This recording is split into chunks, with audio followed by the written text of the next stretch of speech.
a mass-produced print, and they're, I mean, I see these at the antique malls for, somewhere between maybe $30 to $50. Good. Now I know. That's great. That's so, it's because it looks so much like a painting. Yeah.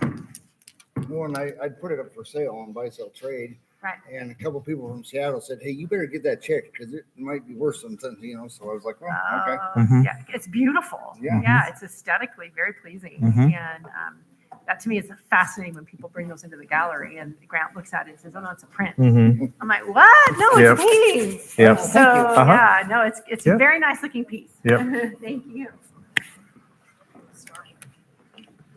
Does somebody know where Teresa went? Hello. Start with the dish. The dishes. A dish. Well, it's a set. It's out here for you. Okay. And how did you get this? It was my mom's. It was your mom's. It came from Germany. Well, let's see. That's bananas. Gotta have a snack.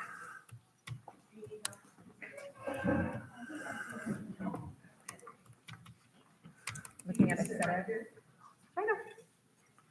You have the whole set, like a lot of No, pieces, or I have a set of 4, what's right in front of you. so 4 salad plates and 4 cups and saucers. I don't know if that's a salad plate. That's what I I was could be gonna call it, wrong, too. Or dessert plate. That's what I would guess, but it might be a So, dessert plate. yep. They might call it something special. So here's the tough part is that, and this has been the trend now for probably 10 years, 8 to 10 years or more, is that there is essentially no market for fine china. The younger families don't have any interest in it. The people tell me that they've asked every of all their kids and their grandkids, and there's no interest in it. So as this has happened with families all over the country, there's become no monetary value to sets of china. And these people come in, people send me pictures, it's their wedding china, it's their parents' wedding china. But all I can tell them on that, is that there's no market financially for it. So then after that, what can we do? Well, we can look at, with, like you said, they brought it from Germany. It's sometimes we can identify the pattern, so they know more about it. I'm looking right now to see, if we can identify anything about it. But the unfortunate fact is that there are no buyers for fine china, with very few exceptions. This isn't one of them. There are a few patterns that are very extremely high-end patterns that people still collect that came from Tiffany and Neiman Marcus and things like that years ago, and some other exceptions. But in this case, it's just simply a supply and demand issue, and the younger generations have no interest. So therefore, the collector, even like the collectors, dealers, and auction houses that used to have these to sell to collectors who wanted to add to their set, well, nobody's adding to their sets. So I don't know how I haven't read how like that company's doing that used to specialize in I don't know how they're doing in this. I haven't read on them for a long time, because I know as an auctioneer and us doing estate consulting and things, that we have found that with fine china, there just is no market. So we just, I don't know how they're doing with their big buildings full of china that they bought for the last 30 or 40 years. So, but we can try to look. What we can do is I'm going to do a search on the mark and see if we can find what we can find out about it to tell you more. Which sometimes the China companies didn't have very good records though. And a lot of the German, Austrian, Bavarian companies, a lot of their factories got destroyed in the war. So they're, it's always, it's tough to tell sometimes. Well, while he's looking at that mark, I'll tell you a quick funny China story, because he's talking about China. There's not much value. I was at my dad's house a couple weekends ago, and he's starting to think about, we might have to downsize and move. And my mom's, China hutch, and beautiful antique China hutch, which is worthless today, is filled with tons of china. And my dad's like, "Oh, this china's got to be worth something," right? Then my dad, he's like, "It's got to be worth something, Gina. Can you and Grant sell it, at auction? Can you get me money?" And I laughed at him and I said, Dad, you don't remember where Mom got this china? And he's like, no, because of course he paid no attention. Well, back in the 70s, I remember where my mother got this china. Every time she deposited $25 at the bank, she got a 5-piece place setting of china. So she had, 30 place settings of this beautiful china in every accessory piece because she moved money from one bank to another bank. Every week we would go and take $25 and deposit it, and she had this huge collection of china. Yeah, there's not So really I laughed much at my else to dad. I be told him the known story, and about I said, China, Dad, just use it. Unfortunately. Just use it far as dishes. There's not much It's like, background on don't the worry company, about it. So I don't know if they. that's the funny how long China they were in story from my business. family. Yep, China story. Yep. There's another China story too, is that probably a lot of you remember, and people still have it, the old blue and white that they used to have at the grocery store. Do you remember that blue and white? And you got a place setting at a time when you could buy, if you spent so much on groceries, then they would look like the English dishes, the blue and white. Yep. So a lot of people have their blue and white dishes that they got at the grocery store, or the gas station did it too. I think they were doing the blue and white willow, the blue willow, in the 60s and 70s for promotions all over the country. People were buying, companies were using those as promotions. So this company was in business all the way up until 1992. So even if they had any, they were 1880 to 1992. So even if they did have any damage or that was incurred during the war, they did reopen or stay open until 1992. They were based in Rehau, Bavaria, but they did close in they were 1890 to 1992. They did close. Yeah, and they exported more than 70% of their china to the United States.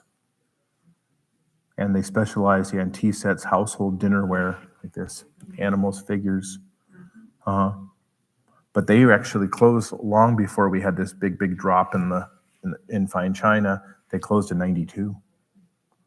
So again, it's the people ask me what to do with it, and like we all talk about, and this is where I tell them, do you have any family member who would be interested in it? And there's, or just use it. Yeah.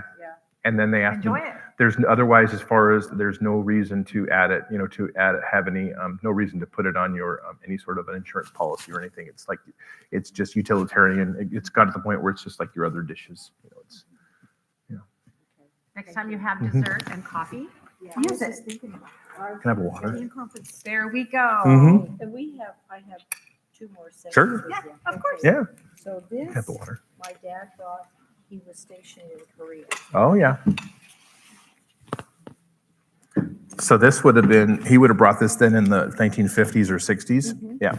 After World War II. This is solid brass, and it's quite a lot of work that goes into this. It is signed on the back too.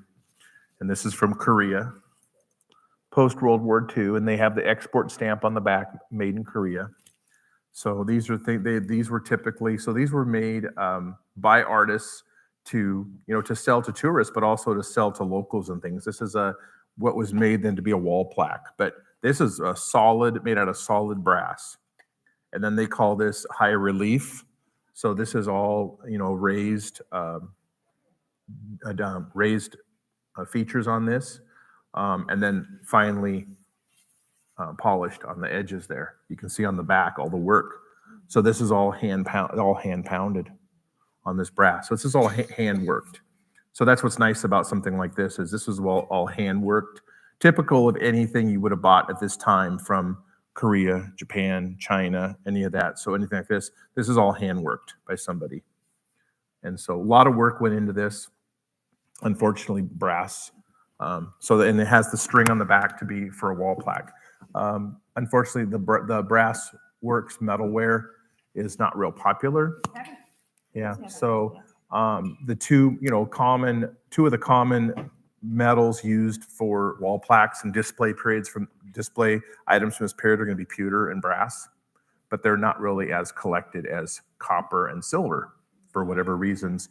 I know silver, of course, being a more precious of a metal, and copper associated more with the arts and crafts movement that goes back to the turn of the century. So pewter and brass items are collected a little bit, but not a lot.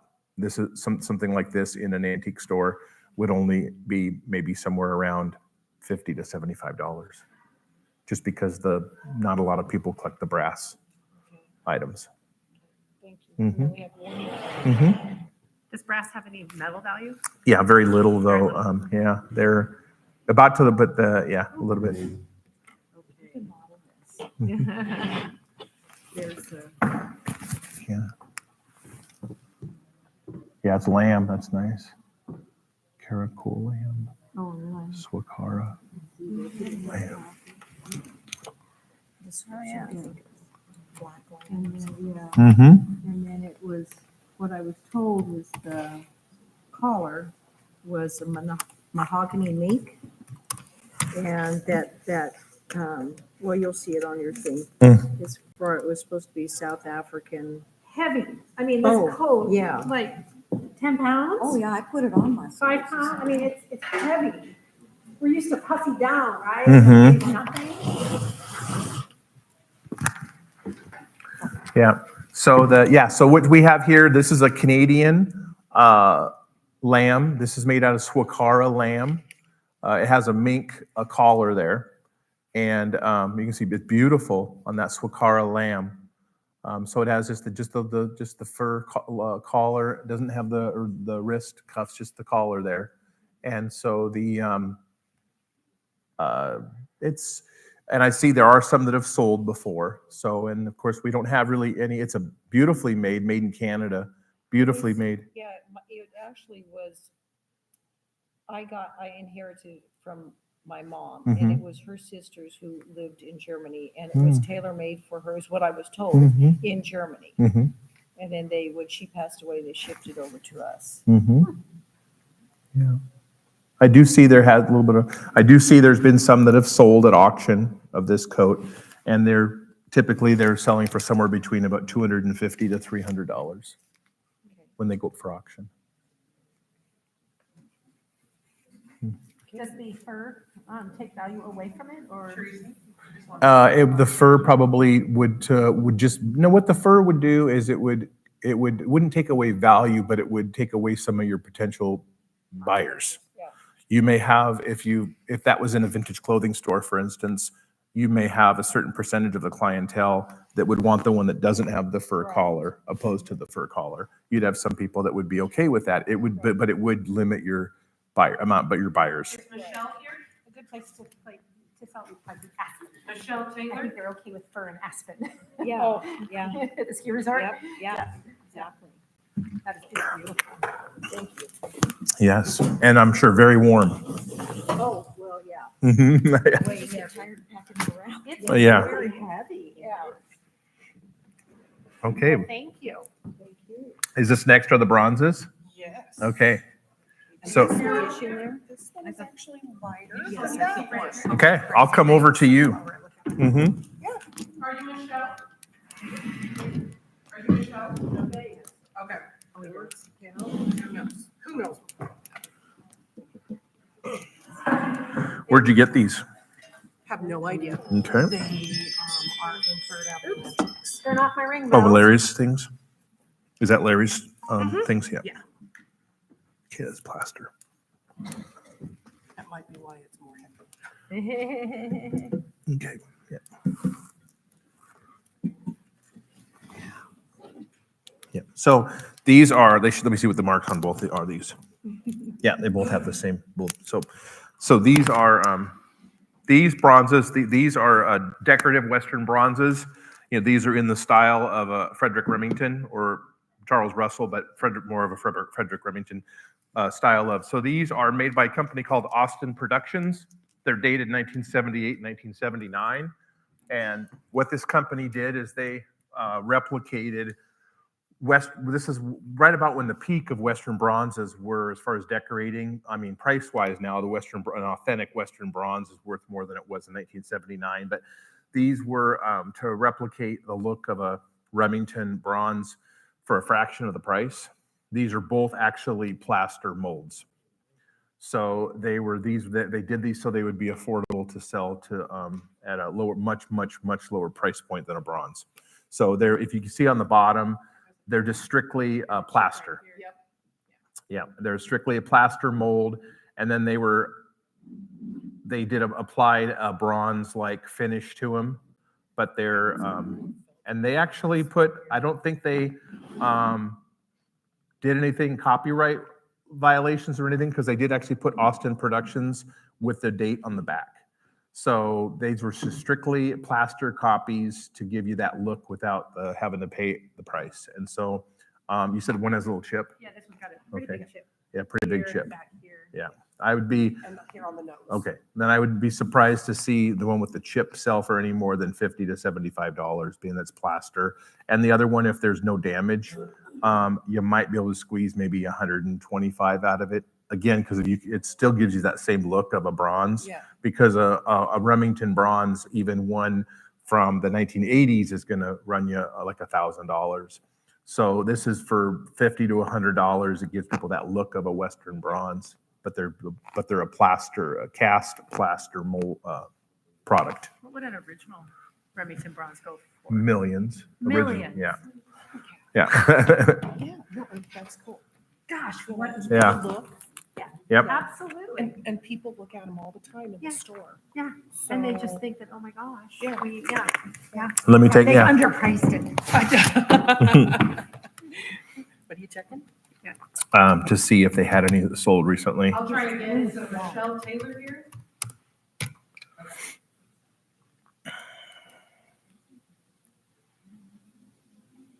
Let's see if they come. Do we have a fake Wagner? Right here. Okay, if you just want to move to this seating here, and you'll be next after.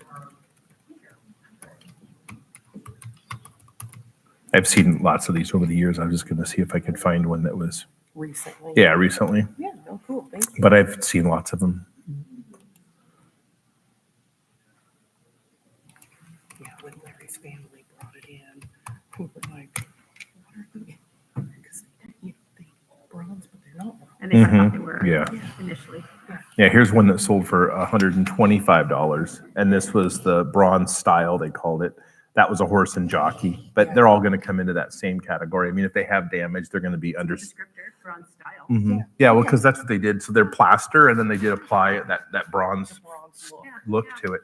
That So, could be a good yeah. descriptor on the tag. So, I mean, bronze yeah. style. And I mean, so basically, if it's perfect, you know, you can if no one's going to come in and be able to find any nicks, chips, or cracks like on that one, you know, then you could basically, you know, you can put whatever you want on it. You can put 125, 175. I mean, because it's going to give you that same look of a very expensive piece. But ultimately, to most collectors, they're worth around 100 or less. Awesome. Thank you. Since we're running ahead of schedule, I better squeeze them in before you guys. What was your name again? Yeah, because you guys are 10-10. So I might squeeze them in before the 10-10, if that's okay. They are still stinking heavy. Mhm, yep. Or thanks for bringing them in. Okay. Mhm. I should not have worn these big clothes today.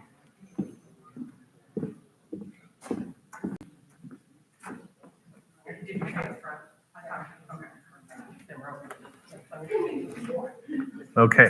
Hi. Yeah, just put it against there. How are you today? Good. Good. The Carlo of Hollywood. Hmm? Yeah, the Carlo, Carlo. Mm-hmm. Carlo of Hollywood. Mm-hmm. And we bought that in 1965 when we had our Danish modern home. Mm-hmm. And And they had these, so paintings like this, that were by the California artists. A lot of them, there's a couple different companies, a lot of them out of Southern California, that had painters working. And was this available right at the furniture store? yes. Yeah, yep. That's what people In have told me. Illinois. In this one, yeah, no, they did that all over the country. So people have told me that you know, now we go into you go into most furniture stores now, and it's just prints. Right. But people have told me, brought me art, and showed me where they went in the 50s, 60s, and even in the 70s. They at the furniture stores often would have original oils by artists, and a lot of these were, you know, based. The artists were companies out of California. They would send them all over the country. They would sell the original paintings at the furniture stores, also at the department stores. would also have art galleries in them too. In this case, this one's on board. Let's take a look.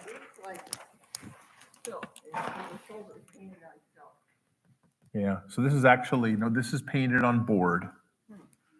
That's why it's heavy. Where is it signed at? On the back? Here's a tag on the back.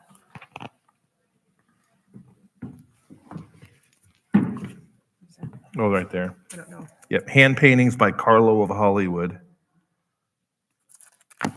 So there's a couple other companies, but what's interesting is that often these companies like this one's Carlo of Hollywood, often that wasn't actually one person that painted these. Sometimes when they were selling these and doing kind of cranking them out as quick as they could, they would actually have other painters working in the studio, and Carlo of Hollywood being the company that was then selling these to furniture stores and to galleries. Just like the bronze birds and things where, what are they called? Those bronze, the bronze birds from the 50s and 60s, but that have one name, but they were done by a lot of different artists. Do you remember what I'm talking about? The birds? Yeah, they did all in the 50s and 60s, and they used one name, but they had a whole building full of artists. I can't remember right now, but the wall plaques, you know what I'm talking about? Yeah. What causes the texture on it? Pardon me? What causes the texture? Oh, that's the clumps of paint. Which, yeah, Gere, yeah. So similar to Curtis Gere, the company called Curtis Gere, people thought that Curtis Gere was just one person. Well, Gere was a company that had, and I believe they were in California, that did the beautiful brass and bronze wall sculptures from the 50s and 60s. Well, they actually had a whole building full of people, but everything went out the door signed Gere. So in this case, there could have been more painters than just Carlo. Let's take a look. But this one was made specifically in mind to hang over your sofa, being horizontal like that. And the sofas would roll on. Yes, they were much longer. You had bigger rooms, big walls. Yep. Now we have all this open space, and so we don't have many walls to Right. decorate anymore. We haven't used it on the wall for a long time, but I always liked it, so I kept it wrapped up. Mhm. Of course. Well, it's a very classic, 50s, 60s, mid-century painting because of the colors, and you could just see that one right above the sofa of a 1950s sofa. I see that when they come up for auction, you have this one. I don't know if this one, somebody's asking that price, if that's smaller or. I don't, I just pulled what I could offline, online. Some of them, they don't have pictures, they have like $2,000. Yeah, I'm actually seeing, well, art is right. Art is all about who likes it, Right. And so on the low end, they sell for about $200, Mhm, but on the high end at auction, I see them selling for $500 to $800. mhm. And that's all going to come down to like if you were to sell it someday, who is looking for a painting of that size and that style, and sometimes that's waiting for the right person. I mean, but to give it in general, it's probably worth about $300. I mean, if you're to say wanted to put one number on it, it's worth about I'd say $300. Well, thank you. Awesome. Okay, Margo? And then we'll write. Do I still have am I still waiting for Michelle Taylor? Okay.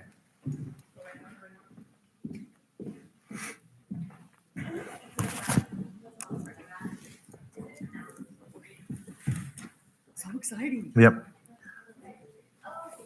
Yeah, so that was painted in the 50s or 60s, probably in the 1960s. That was out of Southern California, 50s or 60s. Right off the Brady Bunch set. It's pretty soft colors. Mm-hmm. Now, if it would have been on the Brady Bunch set, then it'd be worth a lot more. Yeah. Who knew that? Yeah, yeah. Okay, I don't know if the box has anything to do with it, but there's this note in it, and these are all coins. Okay. I thought the note was very interesting.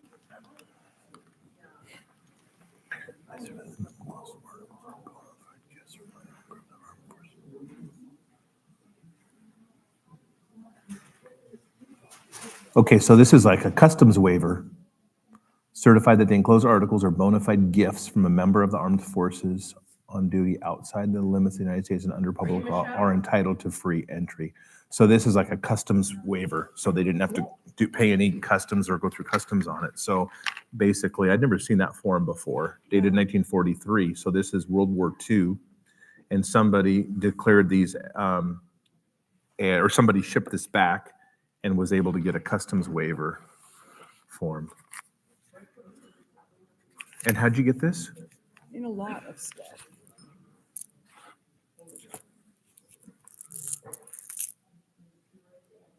Oh, those are ancient. So this is, so somebody, a soldier was able to probably just, these were kind of recovered here and there when they were around Europe. Greek and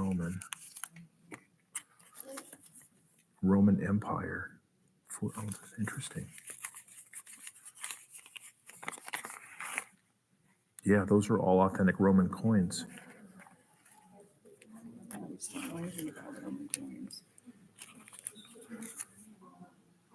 And they just seem like they Oh, would be this is- real based on how they're packaged. Right. No, they're real. These are real. So I would say if you take out, forget that for a second, it looks like somebody in there, read this again.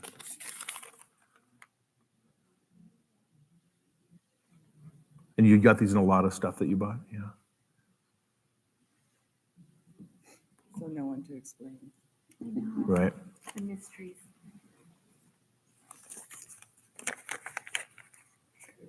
Yeah, no, this is a great find. So we have, this was shipped back to Illinois, right? Or to Chicago, to Illinois by likely, I guess, somebody serving in World War II. And dated 1943, there's a form here that's actually a customs waiver form right here with it, which is really interesting. And that's signed off by a superior. So they were able to send this back home from Europe, and then they didn't have to go through customs or anything on like that. And it's a really interesting little archive here. Interesting, the organization that sent this, though, did you notice this?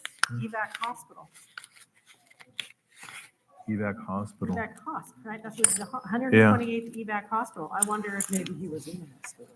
Yeah. I wonder, or if he passed, and it sent his family, like it was a fax or something.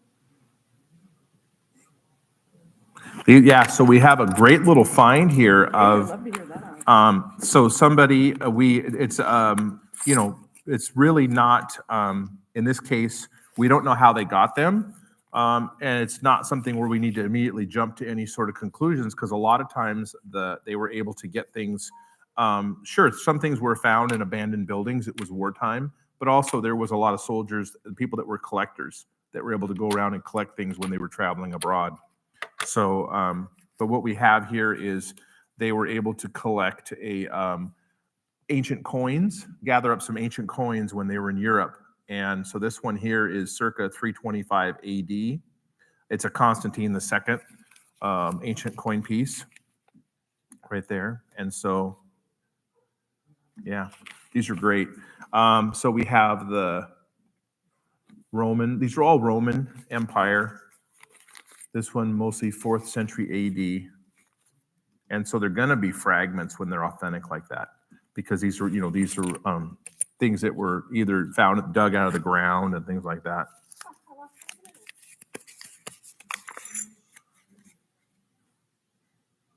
This one's Egypt time.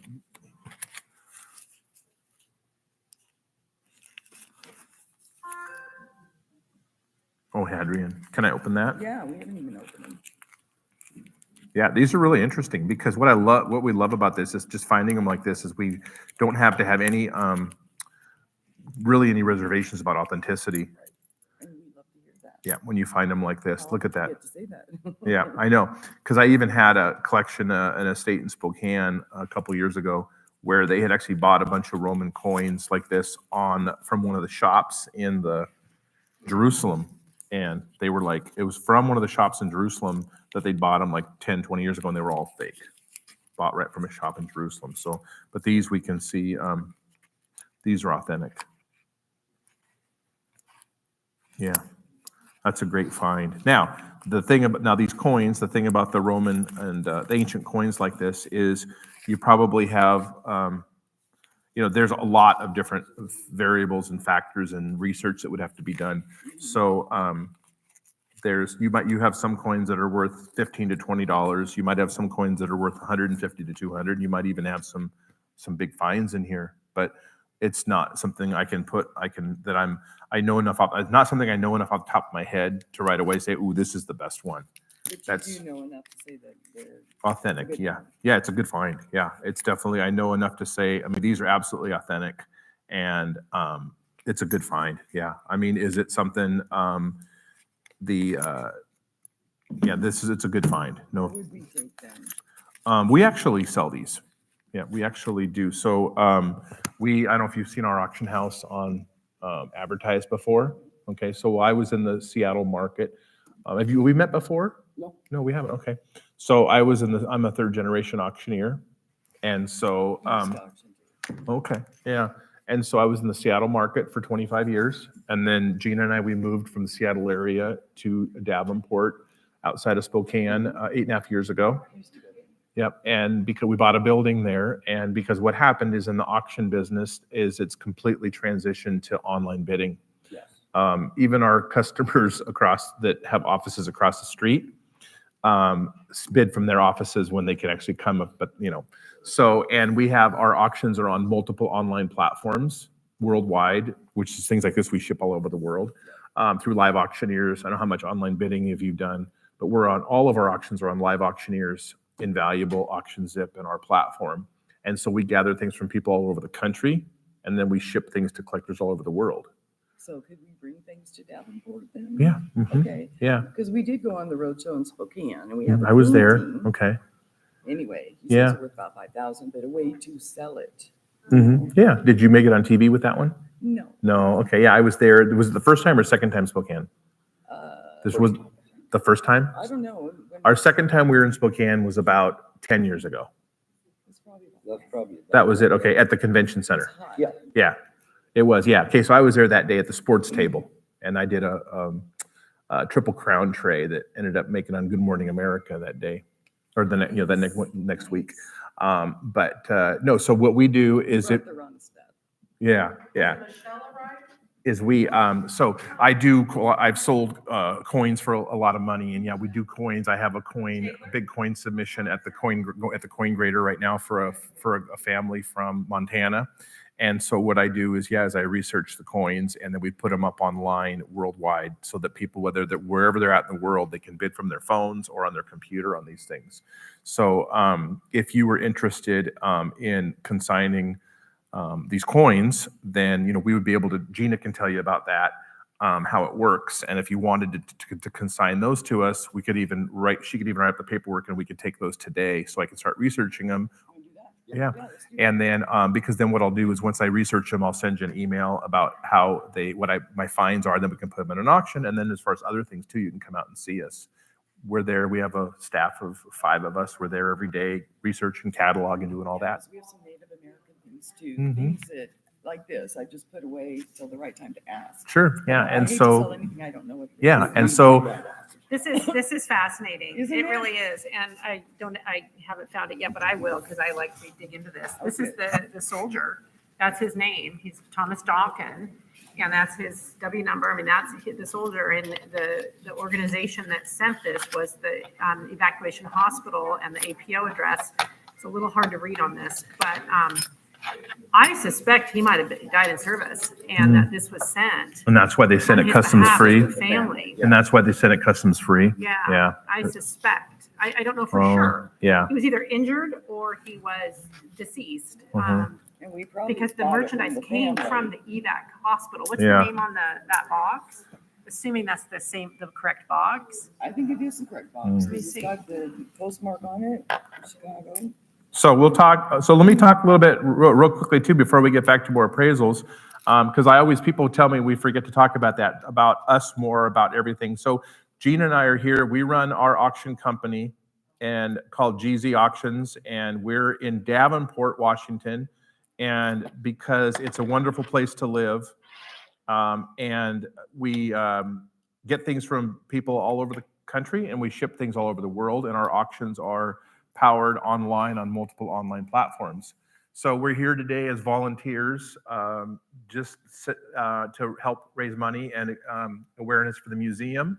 And in exchange, we get to introduce ourselves and tell you what we do and show our service, the service we provide. And so it works out really nicely for everybody. Our highlight from last year was the couple that came in with the California baskets that they had inherited. And they actually, it was a wonderful find of California baskets, actually a historic find. They were published, part of a published collection. And they decided to send those baskets through our auction. And it was very, very successful. So it was a win-win for everybody, because they had, it was something they'd inherited, but they don't necessarily collect.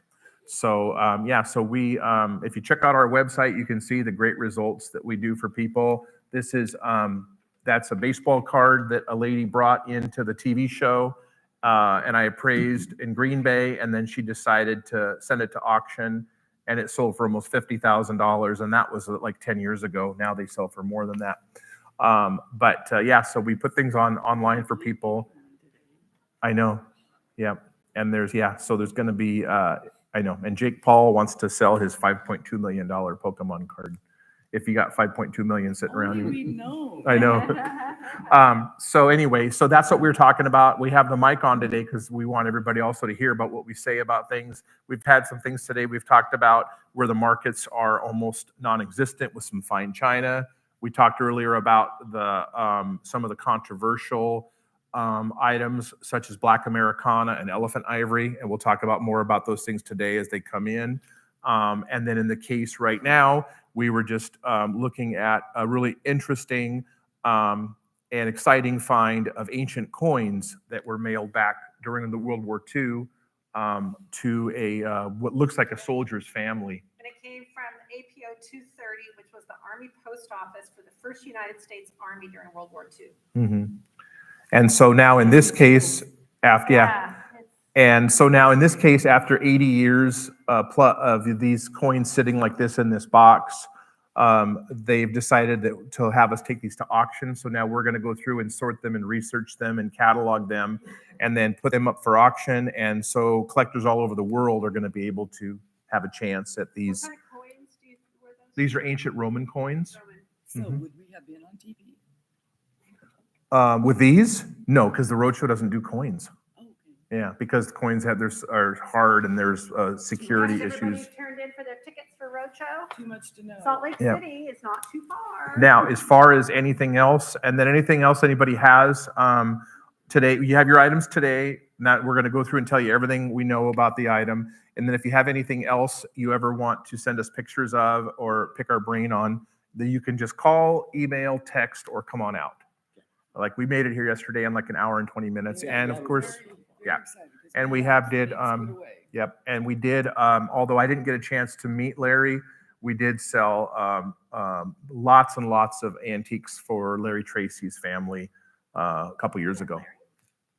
Oh, I mean, I did get to meet Larry. I did meet Larry. Yeah, that's right. I was thinking of somebody else. Yeah. No, I didn't get to spend a lot of time with Larry, but I did meet him. Yeah, a couple times. We did meet him. Yeah. Okay. Yeah. Okay. So Gina will tell you about that. Okay. Evelyn Tuttle? And you're next. Evelyn Tuttle? Thank you Okay, so go- much. go sit right up. Yeah. So here's a tray. She'll then she'll empty out the bags and take pictures for you. And I was still looking for Michelle Taylor to show.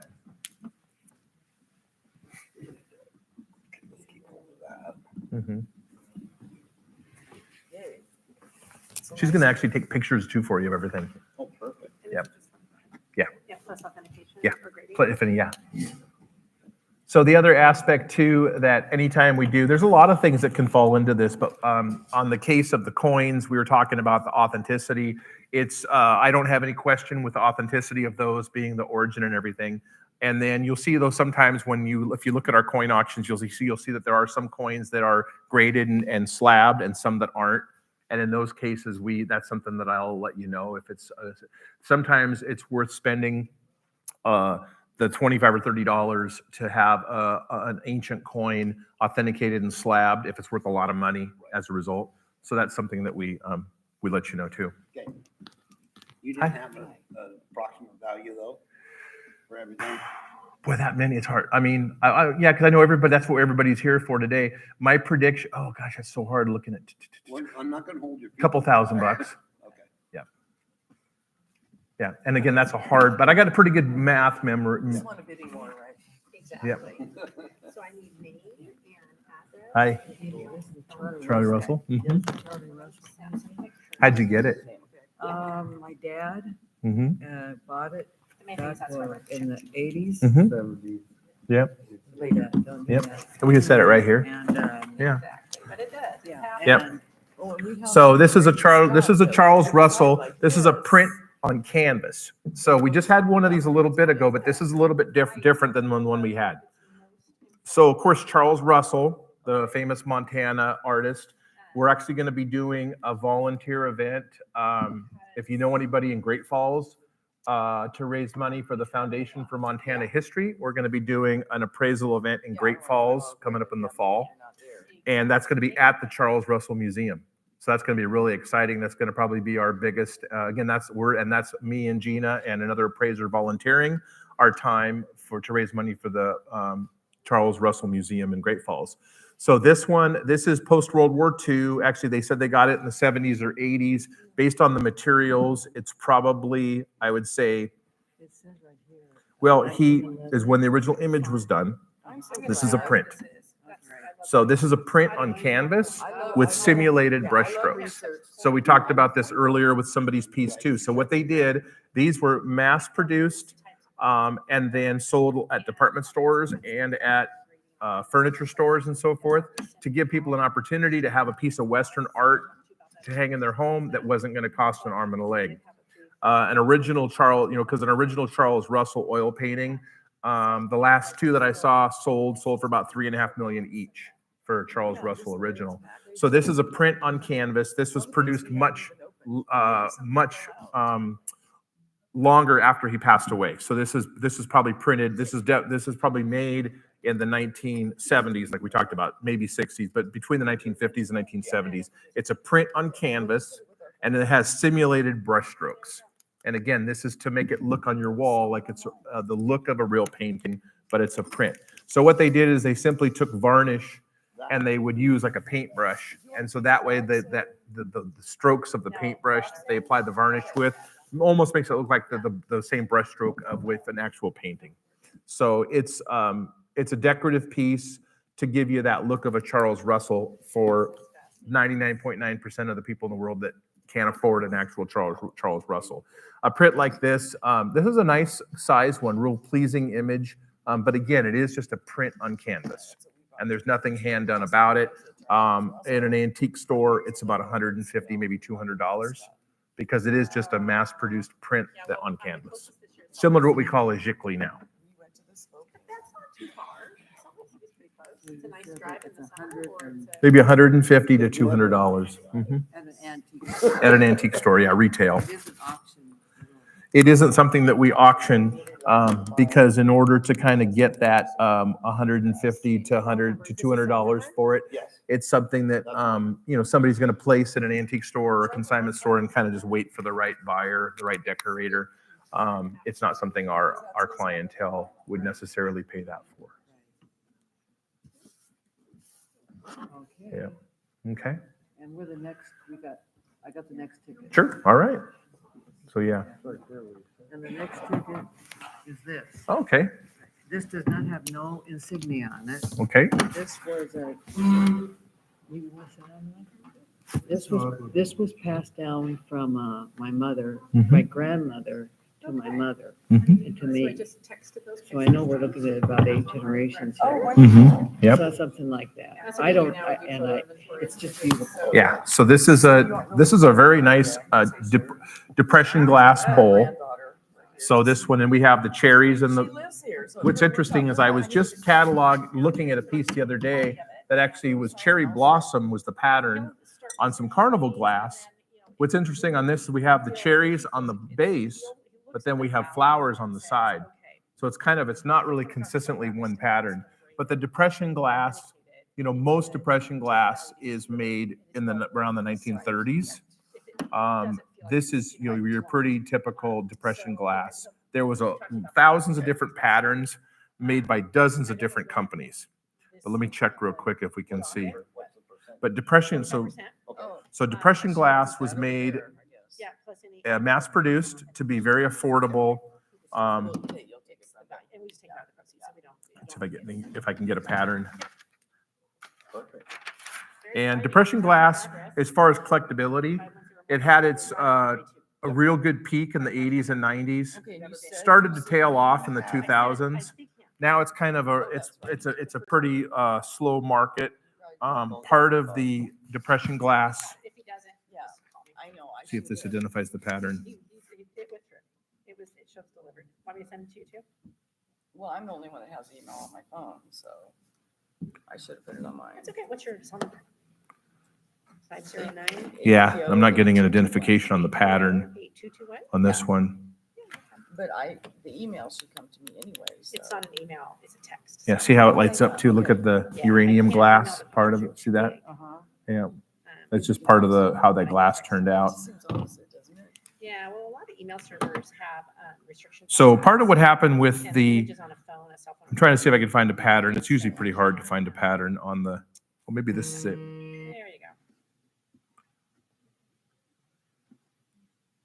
Yeah, it is cherry blossom, made by Jeanette Company, in cherry blossom. We see the cherries on the bottom. So part of what happened with the depression glass is it was for a long time to buy depression glass, you had to go to a glass dealer at a show or their antique store type of thing. And then in what would have been, I think it was maybe the early 2000s, when Martha Stewart came out with her own brand of reproduction depression glass. And she got into Target with it, right? So all of a sudden, she was making in China, her brand, they were making reproduction depression glass that looks just like this. And they were selling it in at the department stores and things. So what happened, of course, well, the collectors, anybody who wanted that, they were buying the pieces that Martha Stewart was coming out with, and the market for the authentic stuff tailed off to be about the same as the made in China stuff. So in this case, we also have a little bit of, we have a chip right here on this one on the underside of the rim.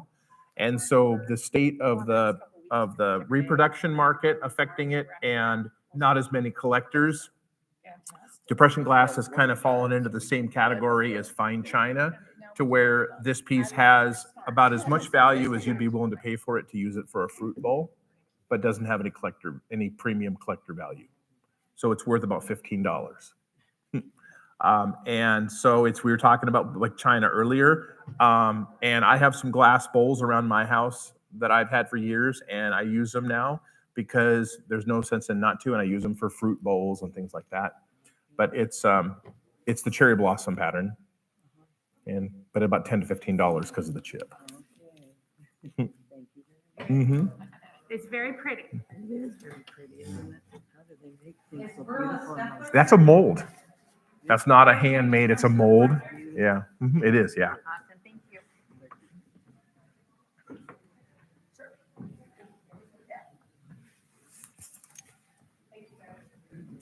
Hello.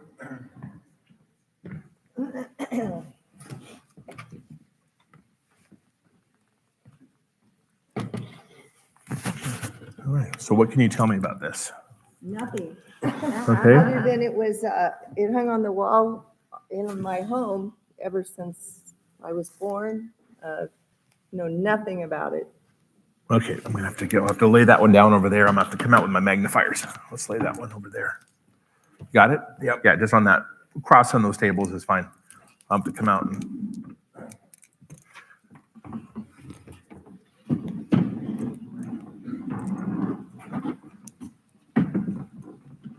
Here's there's a name of some. Yeah, I saw that. We could never. close enough to figure it out.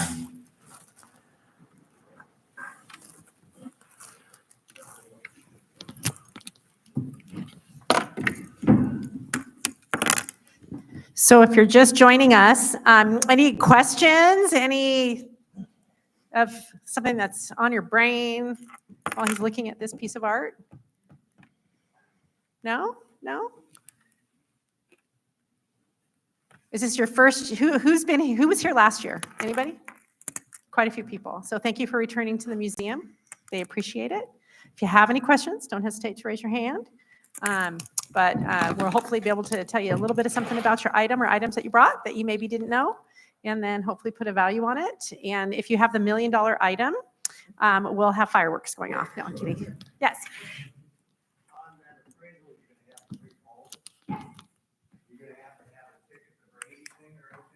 Yeah, they'll sell them on the website. Yeah, that event is with the History Foundation of Montana. And yes, it's similar to this event where you have to have a ticket, and it's actually at the museum, Charles Russell Museum, which is a pretty special, No, but there will be an appraiser that can. Yes. He's actually, I won't say his name because until you'll see it on the website, because we don't want to cross it with being, well, I guess there's only one appraiser here. I'm the only, but anyway, yes, he's actually doing the appraisal right now for the Charles Russell Museum. Yeah, no, he's doing all the appraisal of the whole museum. And then yes, he will be there to authenticate Charles, to give his opinion on Charles Russell items. Yep. Yep. Yeah. Anyway. Yep. Okay, I see who it is. You can leave that right there. Looks like it's an Edward Moran. And I think that's not till September, October. It's I can't October, remember. yeah. It's October. Yeah. So. Yeah, you got to watch their website. No, through the foundation's website. Yeah.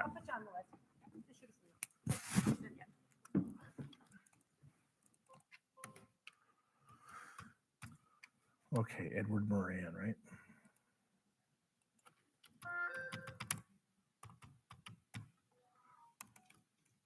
So a lifetime piece in your family? Yeah, I have no idea how long it was there before I was born, so. Yeah. Yep, great. Yeah, so this piece here, beautiful, you want to hold that up, beautiful Native American print. So this is a lithograph, but it's hand embellished. This is by an artist named, we can see on the bottom left, it's signed Edward Moran. Edward Moran, this is dated 1898. Edward Moran was from Pennsylvania, also lived in New York, and lived to 1901. This one, he actually with his signature, it's printed 1897, and then it's copyrighted in 1898. And so this is a lithograph, but it is hand embellished again to give it a little more flair, considering it's a print. And that's where you can see it's the white right here. You got a black light. You can see the white right there.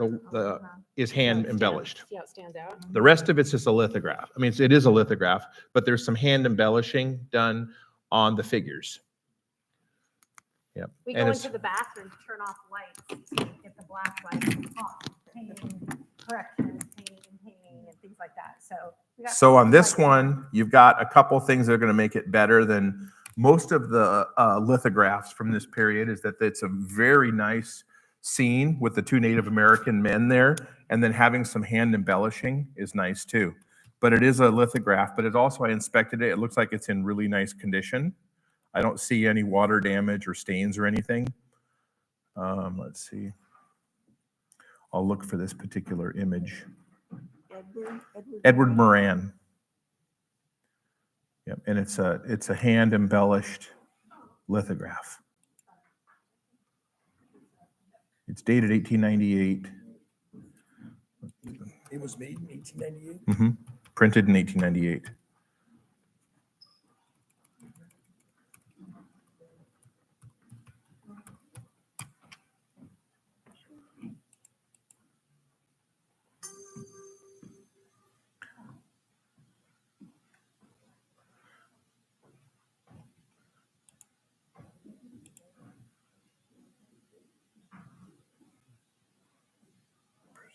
Oh, there's two there. This one, wait a second.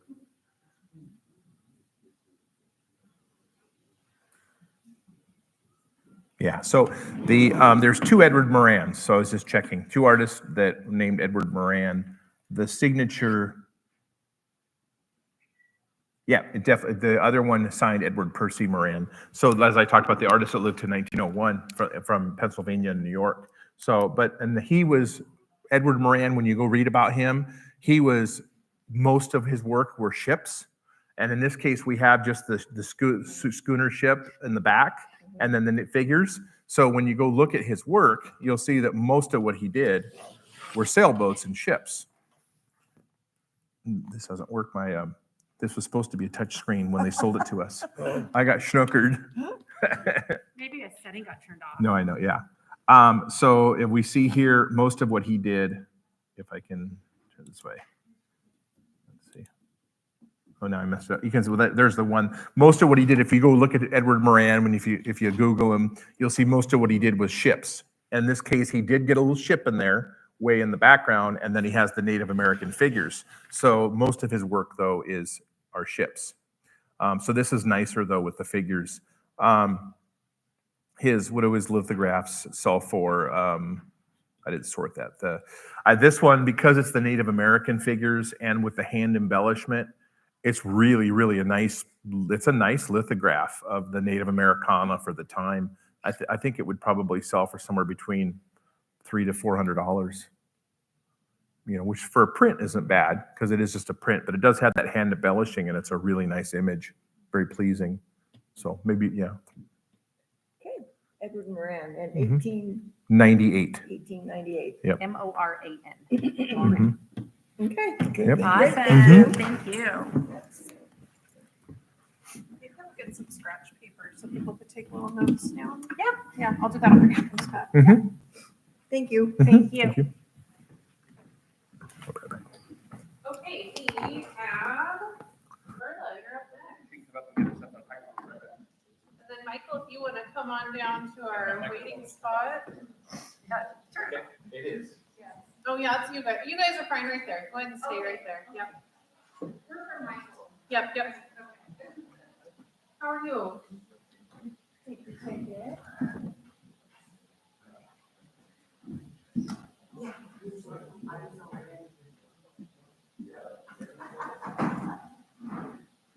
So you said Michael? Yeah. Okay, so you're here. I just having him stay right there.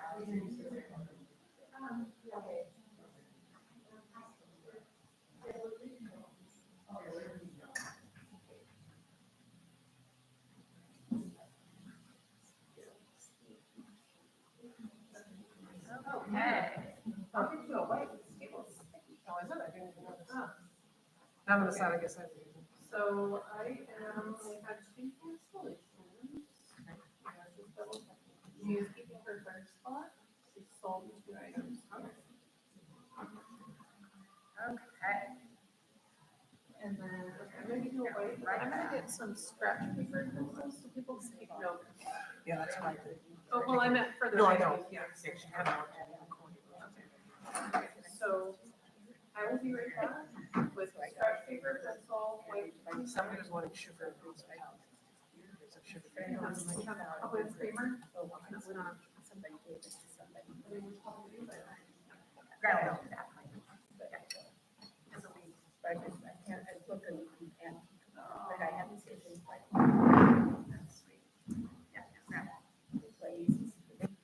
Oh yeah, nice piece of Roseville pine cone. This Roseville? Mm-hmm. Oh yeah, that one. Kind of wanted to know what made it, I guess. That's- Yeah, beautiful. How long have you had it? Well, probably for about 20 years. Mm-hmm. Yeah, and so somebody, even was gifted to somebody. We don't know if it was a birthday or anniversary or Christmas, but they wrote on the bottom, it's really cool. They wrote in pencil, which is perfectly fine. It doesn't deter from the value.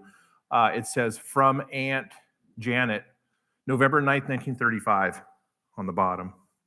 That's actually good provenance, right? We know because the Roseville, even though we can tell Roseville's been, has reproductions out there, which we can tell this, it isn't, but that's actually nice provenance and doesn't, again, like I said, doesn't deter from the value. when they write on the bottom in pencil like that. So this Roseville doesn't have the raised or incised mark. So that tells us that this when this one came out of the factory, it would have had a foil label that's not on here anymore, which is not uncommon. I believe this era, this pine cone would have had a silver foil, right? Silver foil label. Yep.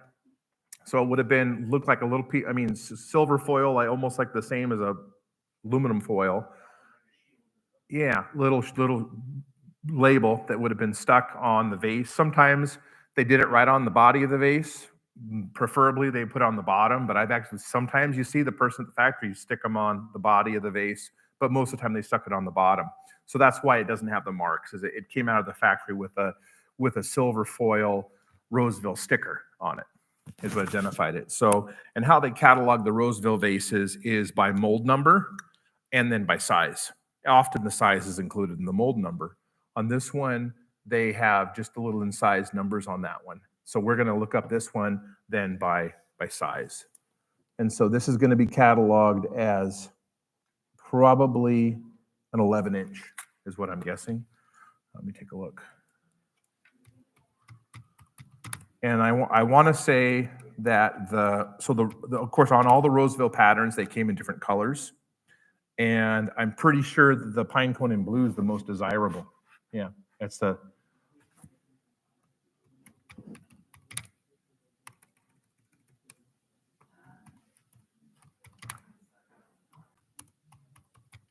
And I don't see any damages. Have you ever? I don't see any chips or cracks or anything. I know it looks like it's in perfect condition. I was just telling her I got it from a friend who inherited, and she hated so bad it was out in the garage, stuffed full of pine cones. Yeah, that one's repaired. Yep, here's the blue. Oh, the pine cones were appropriate, I guess, yeah. Oh, they are it was right in there under 11. They are This one is cataloged in the Roseville book as a 10.5-inch. Okay, there's one in 2016. Let's go to now Roseville. The Roseville market has, like a lot of things we're going to talk about today, the Roseville market's has been a very fluctuating market. So the Roseville market had its peak, let's say between the mid 80s and mid 90s, right? Something like that. Roseville had its peak in value. And then when eBay came along and flooded the market with Roseville, the Roseville prices suffered. And then now, as you know, years later, the collectors are starting to kind of fight over the more desirable Roseville pieces again. Not to the prices they were back in the 80s and 90s, but now the more desirable pieces like pine cone and bonita and things, the collectors of pottery and arts and crafts pottery are starting to pay some better prices again from what they were 10 years ago. This one is with no damage and in blue. It's probably at auction somewhere around $250. Back in the peak of the Roseville day, this one might even have been like $650, right? Yeah. This would have been in the peak day of Roseville, $650 or so. But now with Roseville coming back, it's about $250 to maybe to $350. But I'd say more like the $250 range. Mm-hmm. And it's beautiful. It is beautiful. I love it, but my family all thinks it's good. Well, they don't have to look at I'm it. gonna go home and tell them now. that- Exactly. They might like it better now. Well, I enjoy knowing what Yeah. it is. I've always wondered, I've looked at other. So Michael will be next, but after that, we have Bonnie Snyder, okay? Yeah. Okay, that'd be Got a great. nice bag Yeah, there. $250 to $350. It looks like on a good day that one still could bring up to $350. And now in the Is Michelle on here already? Can they take them? Oh, okay. yeah, Okay. yeah, all the information's on there. I've always wanted to know what it's about this space. So we've had a lot of fun stories with it. Thank you. Yeah, no, beautiful Roseville pine cone example. Yep.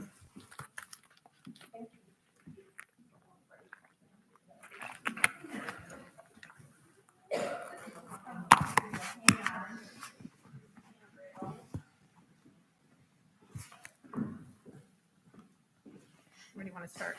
With a picture? Sure. Oh, we have a French etching. And how did you get this? It's my husband's, and Mm-hmm. I think it belonged to an aunt of his. Mhm. Yeah, I know he said it.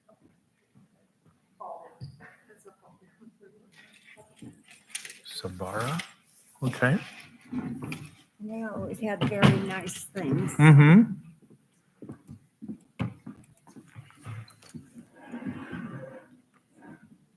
Okay. So this is, Gina will show it real quick and then I'll do some. So this is a French etching they brought in today. So this is done typically, this is going to be somewhere right around between probably 1915 and 1930s. And so I would say maybe right after World War I. It's going to be right around 1920s or 30s. This is part of the movement that was called the French Etchers Society. And the French Etchers Society, similar to America with the American Associated Artists, they had a whole bunch of etchers in France that would do their etchings, and then they would make these editions that they would title, sign, sometimes number, and they were all what we call aquatint and etchings. Everybody in the French Etchers Society. So what basically an aquatint and etching is the term they use for a colored etching. So these were struck as an etching with a metal plate, and then they were accented with like watercolors or other coloring. And they did, and then they would ship them to galleries and stores all over the world. So the French etchings like this, which are very traditional in nature, they're all buildings and alleys and ponds and rivers. They're all very traditional in nature. And although we don't know how many artists did it, it was definitely dozens of artists that were part of this. And they're, like I said, they would then create these and they would send them all over the world to sell. So we see them, we still see them pop up all the time. There's some artists that were part of that society that were more famous than others. I'm going to try to research the name. On this one, I don't know that artist off the top of my head. I'm going to try to research the name. That's going to determine the value a little bit. But the important thing about these is that for this French etching from this society is that they did make a lot of them, and then they did ship them all over the world. And they also and all the ones I've had do this, the paper you can see has kind of darkened. That the paper they use just toned. So it's just basically the aging of the paper. Although I don't see any damage or anything on that one. It should be dated sometimes up in the corner. There is something up there. Yeah, usually they're dated. Yep, this one's dated. 1930. Yep, up in the corner. Yep. So these are all from that 1920s, 30s. It was after World War I, before World War II, when they did all these. Does it look like it says SAMB? Sambara? No. Let's see if we can figure out who the artist is. That sometimes is hard on those when they sign like that.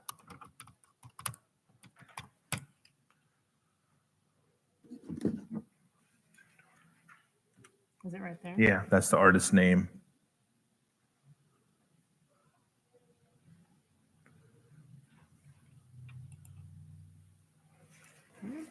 Blow it up. It does have the artist has signed it, and the artist has a little monogram.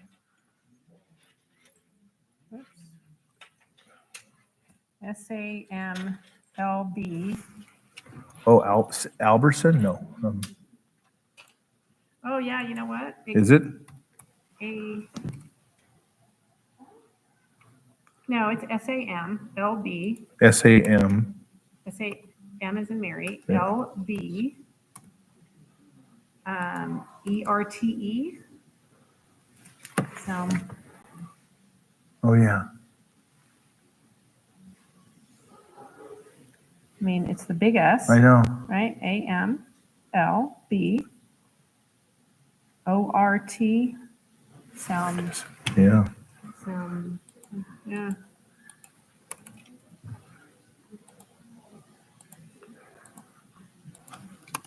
So that's what we're working on now is, part of the whole part of our goal today is besides telling, besides giving you our opinion of value, is to try to tell you as much as we can about your item. And I'm going to try to see if we can decipher this name.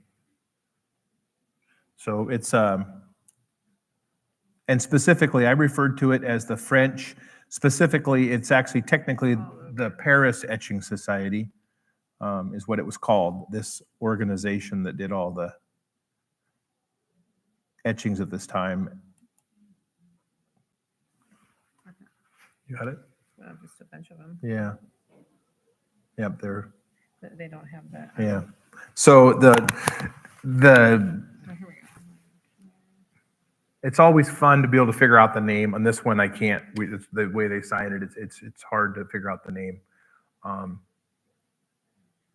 I can tell you that as I was mentioning about these French etchings, because of the nature of how many they made, and because they're so traditional in style, where more of the trends right now in art or in modern art, that this, if it's in excellent condition, meaning as long as it's not glued or mounted, as long as it's just framed properly, It says it's by Grignard.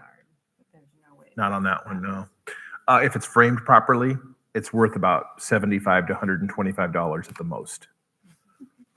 That's, if it's framed properly, if it's been preserved properly. Okay. Mhm. Okay. And I have Okay, this Indian. that's wonderful. And how did you get this? I've got these at auctions. Okay. Yeah, I just had a couple of these recently, but they were nowhere near the quality of this one. Wow. How long have you had it? Oh, probably. Shoot, I should have looked it up. Mm-hmm.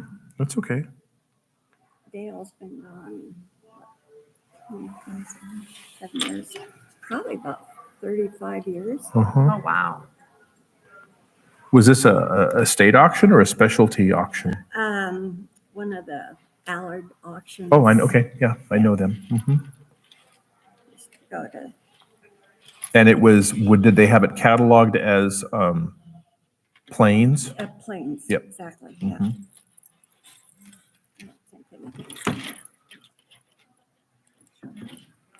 Yeah, that's a wonderful example. So we have, this is, she bought this from a really good auction company, Allard Auctions, about 35 years ago. Allard Auctions, I've met, Allard Auctions specializes, I'm not sure how many auctions they're doing still these days, but they specialized in Native American items. Yeah, has the little papoose on the carrier. This is a Plains doll. This is a really, really excellent example of a Plains doll.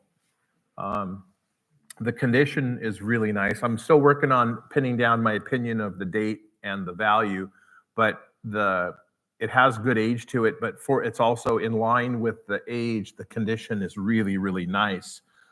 For how old it is, we're going to want to see some patina, which we can see. We're going to want to see some evidence of a little bit of handling, which is fine. But it's really, really impressive Plains doll. No, so I'm going to work on that right now. I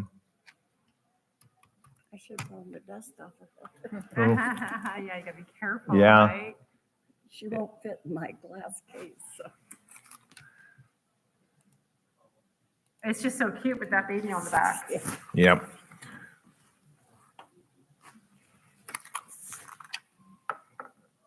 And the beadwork is minimal but really nice. But yeah, the backpack with the little papoose carrier and is just wonderful. And they have all the fringe and She has moccasins on.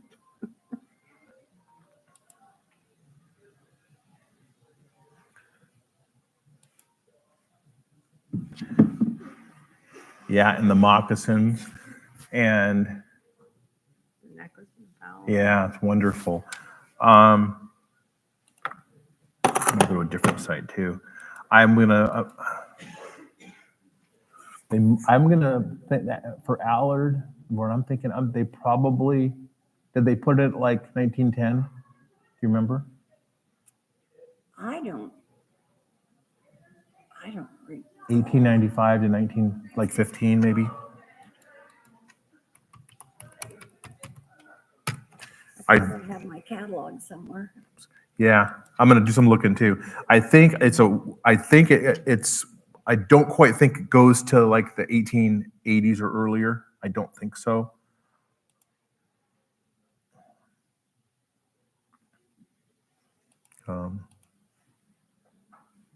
I'm gonna look at a couple examples here. What did he put? He put that one at late 19th century. I know him. Do you remember what you paid for it? I think it was 190. Oh my, wow. And that was like 35 years ago? 35 years ago. That was quite a bit of money. Yeah, well, yeah, that's true. I was thinking that, yeah. Yeah, it's such a great example with all the fringe and everything.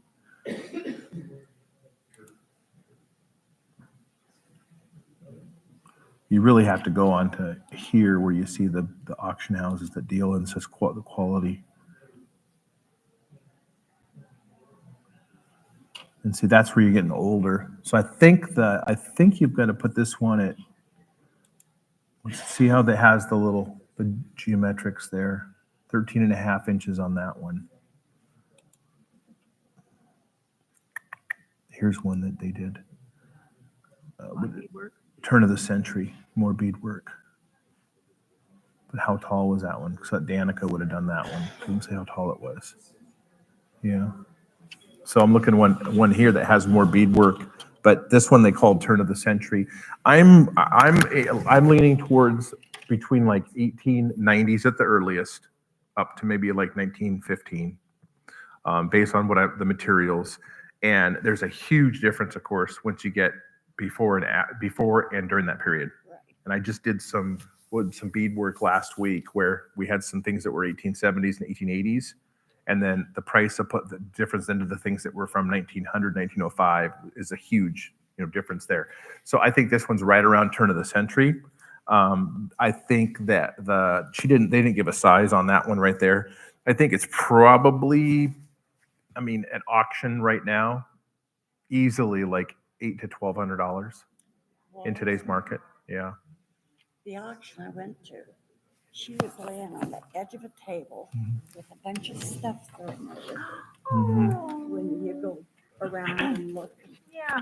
I saw her feet sticking. Oh my gosh, well, it's just a great So we just example. sold some of the Plains dolls. Remember last auction? Yeah, for bonds, yeah. Yeah. For George. Oh, Yeah, yeah, remember? that's right. We sold some Plains dolls and just recently, and they were not in near the condition that this is. They were smaller, but I think they might have had a little more age, a little bit. And they sold for like half of what I just quoted this one. So the market for the native made items like this is strong, is very strong. Because this is something that would have been, it may have been made for their own family, or they might have made it for trade, but it was native made. And so things like this are really appreciated. Yeah. Usually I collect Indian baskets. So, but I just really liked it. It's beautiful. Thank you for sharing. And again, that baby on the back. Too cute. I know. Isn't that darling though? Okay, this is a set of,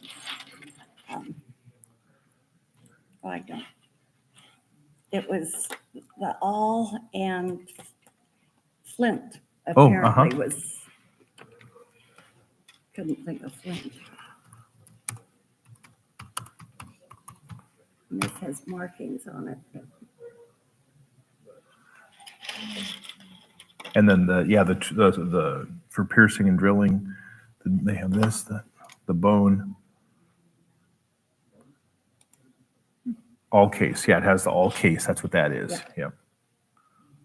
And then the bag. Let's see. Do they have a name for that set? No, they just have it the flint piercer and the piercer. All case. Let's see. That's a really nice set. And these are connected. So, and these don't They have, are. so, and these won't probably have as much age as the doll. These I'm probably gonna, let me look at the button and the materials again. Yeah, Kiowa, which is what I was looking at. You got the punch and the L case. Oh, you gotta take that sticker off, but that's Yeah, I shouldn't have put that on. just heat it up with the hair dryer Oh, okay. so that it'll loosen up the gum of the sticker real good. Yeah, so then it should kind of peel off easier. It's kind of hard to show. A notebook with pictures and stuff in it, so that's why it's numbered to Mm, reference. mhm. Referencing the sticker on the back, I think that there's a sticker on the hide. He's saying if you use a hair dryer to heat that up a little bit, it will come off better. And then this.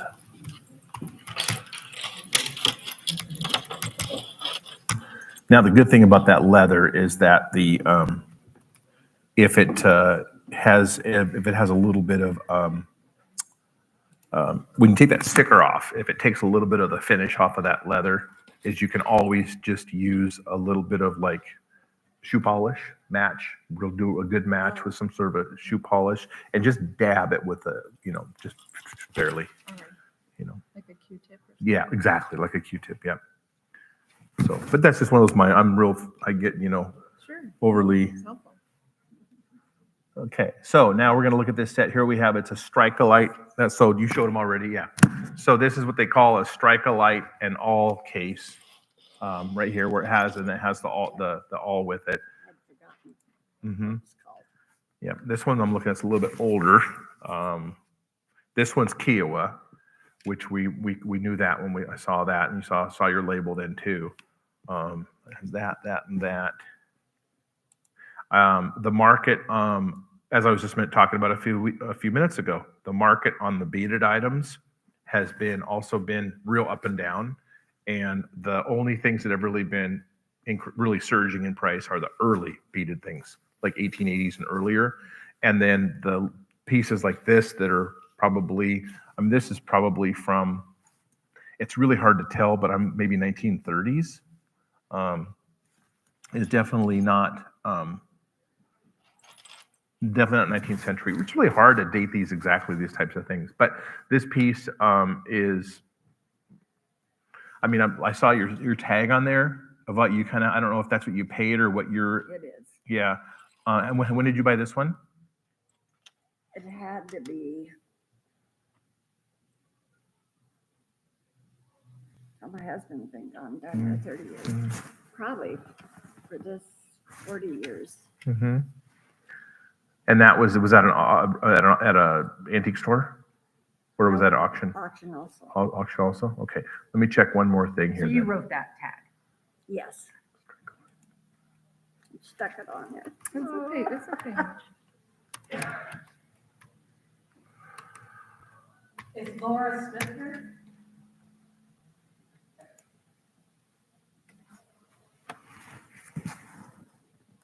See, we have the all. I think with that market though, I think you're probably at auction. It's maybe with both because of the all case, you're maybe a hair above that. But that market, you probably, I would say for an early 20th century beadwork, you bought that probably at the height of the market at that time. And now it's probably creeped back up to, 12 to 1400.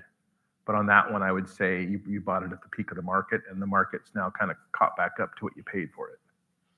Well, he got it for me for a birthday present. Oh. So it's very precious. Yep. So I would say your investment in that one is pretty even right now. Yeah, to what you paid. Okay. Okay. So now we have this. Yeah, That's nice. and that's something my dad just always said. I think that's worth something. Mm-hmm. Yep. So this is a very nice enamel vase here, handled vase, and this has the mark on the bottom. This is Nippon, made in Japan.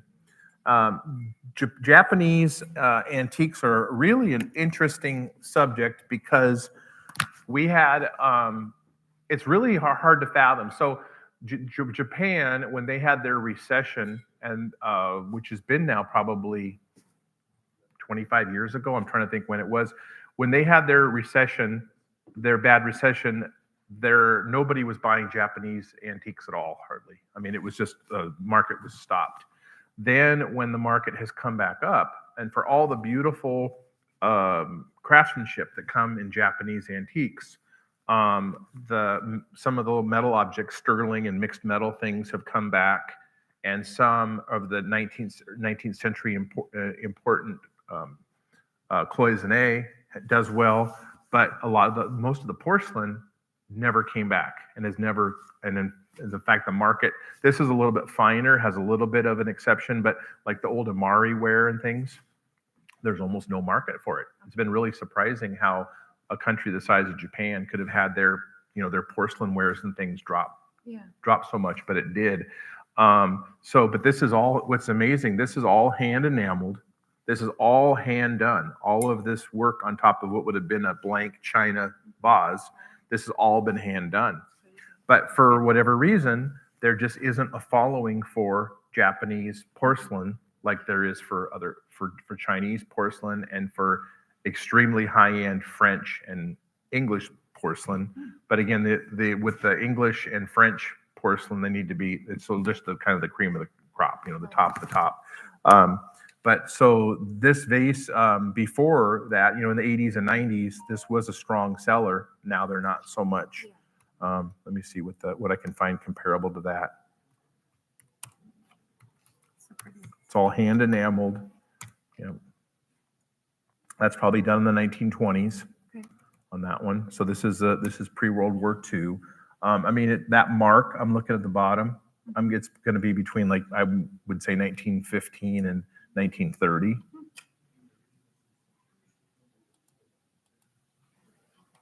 Was that from that folder? Maybe.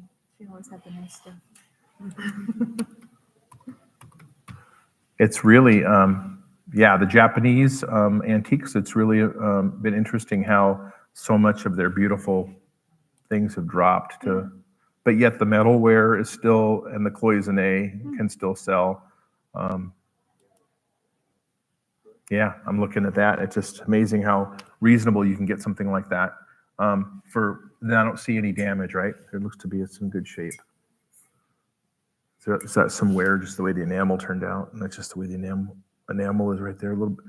Yeah, I mean, it's at an antique store. I would expect to see that in offered for like $150 as well. Okay, time to buy then. And then that I got at a thrift store maybe 10 years ago, with the price tag still on the back of it. I figure you tell me it's worth $49. And it's not signed. Not signed. Okay, but we've got a nice Parisian street scene, right? That's going to be okay. No, nothing there. No. So this is a nice Parisian street scene. So I've never been to Paris, but I can imagine, that there's the painters right there on the sidewalk, painting these and selling them to the tourists. Probably right there on the street or on the sidewalks. And it's probably, looks to me from the materials on the back, probably even looks like it could be even like 1980s, 90s. I don't think it's very old. Somebody probably, brought it back from France, and then let's measure it real quick and see too. Was that at No, I got that at a thrift store. Yeah. So, it's in metric measurements. So, it looks like it's authentic Parisian. It did come from, so if it was something that somebody painted here, an American painter, and they went and bought their materials at the art store here in the States, we would have been, 11 by 14, 12 by 16, that type of thing. This is in metrics, in metric system. So it is Parisian. It's an authentic Parisian painting, but it's just what's considered a tourist painting, and something that somebody, he or she probably whips those out as fast as they can. And then they gets them dry and then gets them in a frame. It's probably worth right about what you paid for it. Okay. Maybe a $50, maybe $50.50. yeah, maybe $75. Yeah. All right. But that was a lot less than a plane ticket to Paris to go get. Exactly. Yeah, I just Yeah, I have to go down the road, so. Yep. Okay, great, thank you. I will help. Thank you so much.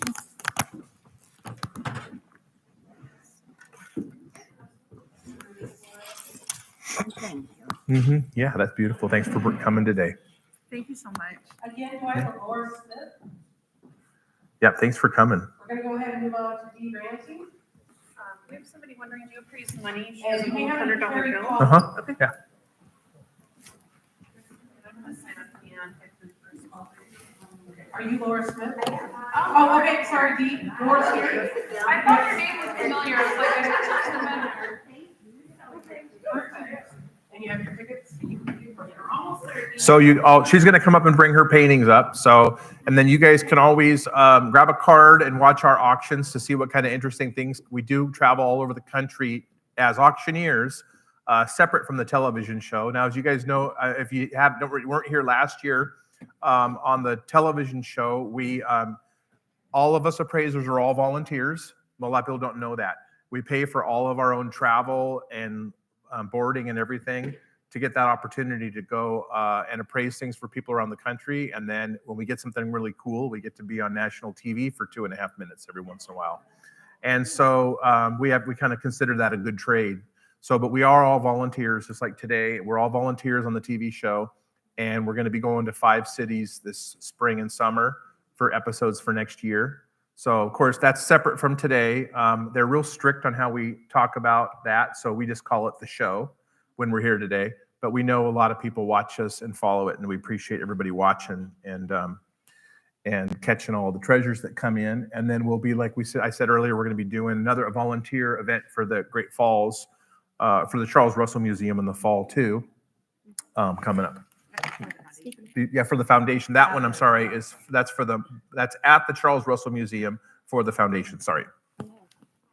Because that made me think, I know. And that's why I thought of that, because I looked over and saw another Charles Russell. So I had Charles Russell. So yeah, this is similar to the one that we had in here a little earlier. So this one, though, that we're talking about prints today, prints on canvas, prints on board. This is a different example now. So this is a Charles Russell. This is a print on board. The last one we had was a print on canvas. The difference in this one, so the last one too, the simulated brush strokes were applied with a brush with varnish and a brush. This one, they've actually done the simulated brush strokes, and they've actually like embossed it into the board. So this just shows the extremes companies would go to try to simulate an oil painting as when it's a print, actually. So they could sell it to you way, way, way less than a Charles Russell would cost. And yet on your wall, it still has that look of an oil. So in this case, all these simulated brush strokes are actually impressed into the board, cardboard. So it's on an artist board, actually, and they've impressed those simulated brush strokes. So it's a print on artist board. And again, this is another typical with the pine or fir of 1950s to 1970s. And at the antique stores, these are like $50 to $75, maybe a tad more sometimes. They're, nice decorator pieces. And as I talked about, the last Charles Russell print we had last hour, the last 2 Charles Russells that I saw sell in Montana were about $3.5 million each. Wow. So, yeah. And so, but the reason these prints aren't worth more is because they are just mass produced. They're just a print, and they printed lots and lots of them. Okay. So we have a little weight set here. I think so. Mm-hmm. Yep, they're probably English. Yep, there it is.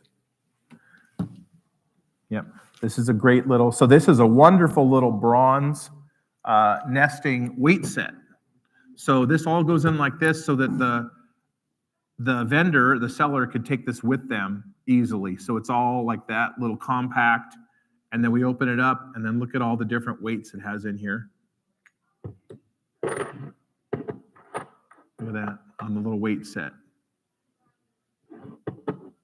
So most of the time, sets like this that are the quality bronze sets like this that go up to this weight, these typically were carried by like tax collectors or other people that would need to weigh like coins, like gold coins and silver coins when they had the weights that went up to this high.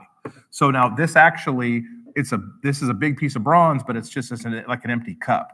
So it actually, I didn't bring my scale today, but it's not as much weight as it actually looks like. So these are usually going to be for weighing gold.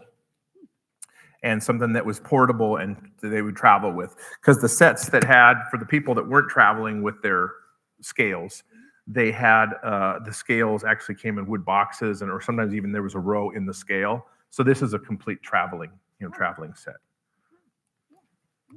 That is cool. I think there's even, one of them even says the measurement on it, or the weight. I thought I saw on there. Where did it say? Yeah, they have numbers on the inside. So this one.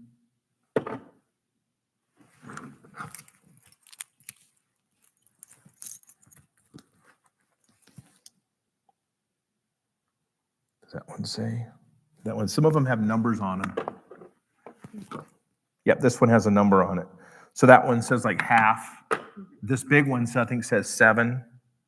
So that's what, probably grain. I'm trying to think of this size to be saying 7. Okay, let's see. You mean grams? No, it says grains, a scale. It's a weight measurement called grains. See, I learn something new every day.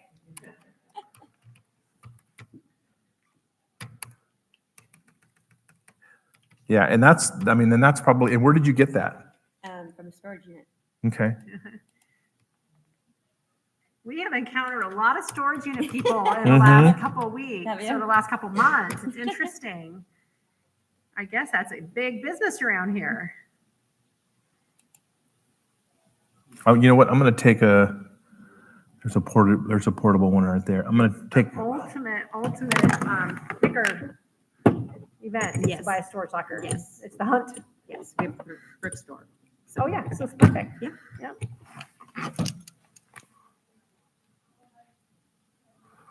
let's see if I can find, I think this is English and not American. What if I can find anything? Yep, there it is. This one's this is in England, this one that just came up. Yep, so this is the weight cups. So they call them weight cups. And they are for, but yeah, there they are. Victorian brass nesting weight cups. Yeah, so it's for travel and they just they're nesting. It's kind of a neat set. Yeah. And who would it appeal to? Like scale collectors or just people that collect interesting little things? See, that's in grains, Gina, see? Grains. So yours is much earlier than most of these. Probably, I bet it's probably, let me find an example to be for sure. I bet it's about $100 to $150. You think yeah, it's a cute little set. Yeah. It is.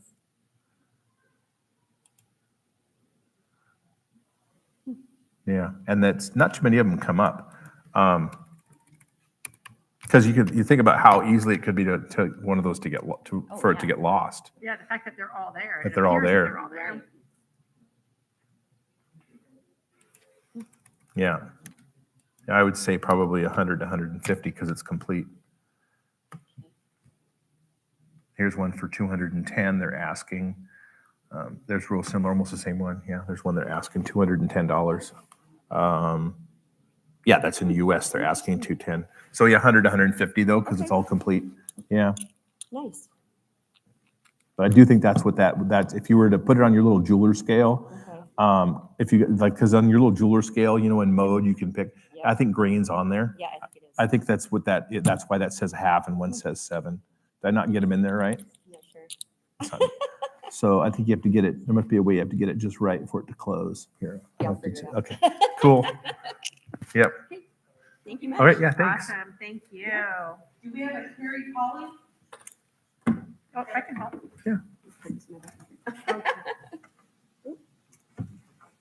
I was gonna do this when I changed my line on mine at the last minute. No problem, thank you. Thank you. Hello. Hello. I'm Dee. How are you? Hi, Dee. We're good. We're great. this is a piece that my mother acquired.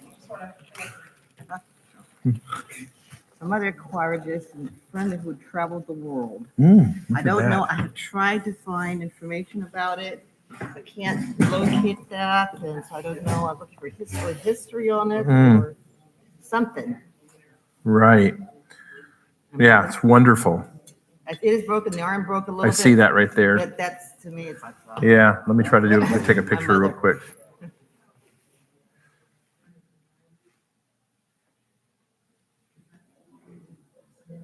Yeah, I'm not gonna, so I know exactly what. Yeah. So one of the parts about today is like, yeah, a lot of people are like, oh, this is something, I've had for years and I would never sell it anyway. I just want to know, what do you think I have here?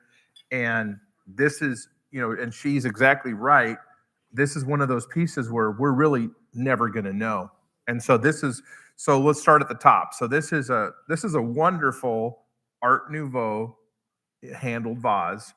So this is actually the blank itself, even though it has it would appear to be Asian.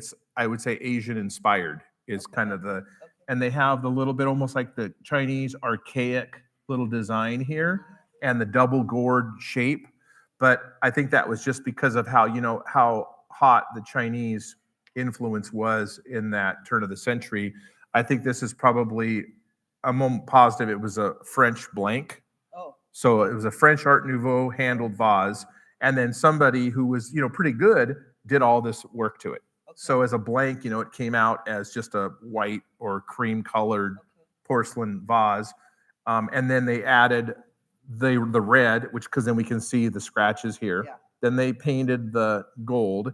And they actually painted the gold leaf in just kind of a gold rather than an enamel. So it wasn't somebody who was like a professional studio. So it's not enameled, it's just painted and outlined. Okay. And then they even did the whole bottom over what would have been any mark. So if there was is that gold leaf then? That's gold. Yeah, that's gold leaf. Or so if there was, and you can see the white showing through right there. So if there was any mark on the bottom of this, that they actually painted over it with this gold leaf, the gold leaf that they put on the bottom, or the gold paint. So I think that somebody who was, an aspiring porcelain artist got this probably, and who knows, it may have had some decoration under this. Oh, okay. And then they went over it with their own ideas. Okay. I was just curious that they didn't sign it, so they must have had the mass production of them. Mm-hmm. Okay. Yeah, well, I don't know. I wouldn't say, I definitely looking at it, it's definitely not like a one-off pottery type of thing. Is it two pieces then? Or No, it's one piece. Just one piece. But it's not like it's not a one of one piece of pottery. It's actually porcelain. Porcelain. Yep. Okay. And you can see, and it's even glazed on the inside. Okay. And it is all one piece. All one piece. And if it's marked, it would have been marked under. They covered it up when they did the gold there. I see. Okay. Yeah. So it's a really nice Art Nouveau vase. It has a repaired handle there. Yeah. And some scratches. Yeah. So doesn't have, and then this is, again, I believe this gold decoration is definitely done by a hobbyist and not a professional, because they would have used enamel and some fancier materials. Okay. So, it doesn't have a lot of monetary value. Maybe.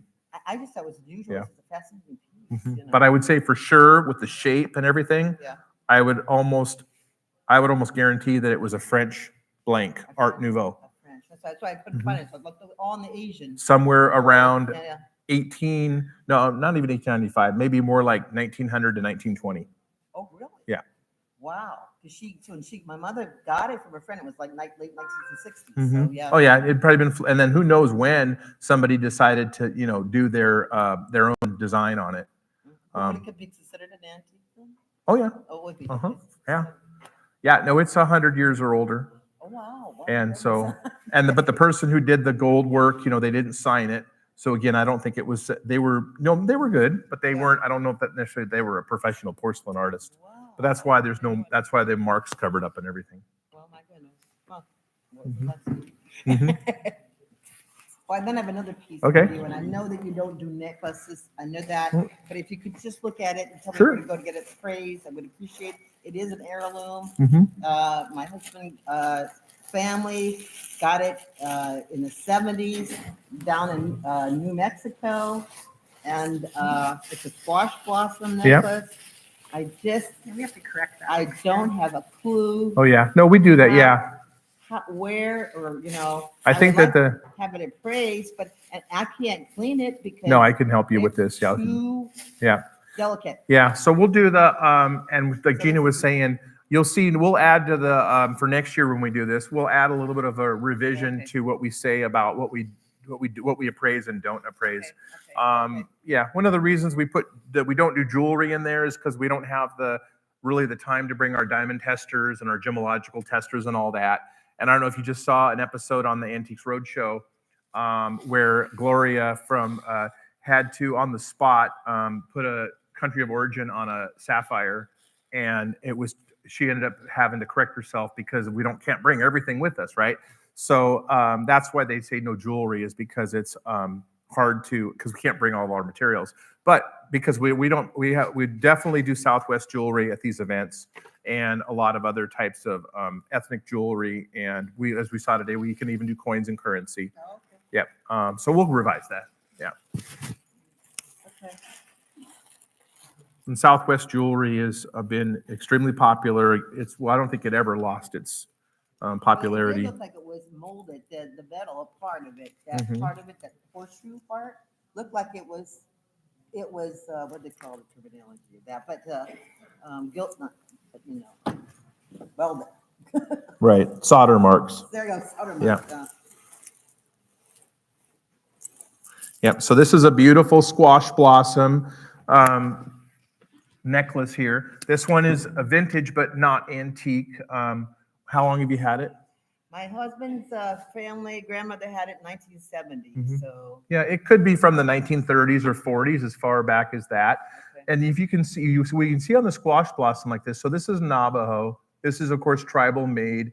You can see how what she was talking about too is how the silver is not quite shiny, or as you would think in sterling. Well, you have to remember with the Navajo Indians, with their material, often for their materials that they would use for their jewelry, they would melt down U.S. silver coins to have their silver base for their jewelry. The mercury dimes, yeah. Yeah, and so their silver doesn't always feel or look the same as jewelry that's marked sterling, because often they had a lower silver content by the time they would melt the coins down to use for their silver.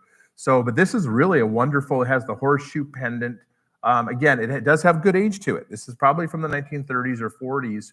I've certainly seen much bigger ones, and surprisingly, it's not signed, which is pretty typical of this period. Okay. Very few of them are signed. They Okay. just didn't do it. I don't know if they felt it was necessary. Okay. So, but we sell these quite often. This is really, when you look at it closely, it's a really nice detailed example without going over the top. It just really is, the quality is really good.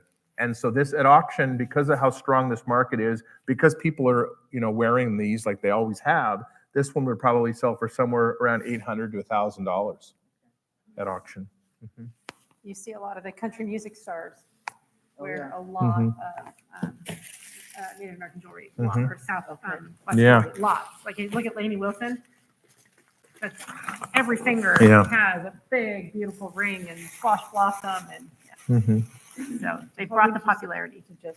Do I clean it? Do I don't? No, clean it? you don't clean it. Wear it. Wear it. Just wear it. Actually, if you want, you can polish that just by hand. That'd be fine, just by hand though. If you want to polish it and wear it, yeah. It's with people that do want to have it be shinier. You just want to just do it by hand. Of course, you don't soak it in anything. Yeah. Yeah. Okay, great. Okay, thanks. It's been But 40 you, years with me, so it's Yeah. like my husband's like, But we're finally, Carrie Polly? Thank you, guys. yep. Thank you. Absolutely. Thank you. Yep. Have a good day.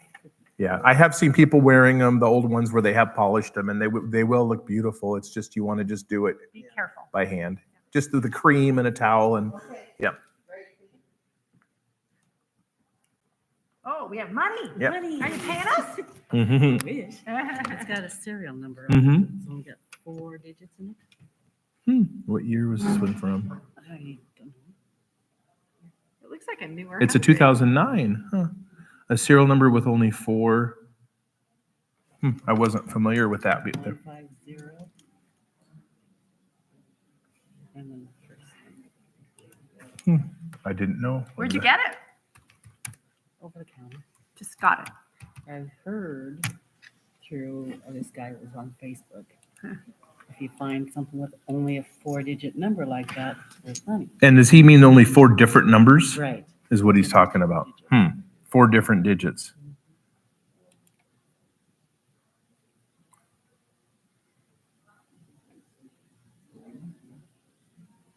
I don't know. Texted him with that. He says, have it appraised. That's all he said. Okay. I hadn't heard of that before. That's 4. So he said 4 4 or less. numbers.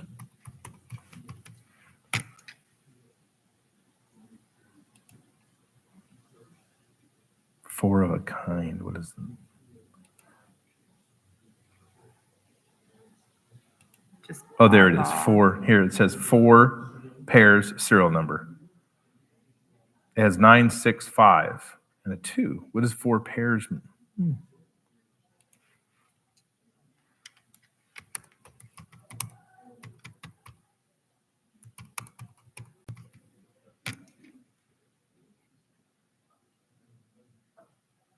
Oh, 4 pairs. Oh, that means it's.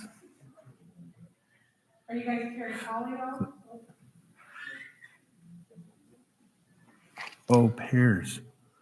00. No. This means, see, this one meant there was a 11, a 55, a 00, and a 99. Right. So that's different. This is 50051 550. So that's not pairs. No, it's just only 4 numbers.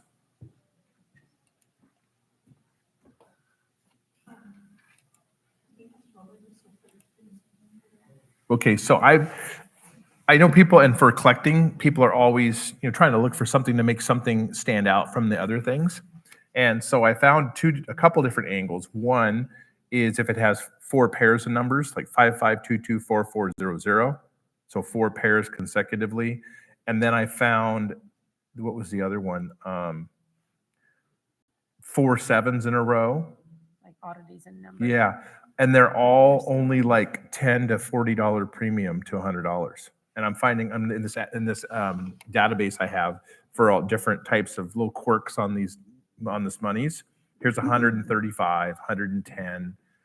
So for these little quirks that people 138 that people are talking about, when the premium is only about $10 to $40 that I'm finding for these different little kind of quirks like that. Okay, so I'll spend it. Yeah. Okay. Awesome. Thanks. Thank you. Yeah, put it in a frame. Yep. Good conversation piece. Okay, so we have a little bit of a gap, so somebody didn't show. Okay. Do we have a Rodney Wagner? Okay, Rodney, wants to come up?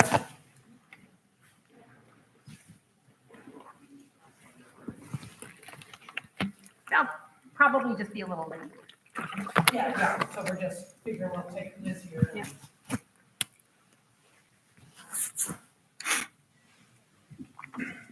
So people will often call us, speaking about money, that they want to know if we do coins, and we do a lot with coins actually. So if you have great coin collection, we're always happy to look at it. But no, we will not go through your big jug of pennies that you've collected looking for the 1 penny that might be worth some money. But because people literally want us to do that.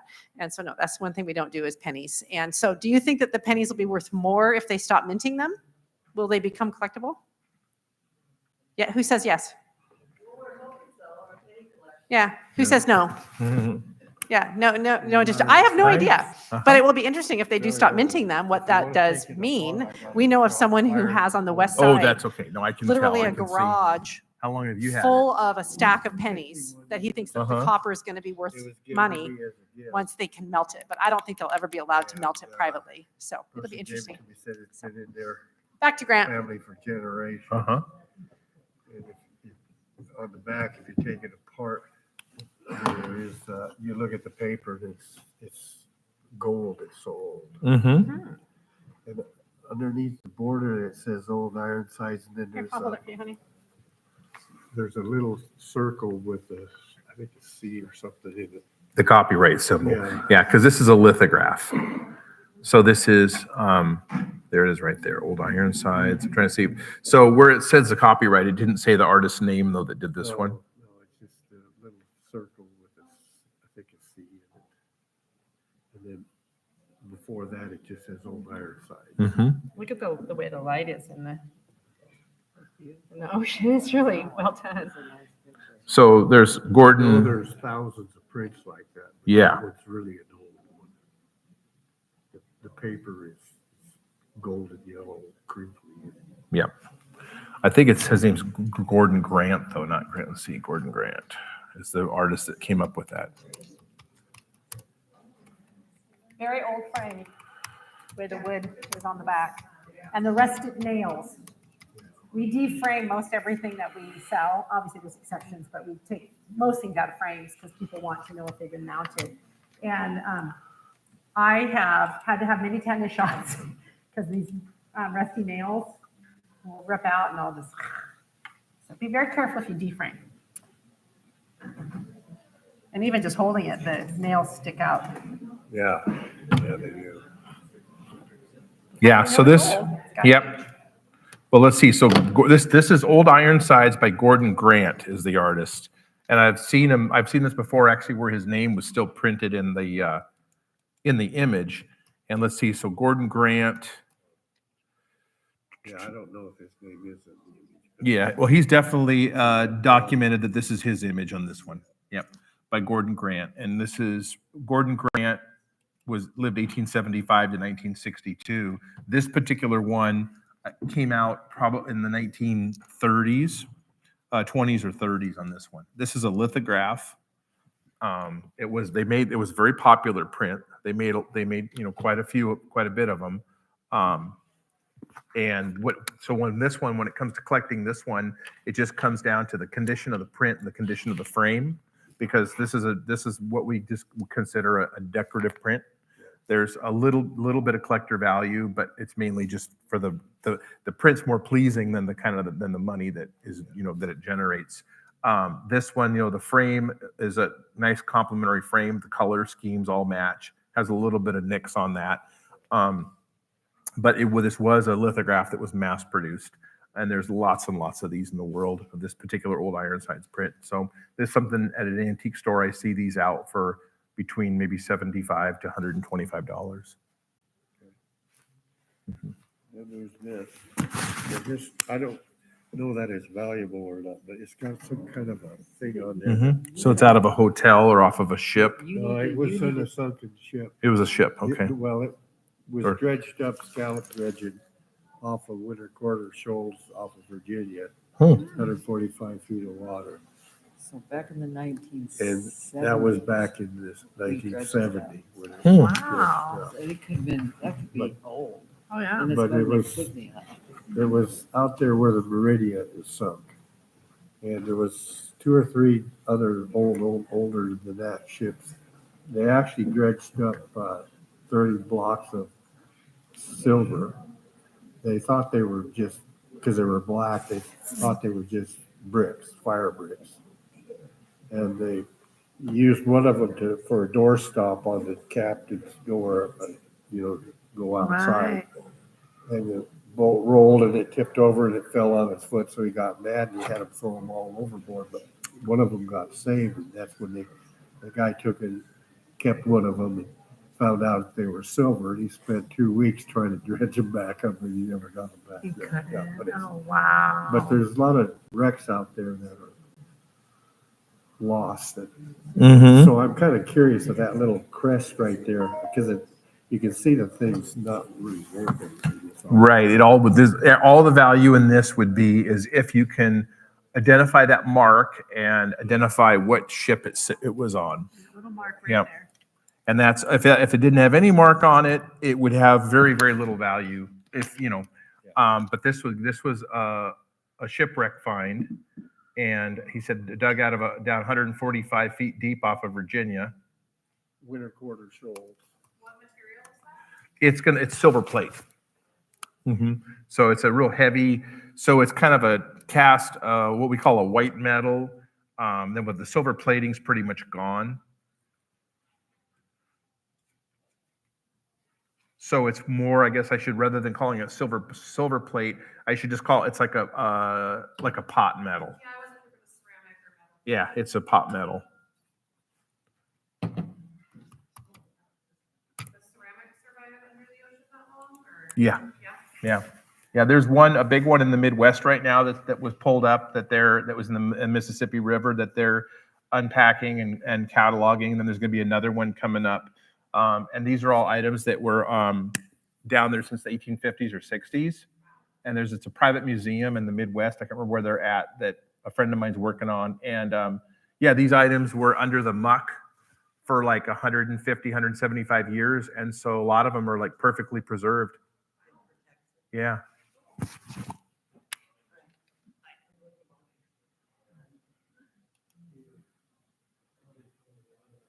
What is that, a sugar bowl?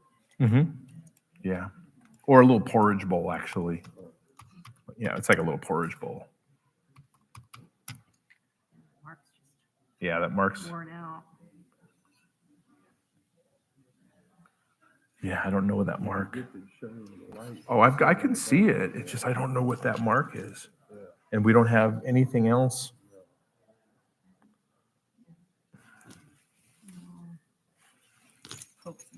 Oh.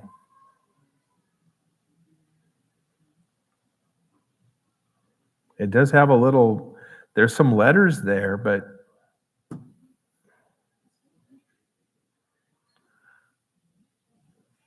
Yeah, I don't know. Try it again.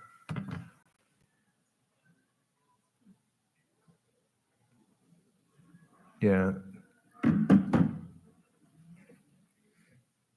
That's tough. Yeah. Let's see. And What body of water was it found in? Atlantic, The Atlantic Ocean? yeah, just Yeah. north Awful. of Chesapeake Bay into, Chesapeake. yeah, about 40 miles up towards the north. Yeah. And 145 feet of water. Yeah. Do you know who actually found it? Ben Lawson dredged it up. Yeah, I worked for him.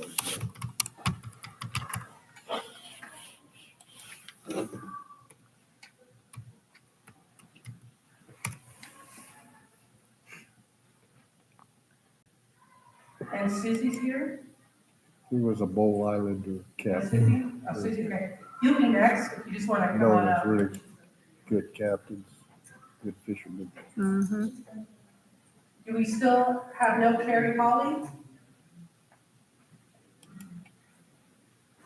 that one would be going down a rabbit hole on that one. Yeah, I don't know. I don't have anything for you on that one. I wish I had more, could give you more, but that's just that's going down a rabbit hole on that one. Old treasure. Yeah, It is an old That's why they treasure. call it old. Yeah, old treasure. That's exactly Oh, that's it. yeah.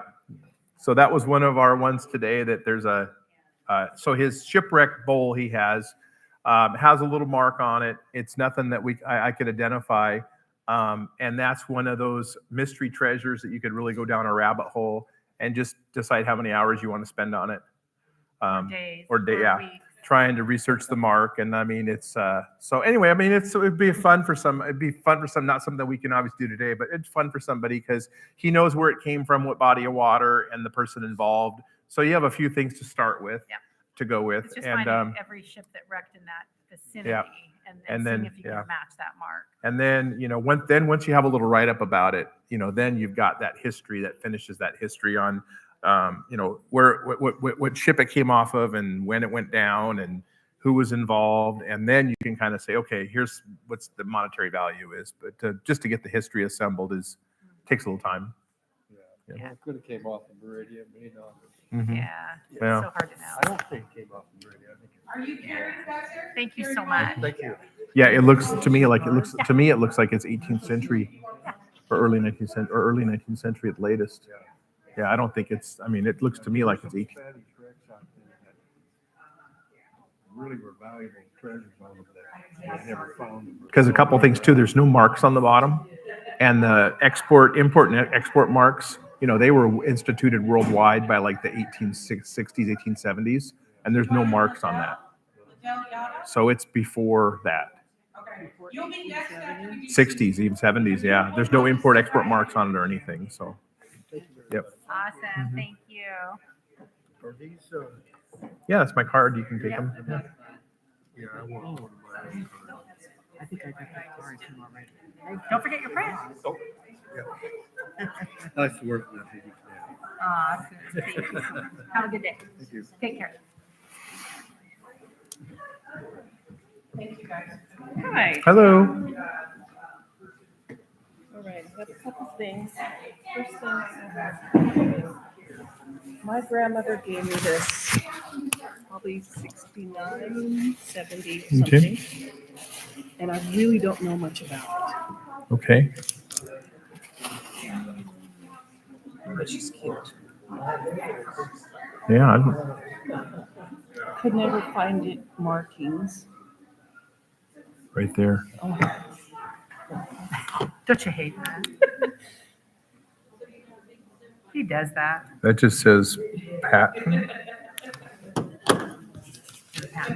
No, no number though.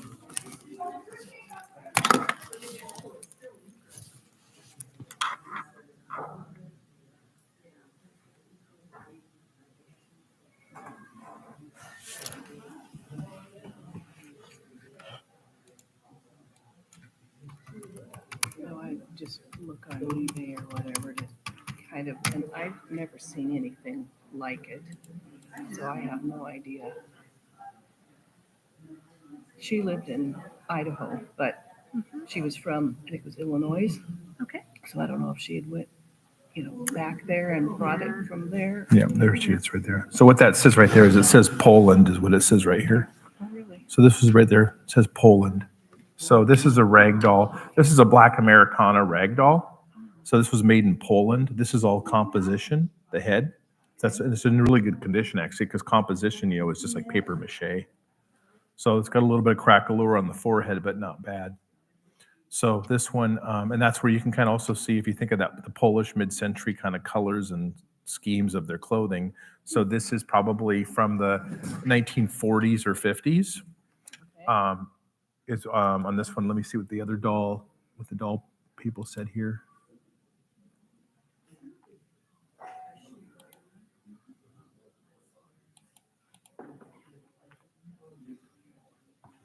Yeah, it's 1930s. Somebody said too. Yeah, so it's probably 1930s, 1940s.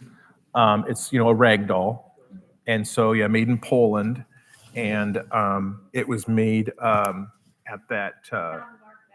Yep.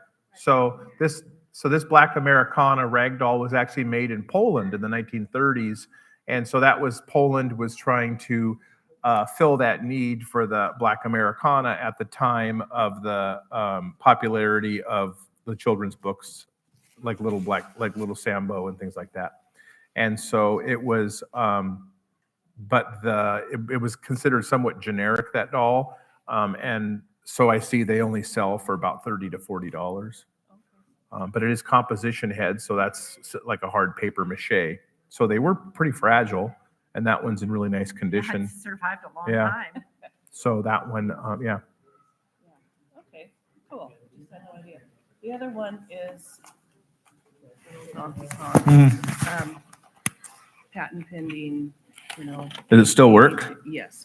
Oh. We didn't put the batteries in. We Oh. checked it this morning. But it and did, yeah. does. Okay. I don't remember the pocket, the pocket version. That's I cool. went to Japan in 1982 and I brought that back. That Oh, is- you bought it in Japan. That's I bought awesome. it. I bought it there, yeah. Do you want to put these in real quick? Does that matter? No, that's okay. If you've tested it, I take your word for it. Yeah. It's an old Donkey Kong. Remember Donkey Kong? This is the pocket version. So you can save your quarters. From Japan. And it works. Yep. And she did, they tested it this morning and it works. And it has the original box for it and the papers. It has the box and the papers, which is nice. Oh, and it's in Japanese. Mm-hmm. Yeah, and so this is, and of course, this represents, your, like with, Oh yeah, with Atari and things, your early computer or your early video game technology here. I'm trying to find one that has the box. There we go. So there's one that with the box that was pretty beat. The box pretty beat up. Has the box and manual. Oh, tested and fully working. $50 to $75. That's it. I know you'd think it'd be more because it was a. I know. Maybe 100, but- I know. It looks. I was thinking that too, but then I'm seeing a lot of them sell for that. Up to about $72. That one went for $99. So you're right. I mean, it could be with the box and papers. It could be that somebody would. There's one that went for $120. So it could be that someone would give you $100. I guess I'm thinking somewhere around $75 to $90. Yeah. Okay. And then just one other thing, Mhm. I don't know if you can do the 3 or just one, Sure. it's fine, but just a couple antique books. Again, Shakespeare, I have no idea if it's, just thought it would be fun to check and see.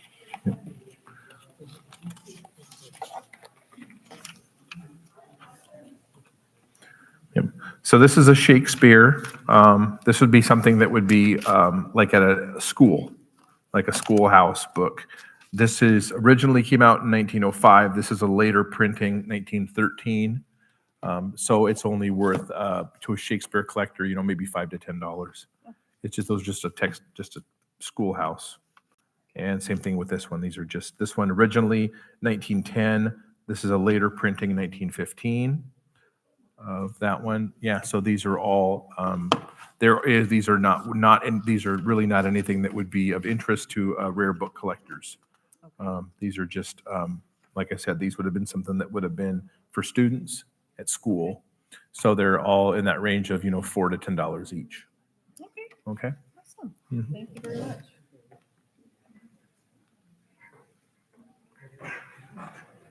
Okay, do I have a patent?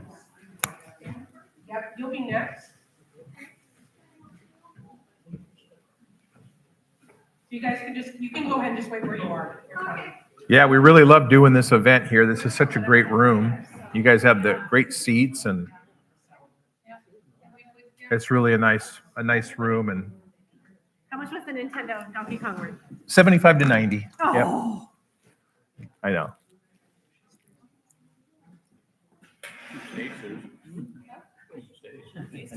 Oh yeah. Hi. So yeah, this is a great room. So for next year, tell your friends and everybody that to get their tickets quick. I know it's sold out. Yeah. So for next year, make sure to. Well, this particular item was found by my wife, her mother, Okay. in 1949. Mm-hmm. A house that the family moved in rural North Idaho. Okay. It was in a wood cellar, Mm-hmm. basement kind of thing. And it's been with the family ever since. And did this have a companion piece with it? This is all of it we have. Okay. Yeah. So this is what they call English ironstone. So ironstone is referring to the composition of this. So it's not quite as thin and light as fine porcelain, but it's also not quite not quite the same as pottery. Like when we looked at Roseville pottery, it's a soft paste porcelain, but more similar to pottery, but they call it ironstone. And the reason I asked about if it had a companion piece is because this would have been part of a commode set. So a pitcher and bowl. Yeah. So these being the English ironstone like this would have had the big waste bowl with it. That when they originally would have come out. So it's part of a commode set of a pitcher and bowl. This one is, has a really nice scene on it. It has the mark on the bottom, the English mark. Let me take a look what it says. It's Hanley. So this one's going to date probably between about 1885 and 1910 or so, somewhere right around there. And so, yeah, so they made them, put the pretty scenes on them, but the purpose of this picture was to go with the part of the commode set. And so this one, but what people do now, of course, to repurpose this is I've seen people, because of the way it has that almost like a vase shape, I've seen people use these for flowers and things like that to kind of repurpose them. The way it was manufactured, it looked like it was two pieces put together. Yeah, so it was a molded piece. Yep, you can see the But you seams. couldn't see the mold from the bottom. And the bottom is very smooth. Yeah, yeah, you can only see those marks on the side. Yep. So these were mass produced in a factory, shipped all over the world as part of that set. And so the single picture like that at an antique store would be somewhere around $75 to $100. Well, anyway, my wife was curious about its Mm-hmm. little history on it. There you go. Thank you. So Kathy? Then I'm assuming Harley, and then, are you Janet or no? Harley. Okay, Harley, okay. You'll be next Harley after Kathy.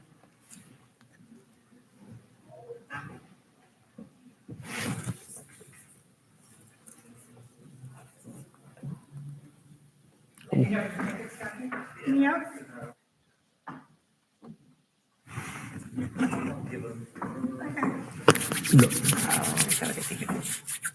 No, it's not. That wouldn't do that.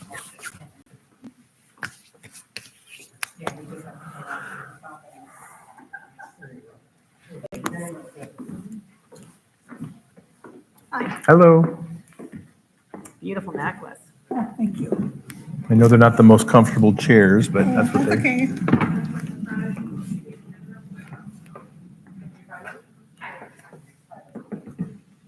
Want to do the photo first? What's that? Do the first? Yeah, we can. Yeah. Oh, you can do the sword. Okay. Oh, that's all. Okay.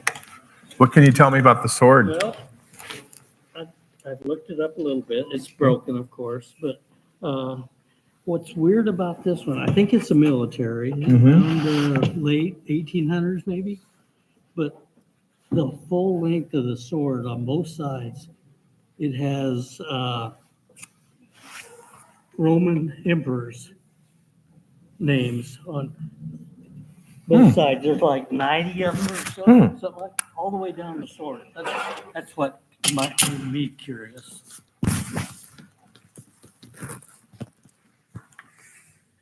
Yeah, look at that.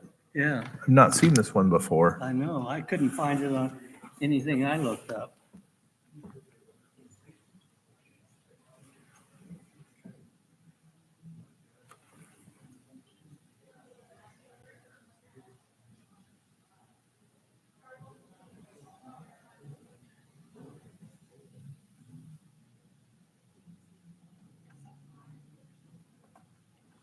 Okay, well, I've got a couple databases I'll try to see.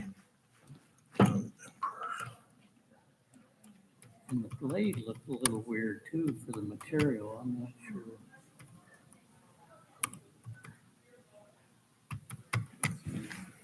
That's a piece of the blade that's broken off. Yeah.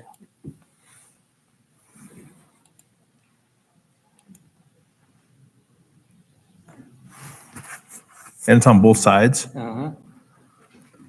And then does it have it should have a maker down here though. Let's see. Well, I couldn't, it may have.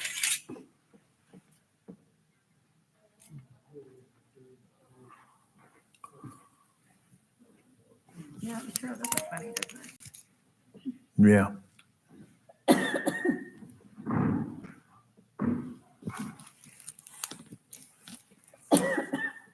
Where did you get it? Friend of mine. Linda, Linda. a friend of hers had it, and I'm not sure where she got it from.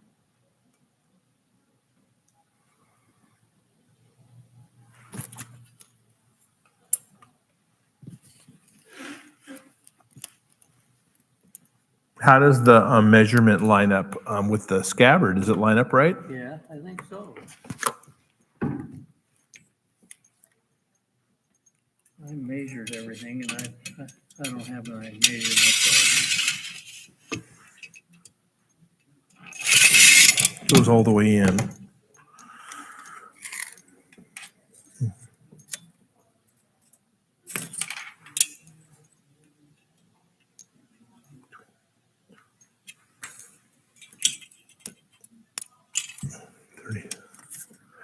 22 and a half, Gina, plus 22 and a half plus 8 and a half is how much, Gina? 31? 31. 31. It doesn't look like it matches, but the size is right. Yeah, I've never seen anything like that. That's really weird. It doesn't. Yeah, I sure couldn't find anything, just scrolling everything.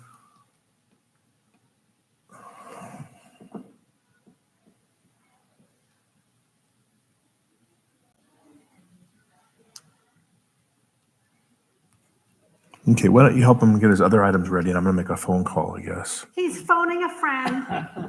I'll scoot up here.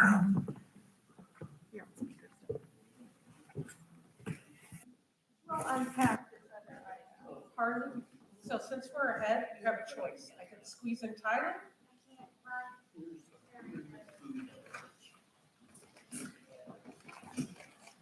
All I was gonna say for these, because we're ahead. Well, there's just squeeze and tie it.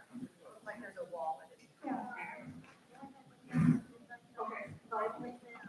Okay, all right. Yeah, we'll just wait then, and I'll just give you what the advice and yeah, you can keep sitting there.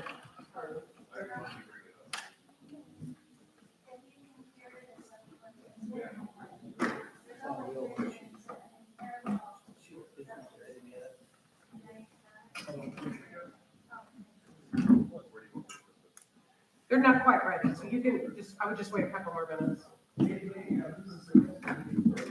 Okay.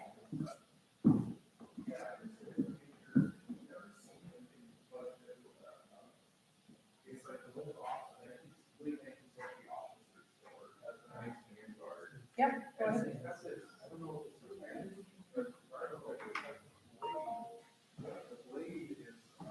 It's worth $1 million.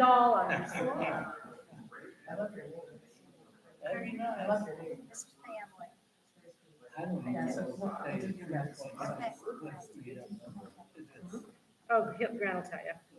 We've sold these before.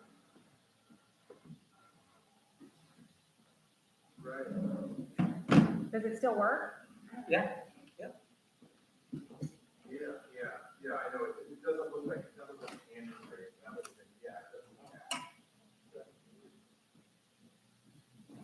Mind if I plug it in? Sure.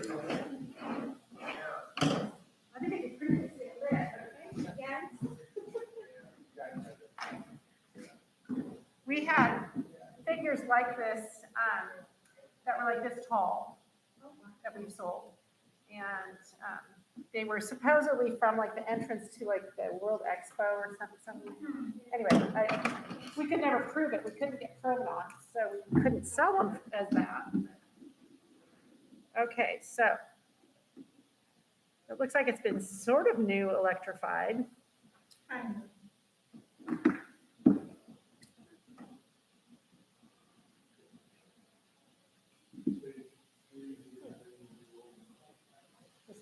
There we go. Ah, there we go. Oh, we have a bulb out. Bummer. But she's very pretty. So once in a while, Grant phones a friend when he gets an item that is really unique and interesting, but he can't figure it out. And this is a sword that is really interesting material. It looks very odd.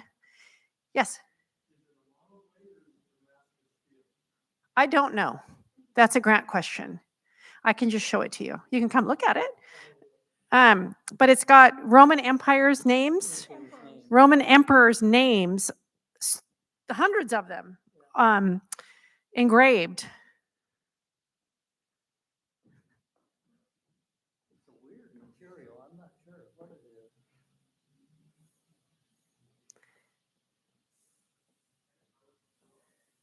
Well, it could very well be a Damascus steel, and this Yeah. looks like there's a name in it right there. Yeah. Names all the way. The whole thing, this is all names. Got names all the way All down. of this is names. I didn't know. You need a magnifier to see it. Yeah. Because I make Damascus steel, and I was Yep. looking at, I don't think you can pound that into Yeah. colored stamp down there. Yeah. Yeah. Yeah. It's just very interesting, very unique. It almost looks like it doesn't match. That's what's interesting. That's why Grant was asking about if the scabbard was even right to the sword.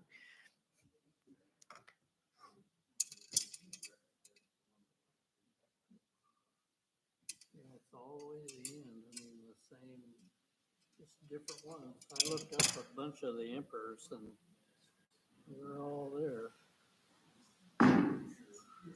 Oh yeah, you can see it much better in the light. Well, I'm glad we brought a stumper. You brought a stumper.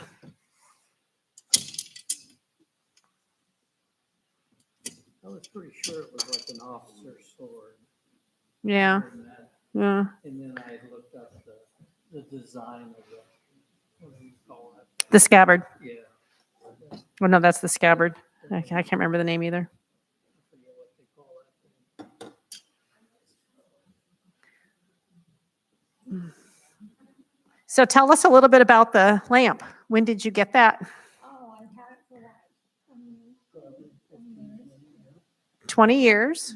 And did you get it at an antique store? I bought it from a friend who had antiques. So a friend who had antiques that no longer wanted it? Right, she was moving. Got it. Big piece to move. Yeah. Yeah, very big piece to move. From Russia. Oh, she's from Russia. Very cool. Yeah. She was from Russia, the woman who had that. I don't necessarily think that is from, but it could be. We'll see what Grant says when he's back.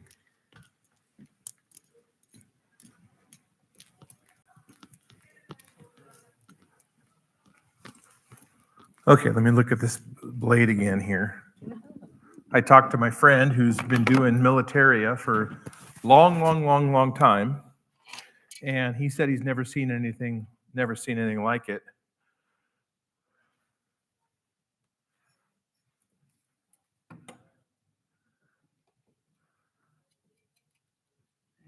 Yeah. Yeah. However, this is what we think. So, and this is with two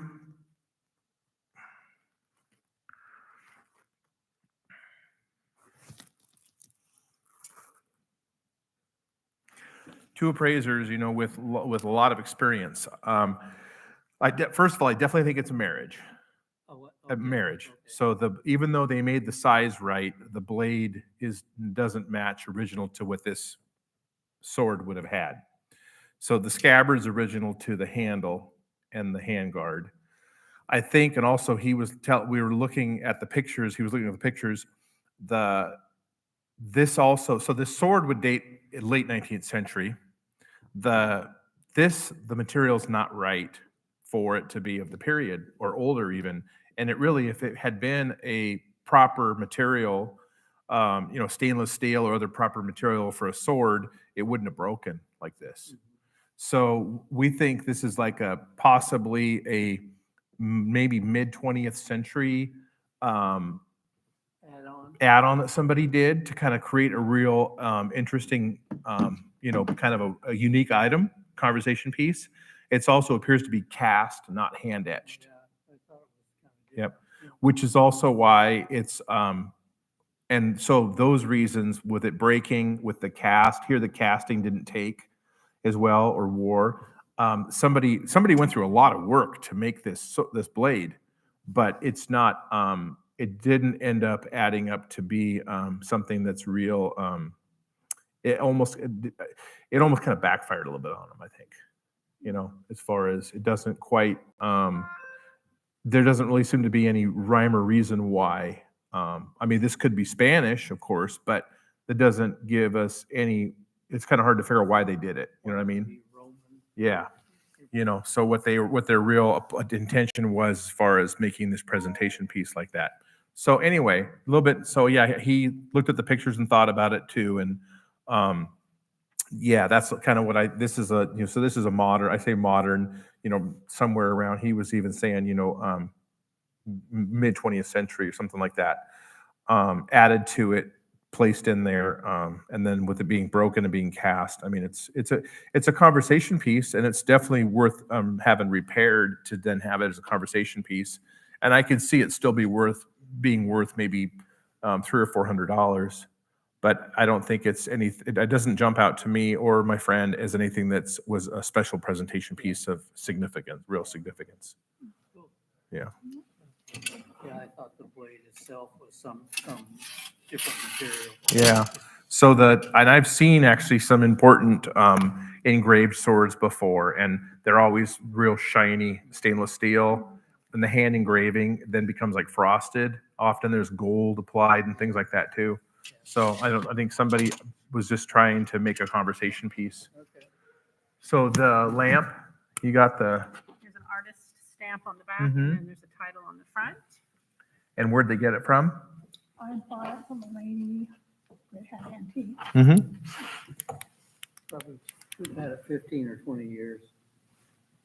Mm-hmm.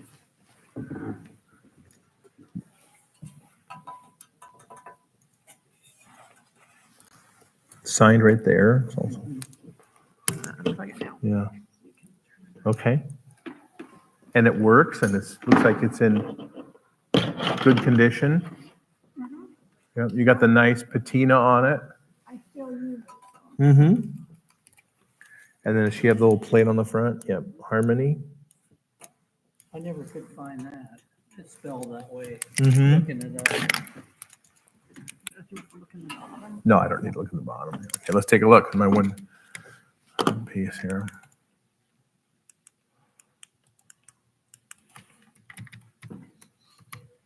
Whamigan.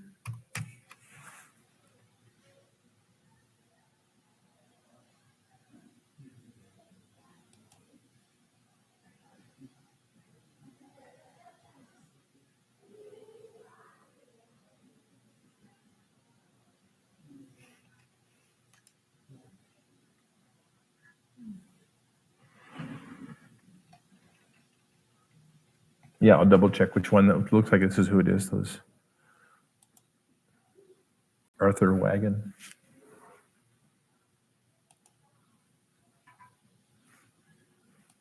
I'll double check. There's a couple. There's another.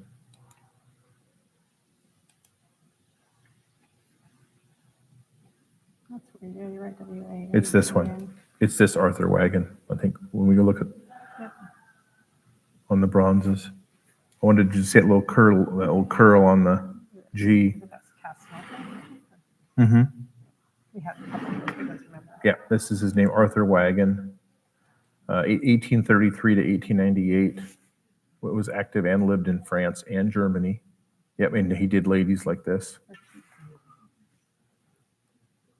Let me go back over to live.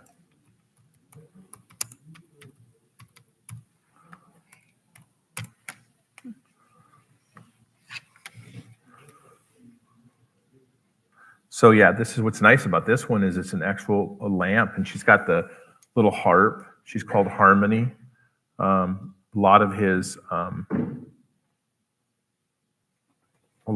pieces were just sculptures and not actually lamps. Let's go. So this would have been one of his more special pieces. Yeah, let's go back to Asgard again. Let's see. Bronze, yeah. So the lamps are pretty rare for him to have done the lamps. Lots of sculptures. How much did you give for it?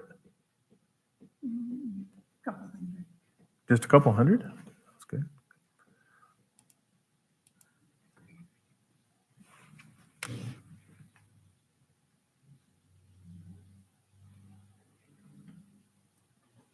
Yeah, because see the thing about the bronzes, and we saw this in the last couple with the ones we've had in the last couple of years, is that as the trends change in the antiques, you know, and a lot of the younger families, they're not into the Victorian antiques. You know, this is what we consider a Victorian era antique. This is probably, well, with Arthur Wagon's time period, this is right about 1885 to 1895 when this would have been done. And so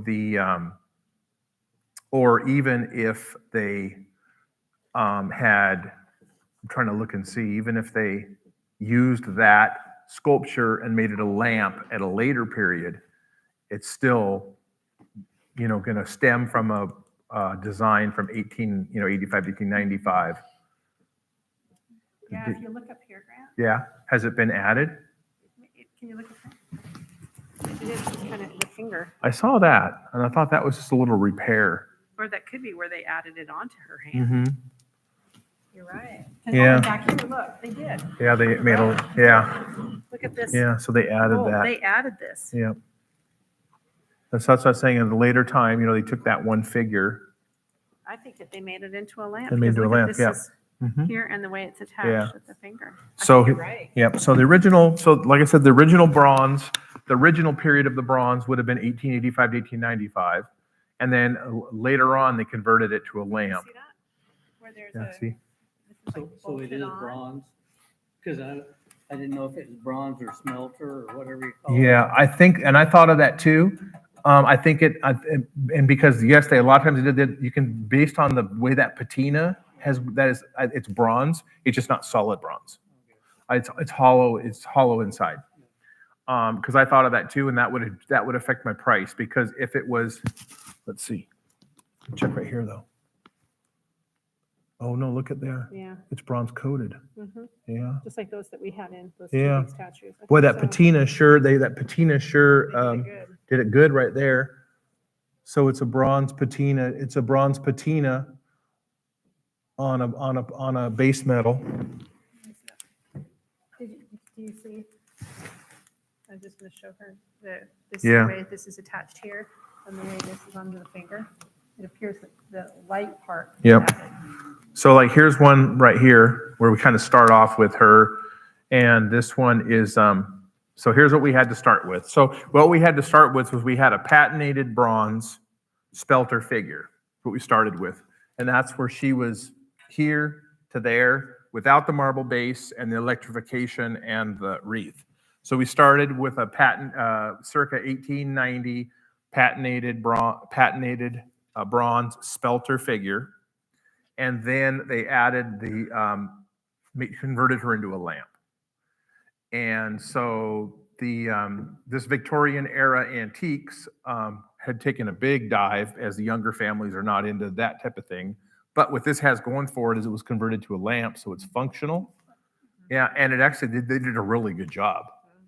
I mean, as far as, because when you forget about what you see on the back, because they had to attach it. When you turn when she's facing you and she's lit, it's very pleasing. So they did a good job on that.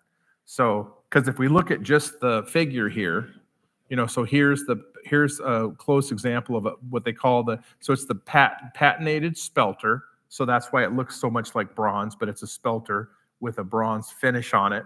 That market has dropped so much that if before it was converted to a lamp, that figure, she would have been these days only about 400 to 600, because that market's come down so much.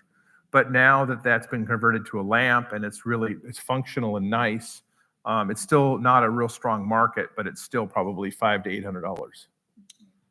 But that's also, and not higher, just because that market has just been extremely. Like everything, a lot of other things. Yeah, I mean, the last time we had some of these pieces come in, it was shocking how low response we had for these types They're of. so beautiful. Yep. Because But the artist who's the artist? Arthur Wagon. Mhm. That one was called Gypsy Dancer. That's not the same one, but that's one of his women he did. That was the one I found. That one sold, that was back in 2015 though. And they're calling it after because it was done, they think just in case it was casted after, yeah.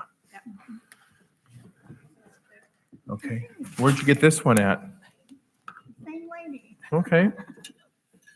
I traded her apple labels. Apple labels. Hmm. Well, that one is bronze, and that's nice. And these you're never, or I should say, are they ever gonna be signed on the bronze Buddhas? Look really old, just looking inside it. Mm-hmm. That funny little piece of metal. Yeah.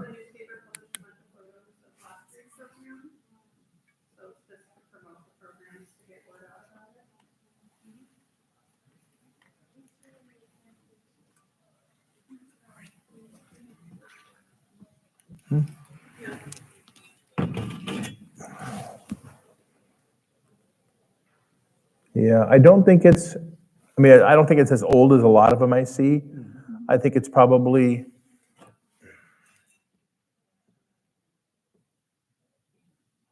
I think it's also like turn of the century, might even be up into the teens. So late 19th century, early 20th century. But it's, a nice patina. It is solid, that one. Probably 400 to 600. Really? Mhm. Oh, Buddhas are very popular. And they're very popular right now, especially with the, now that the auctions are, global, they're worldwide. And so anything that's Buddhas are very cherished. And so anything that's Buddha related always finds a good new home. I know what. You do auctions too? Yeah, that's what we do. Would you do auctions for Ellensburg Blue? For what? Ellensburg Blue? Oh, the Ellensburg Blue. I have a huge, one of the hugest collections. Yes, I know about Ellensburg Blue. Yes. Yeah, you can grab here's our card. Yeah, okay. Because I don't make jewelry or anything, it's just sitting in a box. Okay, yeah. Okay, I appreciate it. She's beautiful. Thank you. Thanks for letting me plug her in. Power her up. So Harley, do you want to go ahead and? I think it just makes, it just shows so much better. If artifacts could talk. I know where they always came from. And, Yeah, can you tell us your story? Yeah. Like, when did you get lit? Like water to the right one. All right, here comes the next one. Thank you so much. Thank you. Here, let me help him. I don't want to fall down. Hi. Harley Bradford, I'm from Wenatchee, and Oh. I've been an antique dealer for 3 years and Oh. I'm 88, so I've been at it for a long. Yeah, great. Yeah, I've been doing this since I was a kid. Yep. Yep, I love your necklace. Margaret? Is it Margaret? This is Or Margot? the 1940s, right when World War II Mhm. came back. That were into this, and then they went down to Mexico Mhm. and have, blended ideas for, a different kind of Mhm. design. Mm-hmm. Yeah, so that era. And I love sterling silver. Yeah. It just means Oh, I it's just wondered if beautiful. it was it William or Margot that did it though? I'm not sure Yeah, as beautiful. to, it's not. It is signed, yeah. Thank you. Beautiful. I'm glad you knew it. Okay, What do we have? 3 items. Carefully. And that plays it. Okay, you can do that one first.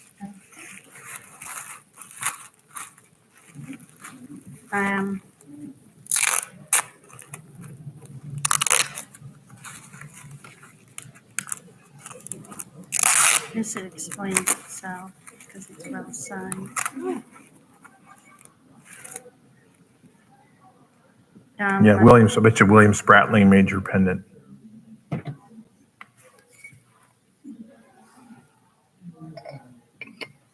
That's gorgeous.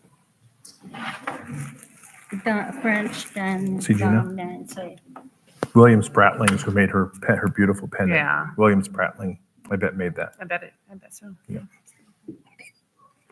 Oh yeah, and about the little powder box again. What was that? It's beautiful. It's got double cross on it. On the side. Mm-hmm.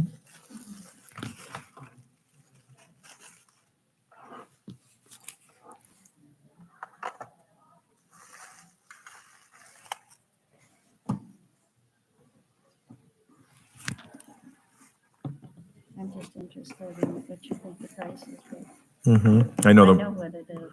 I know because I know the prices on this cameo glass has changed so much in the last Yes, it 10 has. years. Let's take a look at the.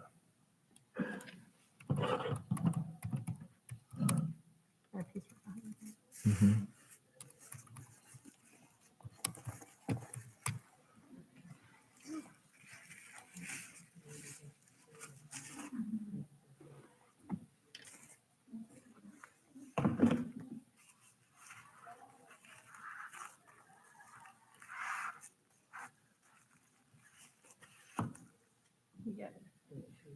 While he's looking this up, I'll tell you, we get stuff from all over the country in for consignments. And so people will ship us things. And so we spend our hours unpacking, beautiful pack jobs. Get rid of the bubble, get rid of the styrofoam peanuts that they ship me that are illegal for me to have in the state of Washington. So I got to quickly hide them in a bag and take them to the dump so I don't get arrested. So then we catalog it, photograph it, and then I just pack it again to ship it out somewhere else in the country. So it's kind of funny. And then I kind of chuckle when I know that the estate came from, Connecticut, let's say. And so I've unpacked it from Connecticut and then I ship it back to Connecticut. And so I kind of laugh, like it made a lot of road trips. Yeah. So my opinion on this one at auction at the market right now is $1,200 to $1,500. Would be my assessment. Yeah. It's beautiful. Mm-hmm. Nancy. Mm-hmm. And France. Mm-hmm. Yep. Wonderful cameo glass. And then what do we have here? Oh, look at that's cute. And look at the little stool that Isn't that adorable? they're sitting on. And may I suggest something? Mm-hmm. My daughter was visiting me, and she said she believes that's just straight out of the Bible, and believes that that's Matthew. And within the Bible, he is playing a harp, and he was a shepherd, and notice his. And I think she's on the see his, and then his head's screwed up because he's a shepherd. He would be killing animals that my niece would, be after the sheep. And yes, we've got an animal's head here. There it is. Yeah. She's got a good idea. Mm-hmm. So it probably had a heart at one time in a separate thing. Right. This was worth how much, Graham? $1,200 to $1,500. 12 to 1,500, beautiful glass. What do you call it? Nancy. Dominance. Dominance. Mm-hmm. It's a cameo glass yellow powder Cameo glass. powder box. Powder box. Beautiful. French. Mm-hmm.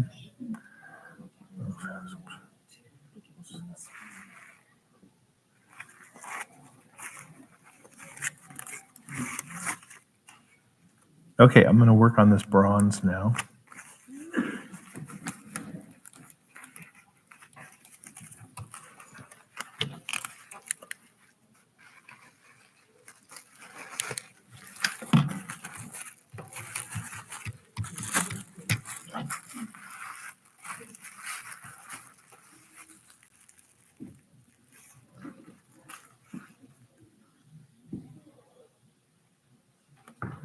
Yeah, somebody's been saying that.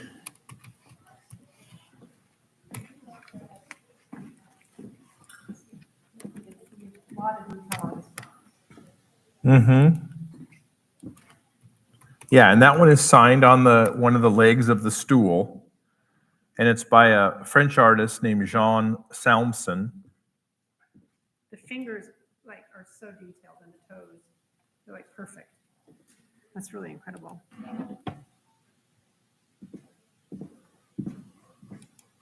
So now we're looking for that figure. And that's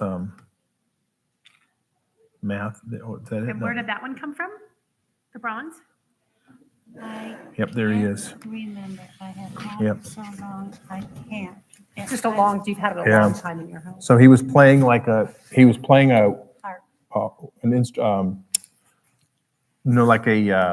clarinet kind of instrument there. There's the Oh, figure. really? Yeah, when his hands there. So there it is right there, what's missing. May I see that? Yeah, Can you get it closer to I'm trying, yeah, there we go. Oh, that's interesting. Yeah, so there he is right there. So the artist is Jean Salmson. It's signed right there on the leg right there. I see. Yeah, and he was playing like a wind instrument, similar like a clarinet. A wind instrument. Yeah, Okay. yeah. That's interesting. Okay. So there's, and then so we're missing that. Slide into it. Yep, Uh-huh. yep. And That's why so his hands are in that. so that one went up for auction that looks like in France went up for auction in June of 2023, and they don't have a result that was recorded though. So let's see. In 23? Yeah, that was in Where 2023 was the auction? in France. In France. Yeah. So I'll try over here too to see cells and bronze. Oh, that's going to be there's very prolific, almost 1,300 results for that artist. Pardon? There's almost 1,300 auction results at one of my databases for that artist. So it's very prolific. But now they're mixing in other things that are not him. So let's put his first name in and weed it down a little more. Okay, there we go. Any era? That one is, there he is. Yeah, that's going to be the late 19th century. He lived to 1902. So that one is probably I would say that one's 1880s. That's what I would say on that one. And it is solid bronze. The bronzes have been also a little bit, they have not been selling like they did 10, 15 years ago. That one, with the instrument missing, I would say at auction, just my opinion, I'd probably say somewhere around $400 to $600. Yeah. How much does it bring the value down, not having the instrument? Oh, $200 to $400 at least. At least. Yeah. Beautiful. Yeah. Well, it's just beautiful. The detail of the hands and the feet is just extraordinary. I know. It's really been one of those. Well made. Mm-hmm. Yeah, it's been one of those how much a lot of bronzes have come down has been really surprising, but that's part of that. This piece I didn't want to put together, Grant, because I was a little nervous about it.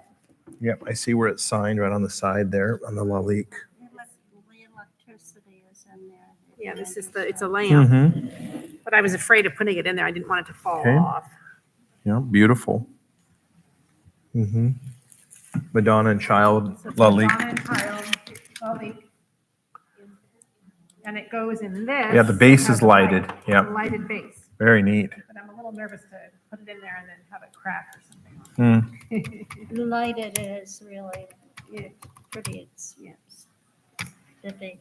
And you would turn it around and those little holes would be on the back The side. back, okay. That's what I was wondering what those are.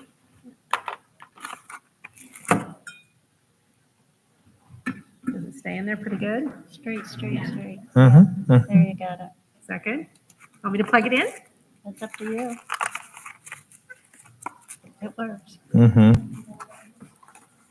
So this is a great idea. If anyone's looking for a little widget business, out of plastic maybe, or wood or something, this is just cardstock, which works fine. But if you're looking for a little business on QVC channel, maybe Shark Tank, that was There's one sold for brilliant to wrap the word $275. on. The clear Lalique has Brilliant. been also, clear glass has really taken a dive too. Clear glass in general, Baccarat, Lalique, all of those. The clear glass has been that's one that sold for $275. Oh, does it not work? Are they Oh, saying? it's on. It's just because it's so light in here. I Yeah, can't it's really a tell. it's Lalique But right it's there. lit. That one's signed. Are they saying by whom? Lalique. Yes. Yeah. Mm-hmm. Yep. Another one. Very beautiful. Okay. And did you come up with this design? Mhm. Well, I think you need to market this and patent it. There's one that one fetched $325 for the Lalique. Yeah.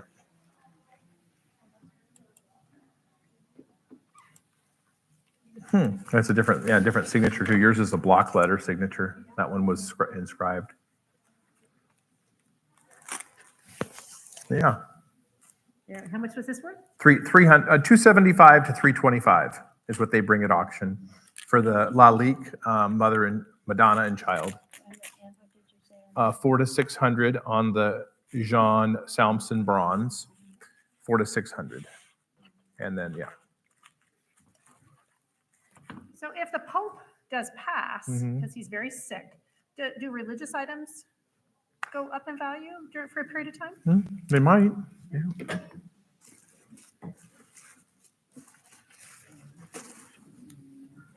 Okay. Was there. Okay, thank you. Thank you. Was there. I'm trying to get this. She's back getting it in. wrapped up Sorry there. about I it. know both of them, and they said, Yes, doesn't have to be in your desk, yes. thank you, Yeah. Thank you. thank you. Yeah, thank you. Oops.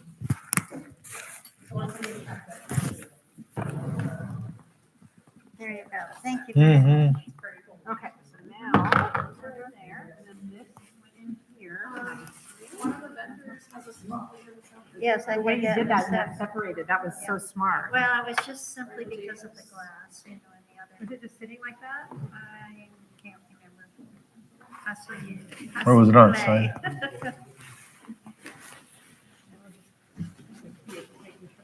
gonna put some in here and look at this. It is. Oh, absolutely. I was an emergency yesterday. Oh, no. And I was determined to come to this. Well, I hope you're feeling better. Thanks a lot. Thank you so much. Okay, thank you. Okay, who's up next? Hi. Hi. There's Tyler. Hi. Mr. Tyler. This is an old chess set. Ooh, chess set. Oh, look at that. Is it carved wood? I Or think no? so. It's my mom's family had kind of an adopted grandpa who was from Germany and went back often. And it's the box has a sticker.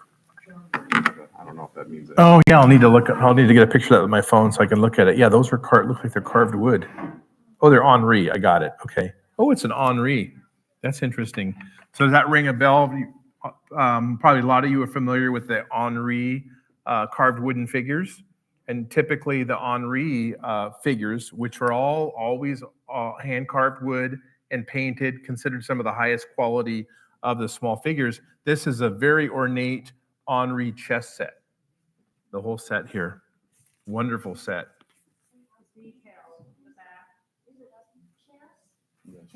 Chess set.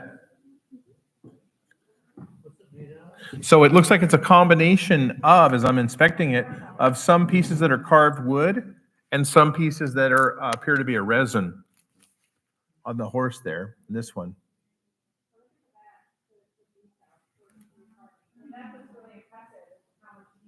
Yep. And it's perfect. It's perfectly preserved in its original fitted case.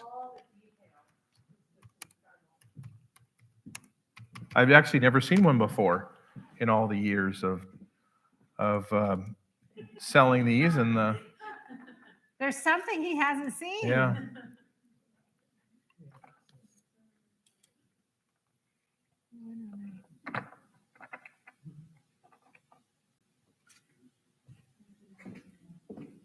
And what does it say on that label? Just let's see.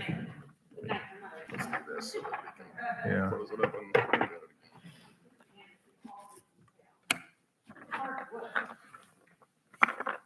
It says Henri, but doesn't say any other notes about this particular series.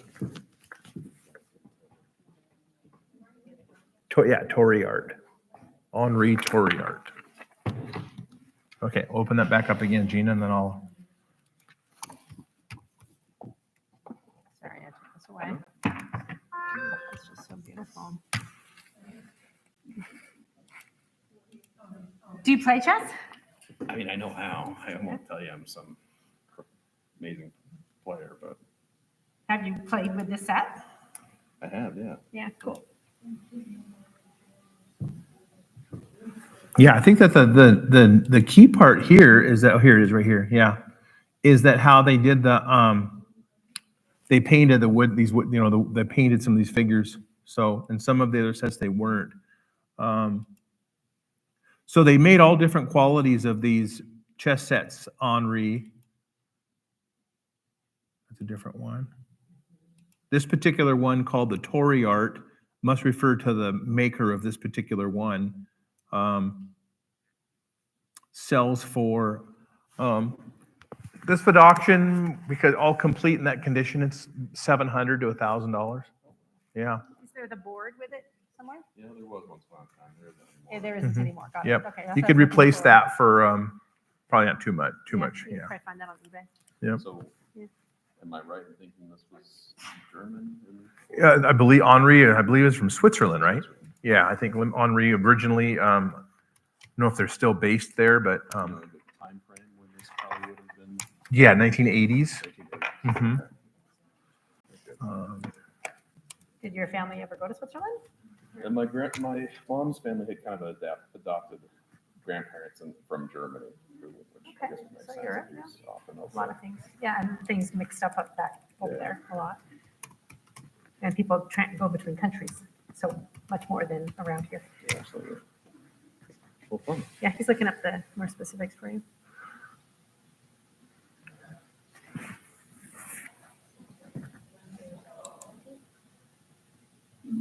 Oh, Henri are made in Italy. Ooh, see? For some reason, I had thought they were Swiss. I'm thinking of the Swiss music boxes. Yeah. Yeah, interesting. Yeah, Italy. Still the same time period? Oh yeah. Yeah. Yeah. Yep. Pretty cool. Yeah, they can. Yeah, they have all different. They made different ones, and some of them are up to a couple thousand, even depending on if they're all wood or not, and things like that. But yeah, beautiful set. Very cool. Thank Yeah. you. Thanks. Is anybody already paid and waiting to be seen? Because we have a gap right now because we had 2 no-shows this morning. Give them the water. Oh, that is not showing. Yes. As long as we've got a space here, I would love if this had been written down with each thing for us to take home to put with you to say. That was kind of part of the deal. We made it clear when you signed up and when we talked to you on the phone that it's just a verbal appraisal. Verbal appraisal. We do have some notebooks and paper that if you wanted to write it down yourself, but yeah, just verbal appraisals today. Yeah, we can write it down for you real quick if you like. Yeah, she can do, Yeah, you can do so it. come on up and we can give you a piece of paper. Yeah, come on up. What was your name? Yes, that was by Jean, Jean Salmson. Salmson of the lute player. Lute, that's what I was thinking of, lute. That was 400 to 600, lacking the lute.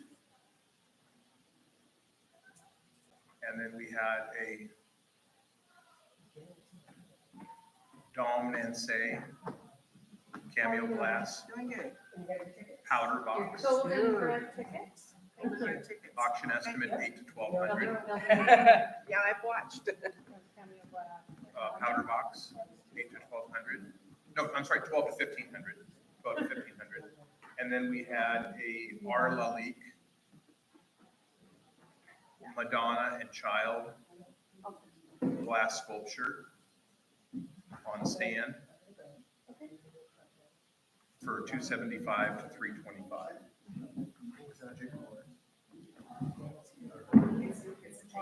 James Washington. No, I got that. It's a James I got so Washington. excited that I got to Yes. And And then I have Disney horses.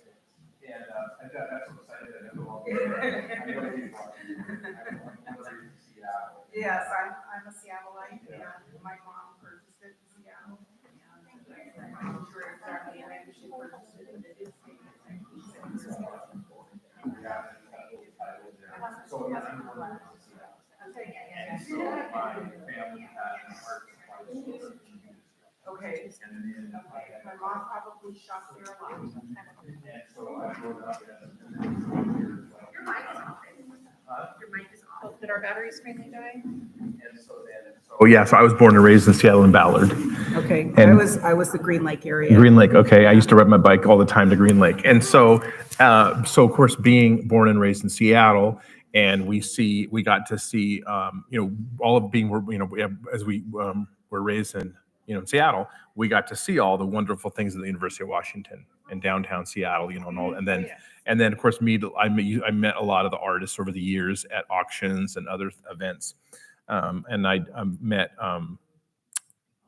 we met Dale Chihuly one time at the airport, but he was not really into talking in public. He doesn't like to be approached. And a lot of artists are like that, But yeah, so I've seen many of these over the years. They're all wonderful in their own way. And I love how he would do that. Put the titles on there. So your mom bought it from? She bought it. I don't know if she actually bought it from him and his studio or, but she was an artist of herself, but not famous, just personal fun. But she loved collecting pieces. And so she's got a lot of paintings. She's got posters of different artists, poster work. And she picked up this little guy. In what year do you think she got it? Gosh, I would say 80s or 90s. How did she find it? Like at a gallery or no idea? I have no idea. I have no idea. She has passed away in 2011. So And then you inherit. Where do you live now? Huh? Where do you live? Here. You live here? Okay, yeah. And we moved to the Davenport. Being we moved to be. We moved from the Seattle market to Davenport, and we have our auction gallery there, and we get things from all over the country. I don't know how long you've been sitting here watching. I came in and watched a person who brought in a Charles Russell and then some other pieces. So I watched a little bit this morning. Oh, okay, yeah. So we were talking about our background a little bit for being here today. So Gina and I, we moved from the Seattle area to Davenport 8.5 years ago. And with our auction house, we have bought a building in Davenport, and we get things from people all over the country and ship things all over the world. But this goes right into my ties of being born and raised in Seattle when somebody brings that in. And I remember some of my art books too. So this is a stone carving by James Washington. And in the art book, when you look through some of the art books, you'll see some of the great photos where he would actually go out and find his own stones and gather stones to carve and things. And then he would use his found materials. So like on this one, he makes the wood base here. And then he would have one of those metal punch sets. And so he used the little metal punch sets to stamp in grouse on the base. It's so cool how he did that. And then he would put his initials on the base. And it's what's so great about his carvings is that how they all have their own personality for James Washington Jr.'s carvings.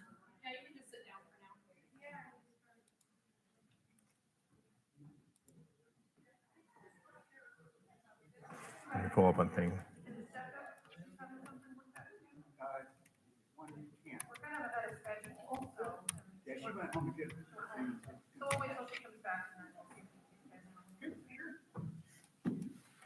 This was going to pull up. There we go. So what's great about his these granite carvings of his is that they all have their own personality.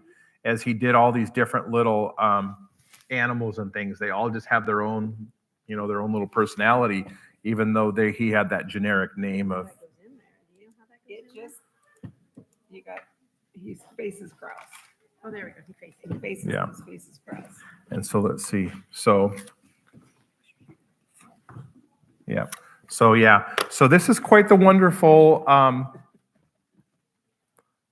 find to come in today. His work is very important. He was from my, being born and raised in Seattle, he was a very private and kind of reclusive gentleman.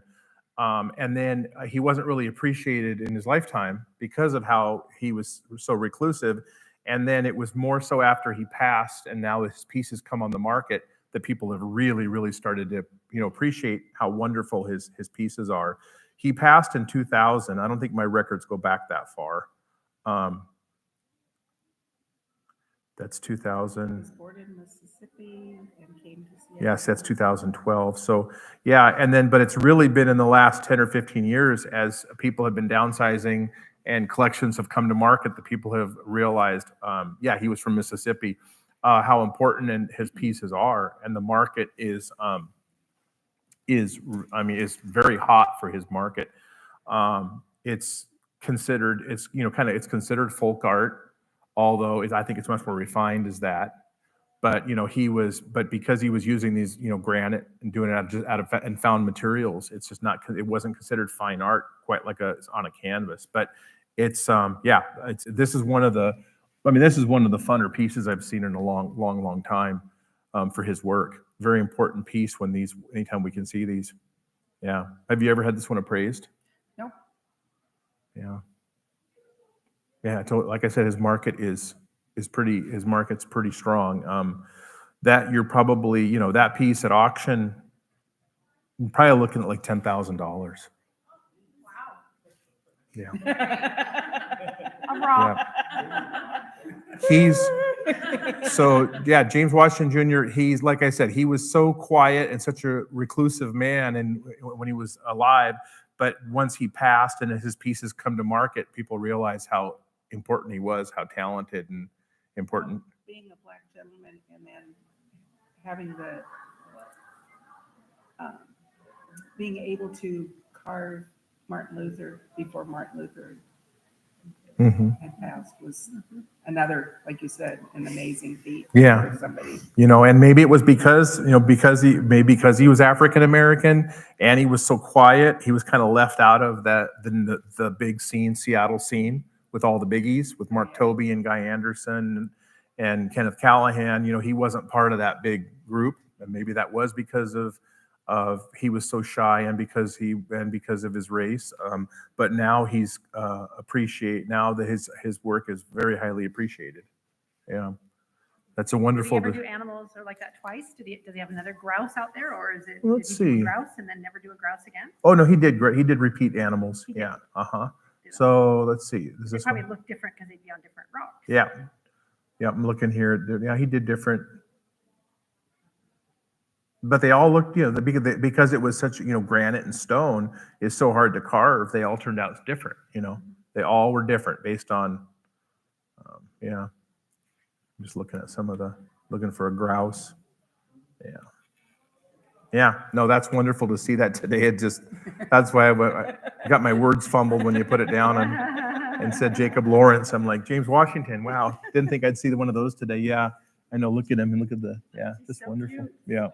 Like I said, I'll go by and pat him now and then. Oh yeah, that's what they're there for.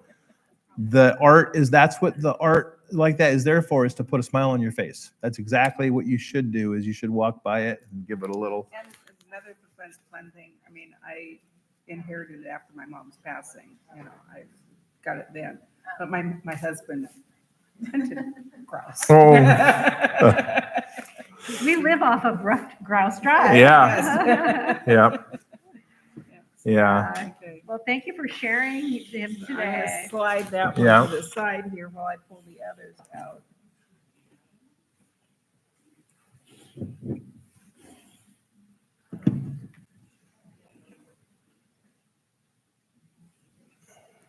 We do have a notebook and a pencil there if you wanted to write down any notes there. Claudia. Okay.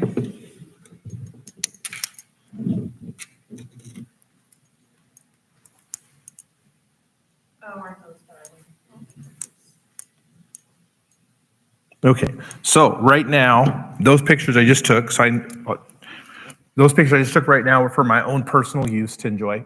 Okay. So that and then my next question is, and you can say yes or no, is if I was to keep you anonymous, do you give me permission to post those on social media? Yes. Thank you. Okay, so we can share it, but it'll just be completely confidential. One of our fun pieces that came in today, and because I'm a group of Northwest art collectors, and so they'll just love to see that. It'll be completely disclosed as a private collection. No value will be put on it, and nobody's will be named, but just to share a great piece that came in today. Okay. Thank you. You're welcome. Mm-hmm. All right.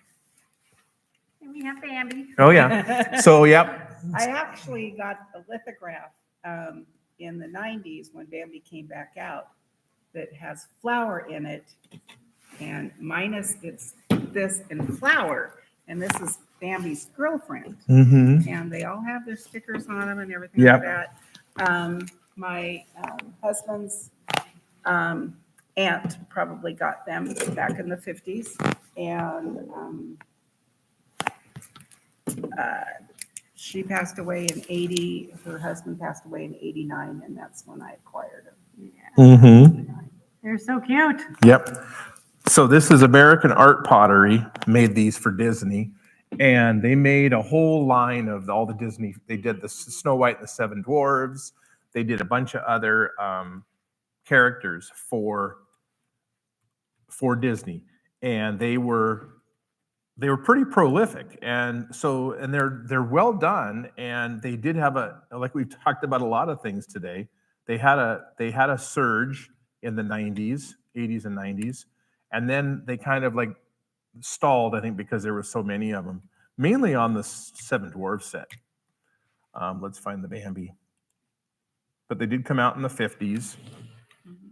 So here's the Bambi. So it's made by American Art Pottery. We know that because of that silver foil label. And so here he is right here. There's Bambi right there. And there's that silver foil label.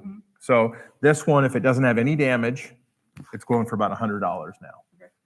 And when these, back in the 90s, I remember these being, over $200.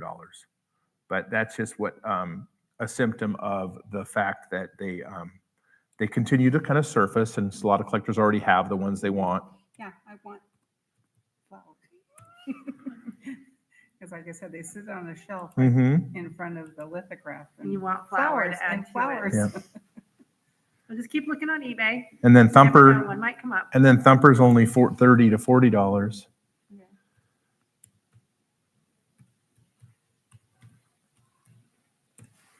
And then Girlfriend's $30 to $30. Oh, that's a different one. Let's see. Oh, is there's Girlfriend. Only there's one Girlfriend. Evan Shaw. Yep, that's the one. Yeah. $30. Yeah. So they're both, these two about $30 to $40. That one's $100. Cool.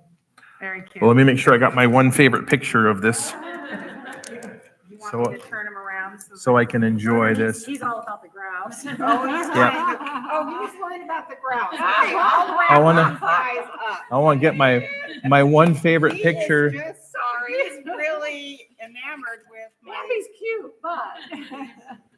You can go ahead and I'll let you pet him. Yeah.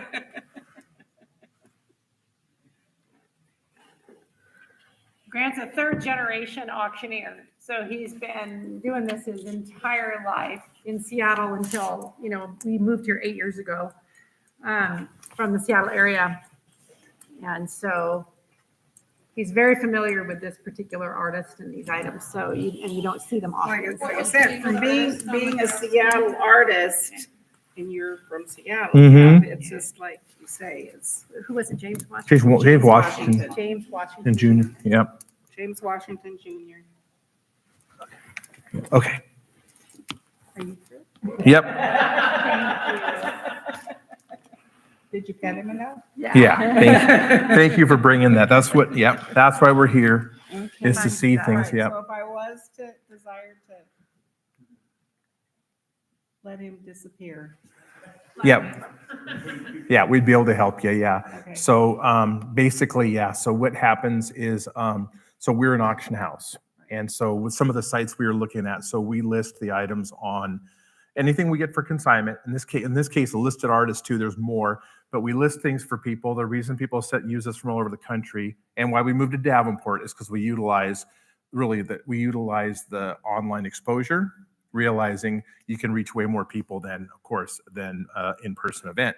So we put items on liveauctioneers.com and valuable.com, AuctionZip on our platform, and then also a site called AskArt that I was looking at. And what that's going to do, then all the best collectors of James Washington Jr., no matter where they're at in the world. So even if there's people that were from Seattle that moved and all that, they're going to get alerts, and then they can be informed of when auctions are up, and then they have to bid against each other for that item. So what happens is that the item goes to a new home of someone who falls in love with it. For you get compensated the best because somebody has to be the successful high bidder against everybody else. So that's what we do, is we do auctions. And that's where it would. And we ship all over the world. Yep. And something like that would be an exceptional piece for auction, because it's whoever wins it is gonna love it too, of course.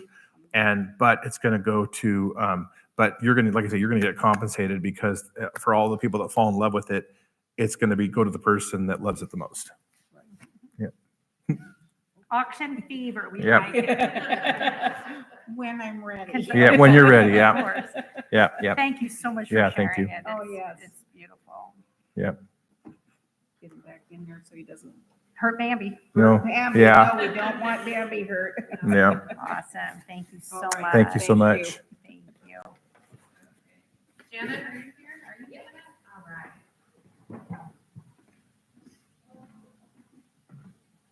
I'll take your ticket over here. Okay.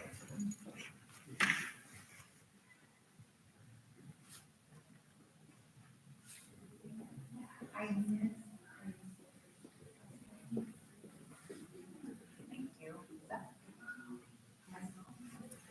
It says vase, but it's actually an urn. Hmm. And I cannot find another one like this. Oh.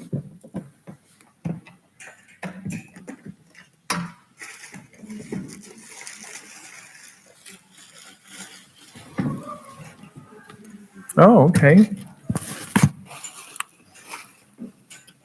That is gorgeous. Mm-hmm. Isn't that beautiful? And it's an urn? It is. Yep. So yeah. Empty, we hope. Yeah. Oh, yeah, it's empty. Wow, I think I could spend my life in there. Life after life. Yeah. That's pretty. I think it's pretty cool. That's beautiful. I just love. Yeah, the shape of it is Yeah. gorgeous. Yep. I know that mark. You know that word? Yeah. So I'm going to check on that. So that's not the Irish, Balik mark. That's the Willits Balik or the American Balik mark.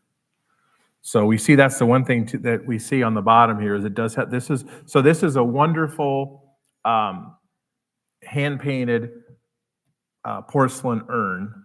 And you can see the quality of the porcelain painting on this is outstanding.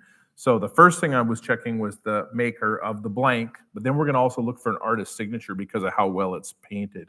But we do have a mark on the bottom, and it's marked Balik, but it's not the same as the Irish Balik that makes all the cups and saucers and things. This is a different Balik. It has, the mark has a circle, and it has like a painter's palette on the bottom. And I'm going to double check. That's the Willits Balik or American Balik. And then we'll look for an artist's signature too. Very nice piece, and it looks like it's in good condition. I don't see any repairs, right? Looks like, yeah. How long have you had it? Probably 10 years. Did you buy it at an antique store? No, it was or given to me. it was given to you? Did they know it was an urn? Yeah. Yeah. I asked him if he wanted to put his wife's ashes in it. He didn't. So. Mm-hmm. Yeah. There it is right there. Oh, you found it? No, the mark. Yeah, I found the Oh, mark. Yeah. Okay. Okay, so it's the palette mark for Balik, 1889 to 1906. And this is for the Ceramic Arts Company, which then ended up becoming Lenox. Right. Yep, okay. So this is the Balik. So this is going to be right at turn of the century, right around circa 1900. Let's see.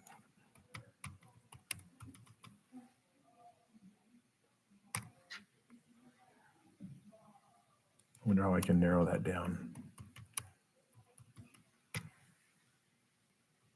Yeah, I could not find anything on it, so. I think they're just calling it a lot of the people differentiate by just calling it the American Balik. Yeah, looks like. Okay, yeah, here we go. So now we'll get into some. Here's one here. So here's one here that has a wonderful lotus flowers on this one, and it has that one. So that one sold for $620 in 2022. And so this is, again, they did real similar how we can see how they did how they painted every part of this as a blank. Thinking as it comes as a blank, you can see like on the bottom, it's all white or cream colored, and they've completely painted everything but the bottom. Yeah, everything's filled in with the, yeah, you can see in there. And so this one, yeah. And so, yeah, this shows how this market for this is one of those exceptions. A lot of the painted, porcelains aren't as desirable, but I know that the American Balik has always stayed popular. That was 14 inches tall, this one that sold for a little over 600, and this one's 15 inches tall. And I would say that as we get to the other ones, they're not as nice as yours. Let's see how, and this one there we go.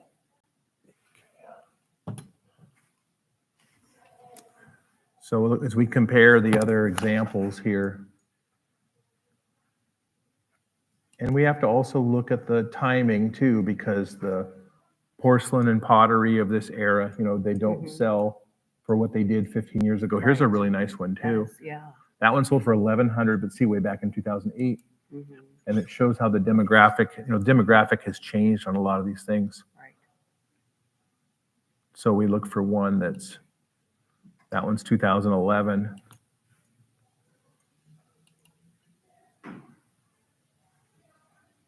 I think we're probably, It's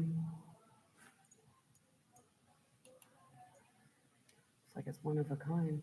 well, they're all going to be one of a kind because the way they're hand painted. They're all hand painted, so it's up to the artist that day to just go with their, to go with what they felt like doing. So I think it's probably, in my opinion, somewhere between about $450 to $600 in today's market. I might look pretty good in that. I think so. I would spend my eternity in that. It's beautiful. I love irises. Oh, yeah. Yeah. It's awesome. Mhm. Yeah. Yeah, and it's your color. I mean, look at that. You're wearing that green, which is in that. It's beautiful. Yep. Thank you. So Yeah, that very was, nice. Very yeah, pretty. so Thank circa 1900, but, specifically that company was, what did I say, 1886 to 1900, what did I say? 1886 to 1909. Yeah. But that's going to be right about circa 1900. Yep. All righty. Mhm. That's Very nice. interesting. Mhm. Beautiful. Yes, that's very special. Thank you. Mhm. Thank you for bringing it in. Don't see those very often. No, I wouldn't have known that's what it was. I I mean, know. I said vase, and my husband says it's an urn. Mhm. I wouldn't have known. Thank you. Thank Mhm. you. Yeah. That's beautiful. Yeah, there's always They just- they hand exceptions. paint those. They completely hand paint it. So they get it as a blank. It's all white, or what like the bottom was. So it's like a piece of art. And then they paint the whole thing, yeah. Yeah. And that's why, yeah. It's a So, shame that market is just so deteriorated. I know. Yeah. Hello. How you doing? Good, good. We got some unusual stuff here. All right. This is the one right here, I think is probably the neatest one. All right. I love autographs. I've just been working on some this week, a lot of autographs. And this is from, on the back, it's got the story. Oh, look at that with another signed letter too. Mhm. Okay. Let me put this over here. Well, let me look something up first. Let's see. Oh, Commissioner of Fish and Fisheries. Yeah, piece of cake. 1935, I think.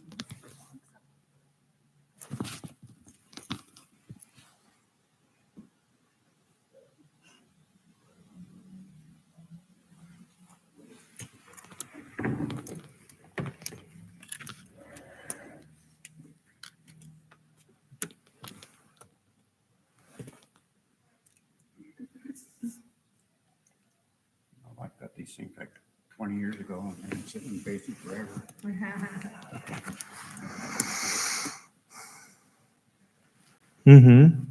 Okay, let's me pull up the signature examples here.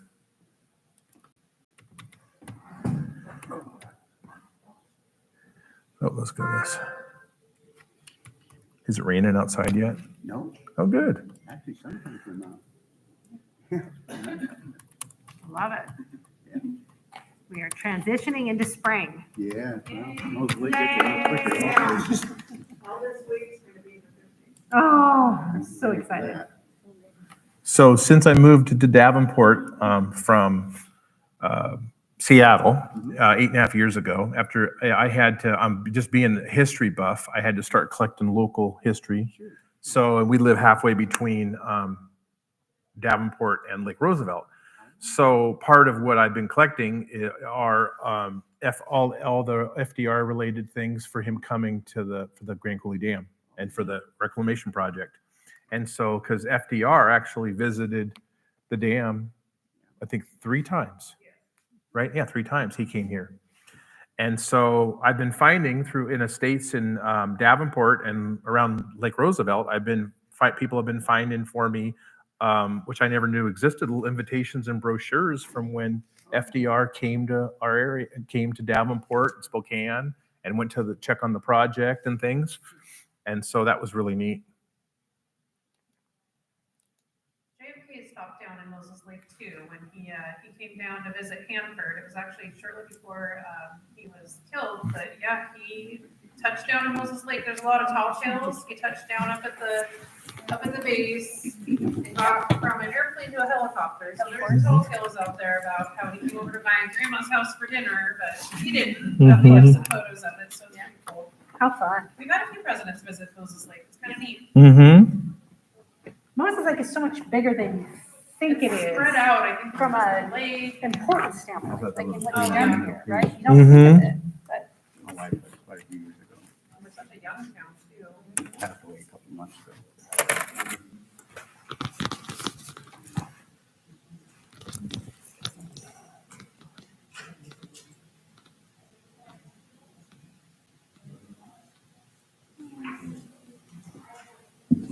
So one of the key things on autographs, of course, is making sure it's authentic.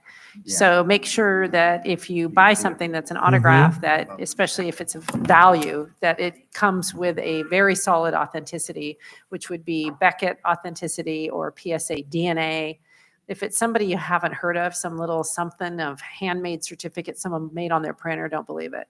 And if you see something out there that you like, Beckett's got a great program where you can go out and actually do a quick opinion and you can send it to them. I don't even know exactly how it works because we don't use that program, but you can go out there and you can shoot it to them. They both and look good. I think pretty quickly they'll respond to you with it's likely authentic or not. So you can have some backing. It's like $10. And I think you get it back if you actually then authenticate it if you do buy the piece. So if you see anything out there, just be careful, be cautious, buyer beware. People bring in stuff all the time. Their estates from their families and whatever, and oh no, this is all real. None of it is, and it's really it's tough. So be cautious with autographs. You got yourself a pretty fun job.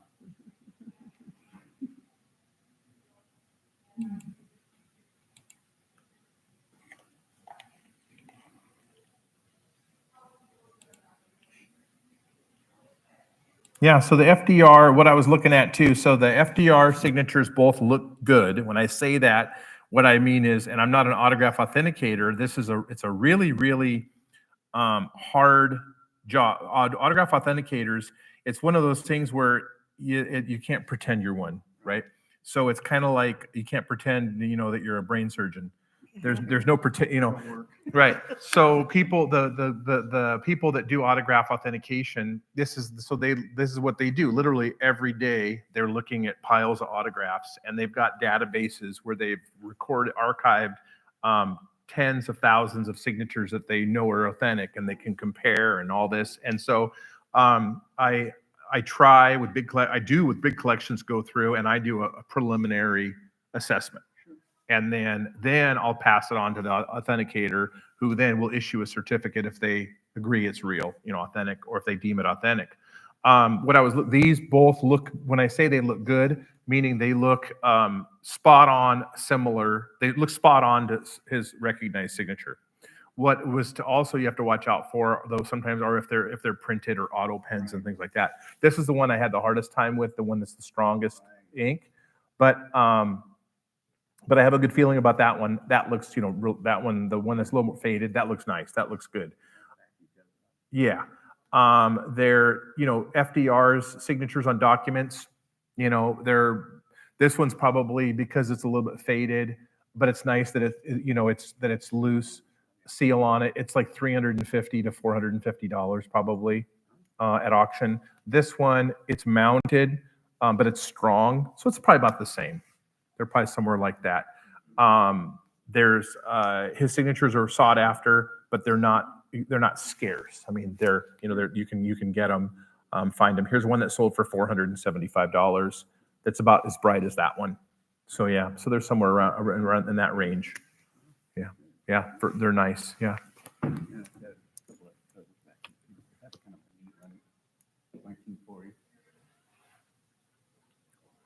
And that is signed by I don't know. I couldn't figure it out.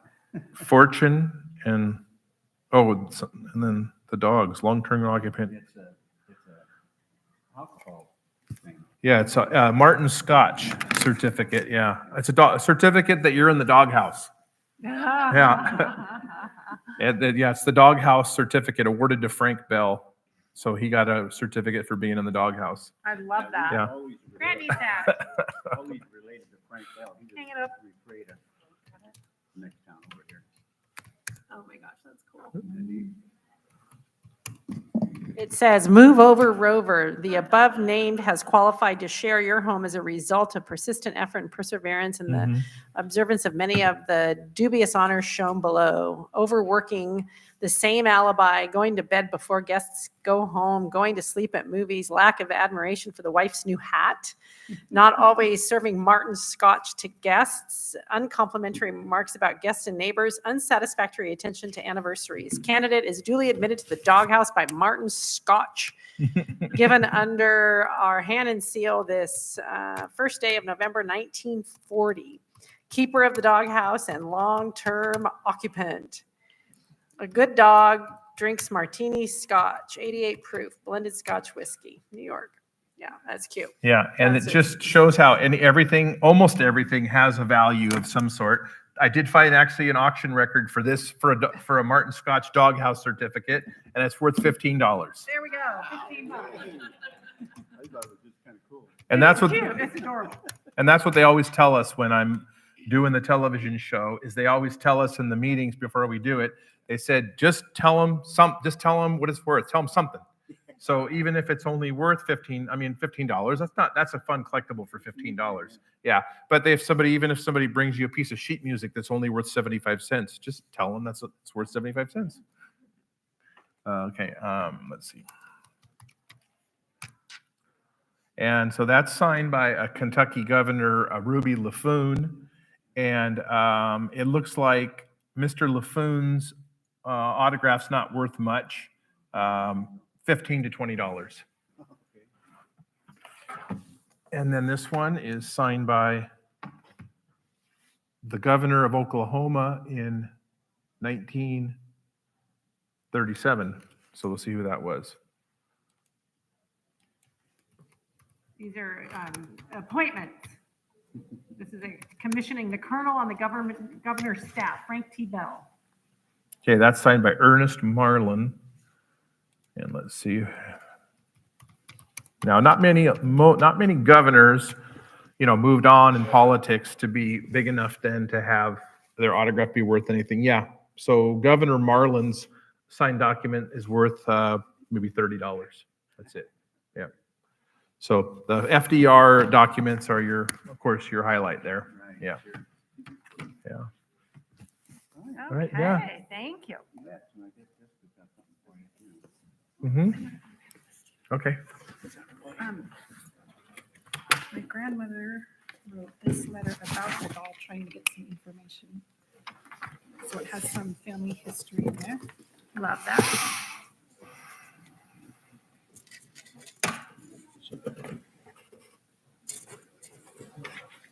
Be careful with that glass. Mhm. Let's see, there's another piece of paper in here. Oh, this is the family history. It came from it would be my great grandmother. The Alma Caroline Lee. I think, let me see, because I honestly did not look at my stuff. Oh, yeah.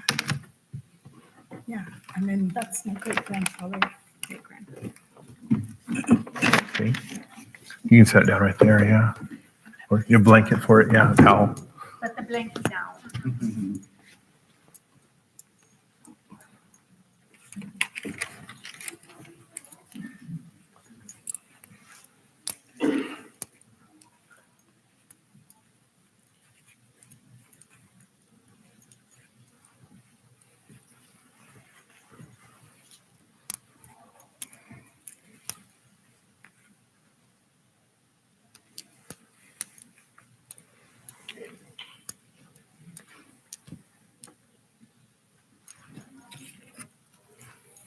Okay, so the doll. So this is an antique porcelain doll. This is one of the, the dolls are another one of the areas of collecting that have dropped off, but with the exception of being the 19th century dolls that can still be, well, there's also the Barbie dolls too. But I mean, for most of the 20th century dolls turned out to be mass produced. And so when it comes to the doll collectors that are really into, if you go to a doll show and you go look out to see what the most expensive dolls at a doll show are going to be, it's going to be the earlier French dolls. Yeah, the 1870s French dolls.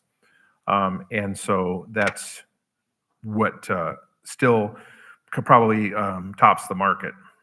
Let me see. This one doesn't have any markings on the back, but let me see if I can take a picture and.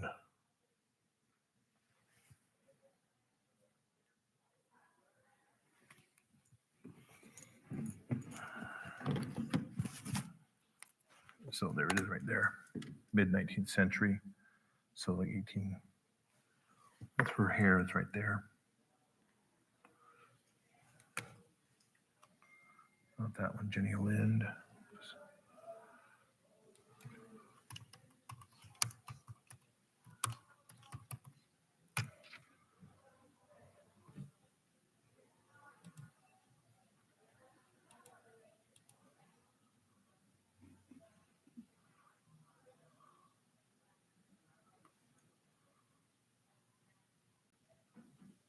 No, it's not that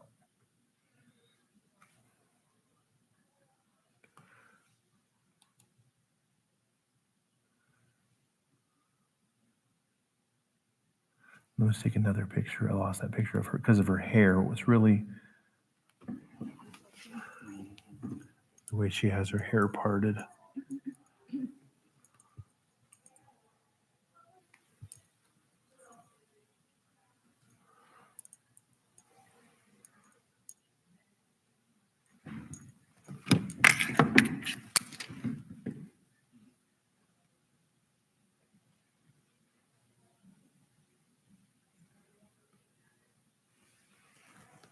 Okay, it's the lowbrow.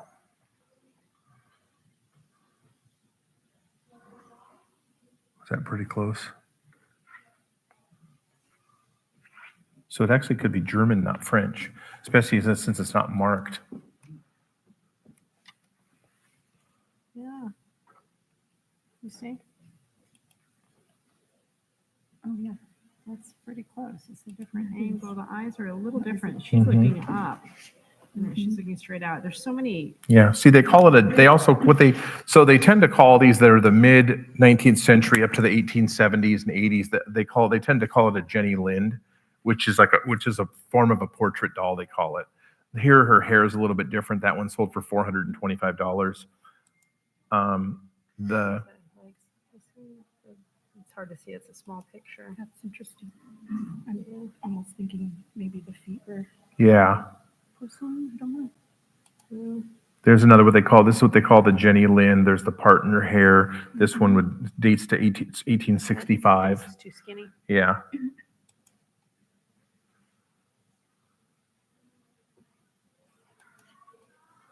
That is really, that's the face. Yeah. That's the one right there. And that one, yeah. So this one is not one of the fine French companies. This one's probably is a German. It needs some parts replacements, which can be done. But, the doll market's been, because of the doll market's been pretty tough. At least she was just pulling that one up. It's probably, unfortunately, only $150 to $175. Yeah. Do you think, is it missing? Yeah. do you think? Yes. Mhm. Yeah. Yep. Maybe she has them made of the same Mhm. costume. That's the arms. Yeah. Yeah. And the outfits, this is not original, No. of course. So it's, yeah. Yeah. The one I saw that sold for like $425 had even said with it had two original outfits. So two outfits of the period. So, yeah. Very cute. I don't Yeah. want to hold it up because she's Yeah. fragile. I don't think I've seen the doll market is not what it used to be. I'll And let her Yep. hold her up. Take a picture with her. Very cute. Yeah. Very cute. Very cool. Yeah. And my grandma wrote in her letter that one of the arms had fallen off and been replaced, so we know that for sure. Mm-hmm. Yeah. But you just all But you think German? Mm-hmm. The articulation is Mhm. interesting to me too. So Yep. cute. So what we have, we were talking about this earlier, there are no markings on this. So we have another piece that's made before before it was mandatory, everybody stamped things with the export marks. So that, that tells us it's 1870s or earlier, because by the 1870s and the 1880s, that's when everything had to say Germany, France, you had to be import export markings. So yeah, we saw a piece earlier today that we could tell was also before 1870s because there were no stampings. Good to know. Yeah. Yeah, I restore antique oak-ways. Mm-hmm. I worked with VW for 20 years, starting 1970. Mhm. Yep. When they all came out new, so you Yep. hand me the wash, I know it blows. Yeah. Mhm. Yeah. Wonderful. Well, thank you for sharing her. Mhm. Hopefully she has a nice ride home. Oh, yeah. Mhm. Back to the signatures. Nowadays, kids don't know we can have it cursive. Right. Oh, yeah. It's gonna be interesting in 100 years from now. Mhm. Those artists. Yeah.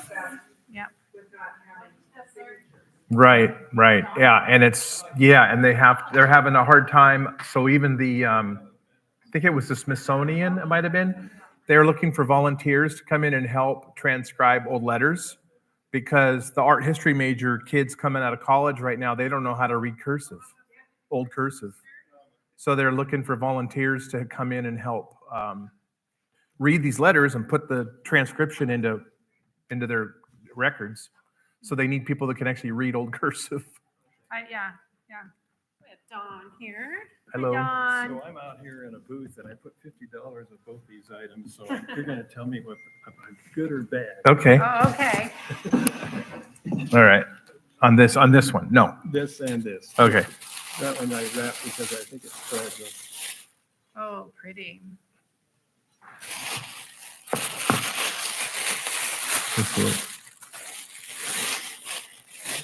And there's no lid for this one? No. No. I don't think so. Okay. I'm looking in here. Okay. If there is, it's still at the camp. Okay. All right. So we have a Nippon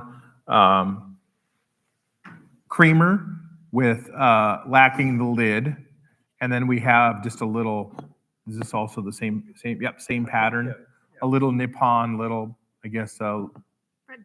yeah, little bread plate, kind of little pastry plate there. That has a chip. And this is missing the lid. So unfortunately, these two pieces have very little value.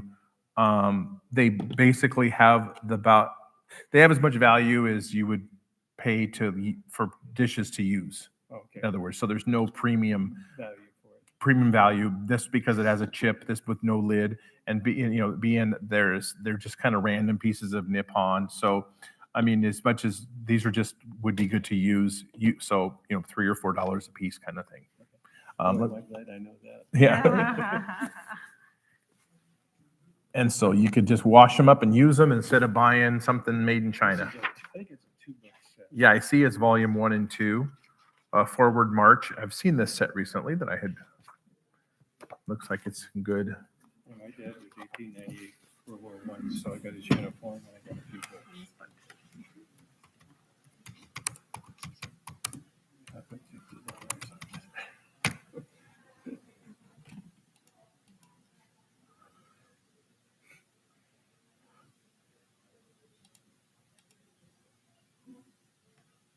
So it looks like, yeah, I'm looking on some online auctions here. It looks like the most recent online auction for both volumes, somebody won these for $23 for both.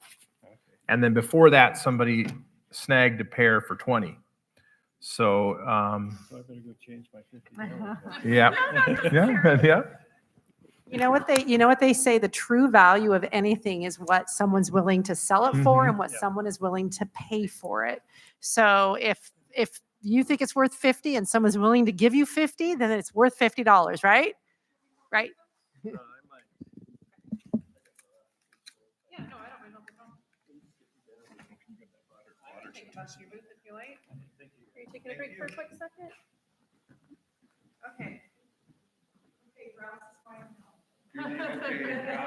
Go by Grouse. Suzanne. All right. Bye, Grouse. Thank you very much.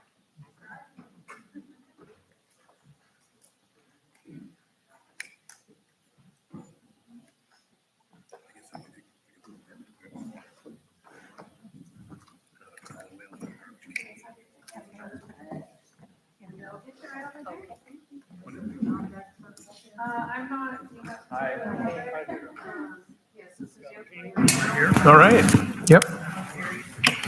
So this was given to me by his mom, my mother-in-law. And it was, what she told me, what we know about it was that it was painted by a famous East Coast painter by her, for her grandmother. Okay. So we're guessing somewhere.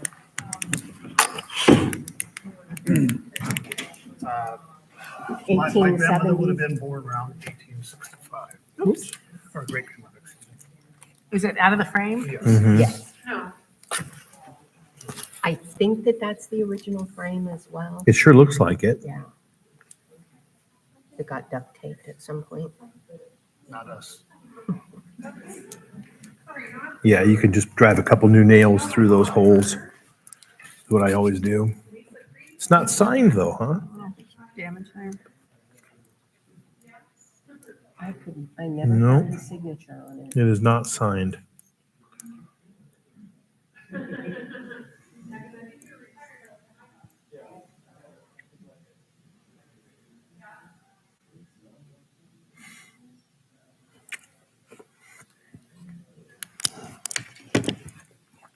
Okay, let's do.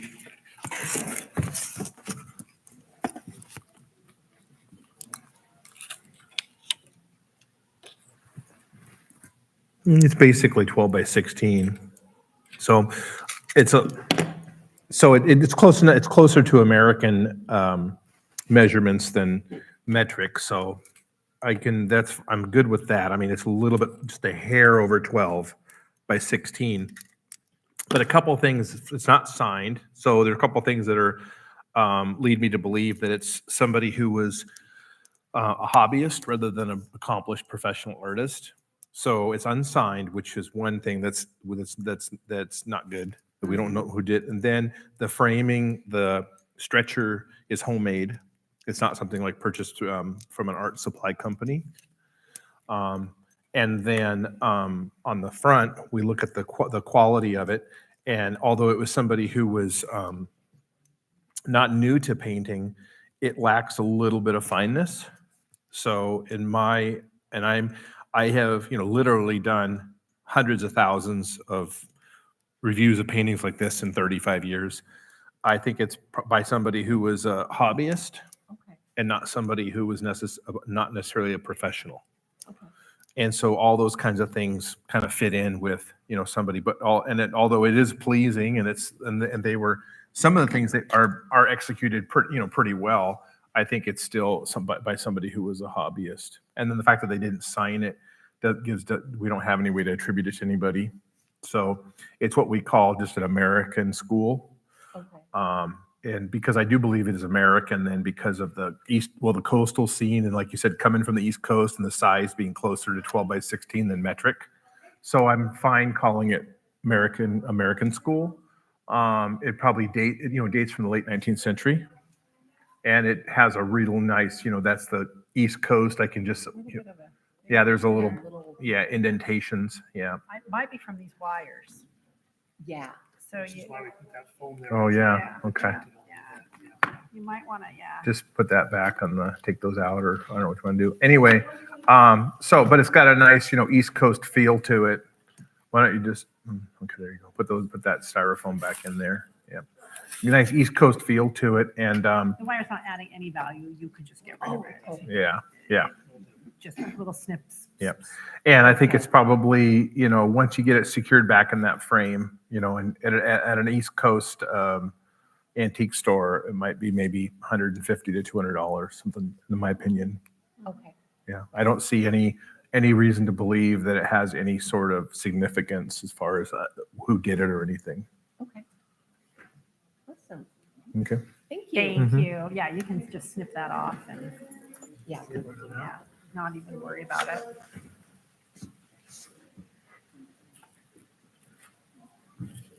I love that. That protected it nice. We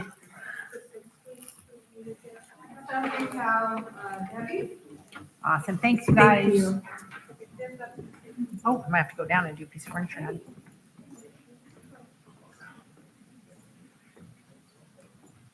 Or is it Al? Yeah, it wants to follow the. Yeah, don't worry about it. Yeah. Deal with it later. Mhm. I don't know if they're up next. But might be better to go down and do that. I will.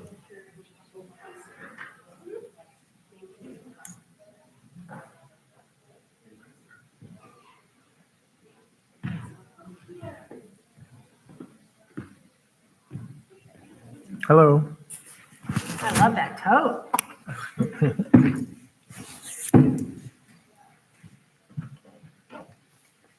I wrote just a little bit of info. I've never done this before, so. I think that's great. It's always good to bring as much information as you have.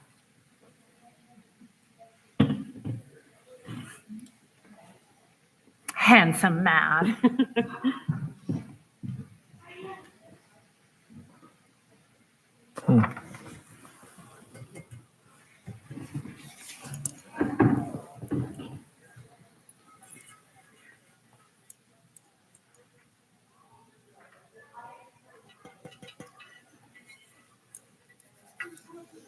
Okay, so this Beethoven bust, and they have the family letter with it here, though, this is chalkware.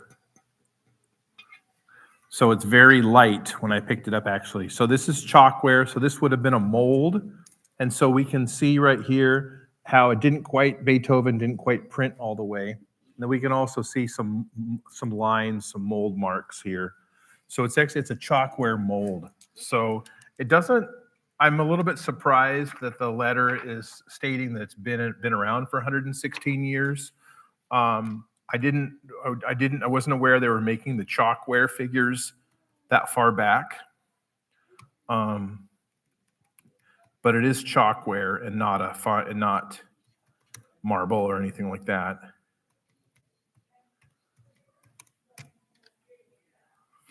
It was my great aunt that gave it to me, and she said my grandpa gave it to her for her 16th birthday. So that's how we get the years figured out.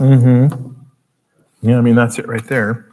I don't know when that family said they got it, but let's see.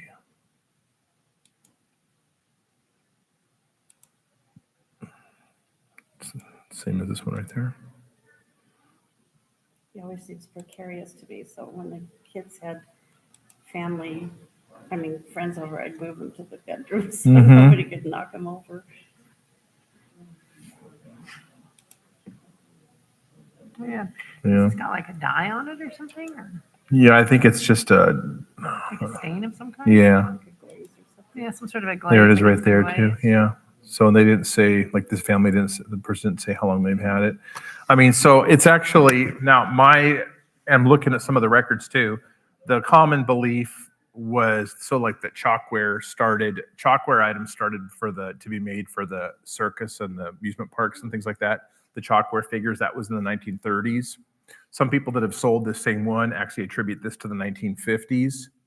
So I wasn't aware, like I said, I wasn't aware that a chalkware bust like this would have been made that early. But that's, that's the family story. I mean, it's possible it was made older than I would expect. But it is chalkware. So chalkware, when they did chalkware figures, they did them so they could sell something very inexpensively opposed to so this is to emulate a marble bust. And the marble busts, typically done in Italy, were very, very, very expensive. So this gives you that look of a marble bust, but it's just made out of chalkware. But it was a very inexpensive thing when it was sold. And I'm looking online now, and they sell in online auctions for $50 to $75. That's There's one right there. There's one of the same one as yours. Oh, yeah. Yeah. Okay. So And they're typically selling at 50 to 75 when they sell. Okay, Mhm. all right. Well, that's the story that I was given. Mhm. Yeah. Thank you. Mm-hmm.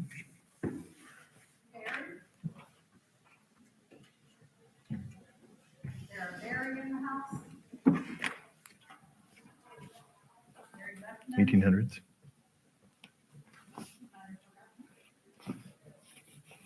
Move on to Sandra? Sweeney Dutch. Yep, so it could be. I've just not seen any that were, but yeah. There you go. Thank you. Yeah. Awesome, thank you. So Gina was looking at history of that there was a Pennsylvania Dutch area, Pennsylvania Dutch with Italian craftsmen that were making the chalkware figures, but they show some of the more of the tall, men and women figures in the 1800s. But that particular Beethoven one, I've always seen as attributed as more of the 20th century. Right. Yeah. Well, that was the story both my aunt gave me, Mhm. and she gave it to me, Uh-huh. and she'd had it since she was 16. Yeah. I gave it to her. That's what Okay. Grandpa said. So All right. There you Yeah. go. So I think that's Yeah, that's If the piece could speak. yeah. Right, And we don't have And any tell us any other exactly when they made yeah, it. and we don't have any other markings on it, but that Right. it definitely could be then that old. The value is still the same. I Right, mean, yeah, sure. yeah. Okay, Awesome. Thank you. Mm-hmm. And spell Beethoven. B-E. Beethove. Yeah.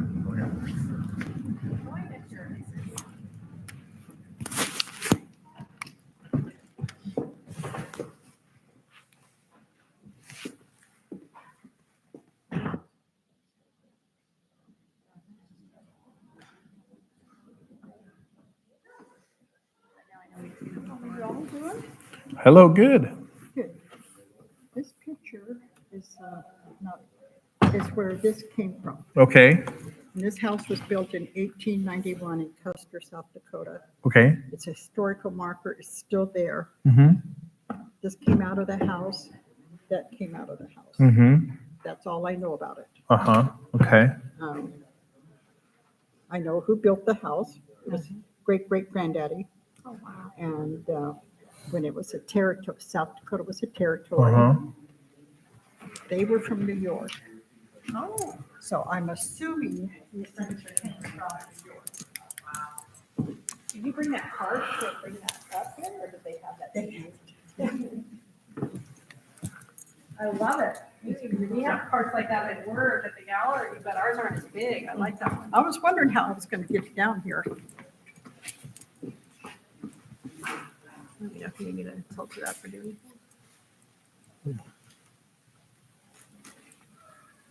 The only thing done to it, I had it recovered about 35 years ago.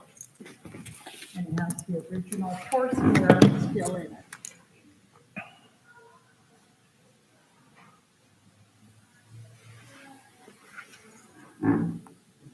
What was the fabric before you replaced it? Almost looked like a silk. I'm not sure. It was just so old and shredded, you just touch it. Silk would shred. It was shred. Yeah. Was it like this color? No, it was more of a flattish color. Oh. And so I just chose something that would go with any decor. Yeah. And it had the same backing, the diamond cut in the backs and on the sides. He tried to keep it as much as original as possible.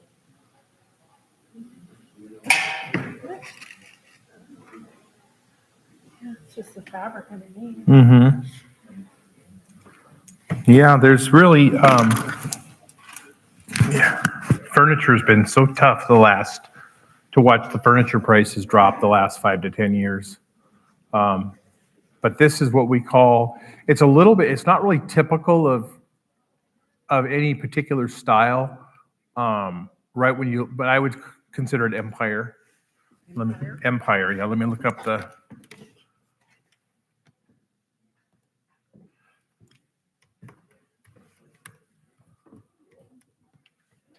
Do you want to take notes? She's taking notes with my phone. So I can remember.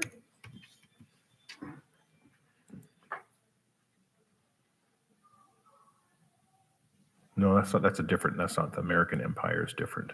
American Empire. I was told it's about 130 years old Mm-hmm. when the guy recovered it 30 years ago. Uh-huh. But, So that would put it like 1860s. well, the Or- house was built in 1891, Mm-hmm. and I have no idea if it was before the house or not. Oh, they're calling it the American Empire only to 1815. Oh, no, that was from France. Where's American Empire? The There- family was from New York. They came from New York. Yeah. Yeah, I think it's not American Empire, but this little shell is, it's this design is kind of what kind of drives the whole style, is this little shell design there. Here. I've got to sneeze your camera. Hold on.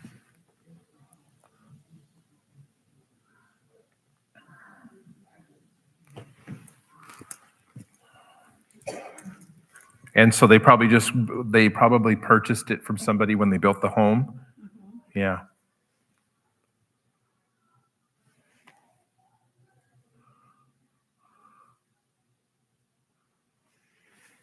So what we focus on, and I've watched the guys that are really into furniture, and you'll see what they're focusing on when they're trying to date something and attribute it to a certain style, is they're looking for shapes of things. They're looking at shapes. And so we're looking at this real unique tapered little stem here. They're looking at the carved shell backing, those kinds of things.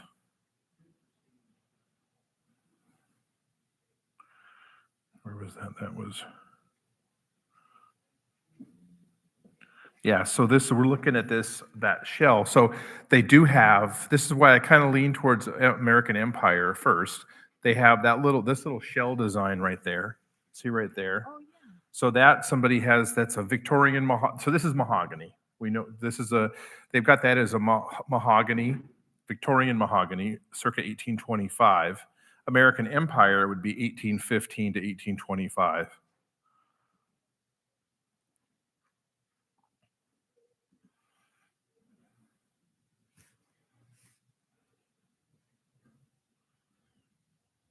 And that one's probably like Edwardian, Gina. Write that down when we get to that one. What is it? Edwardian. I want to look on that one.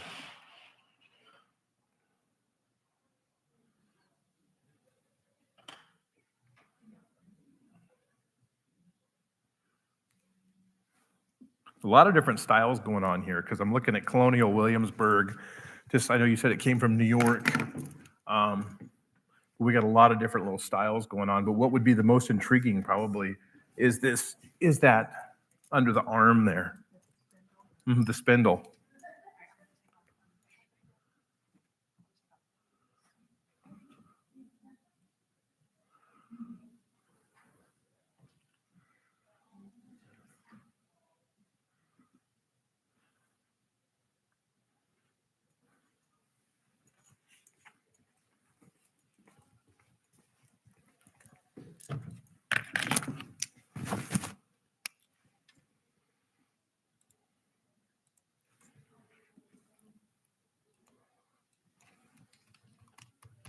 So yeah, it's just a nice little settle, and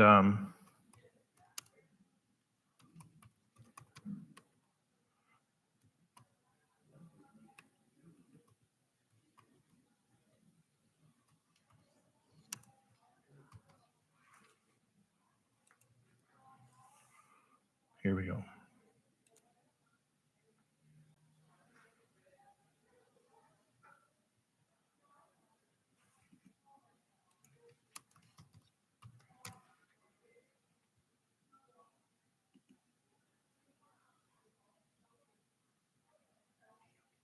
Yeah.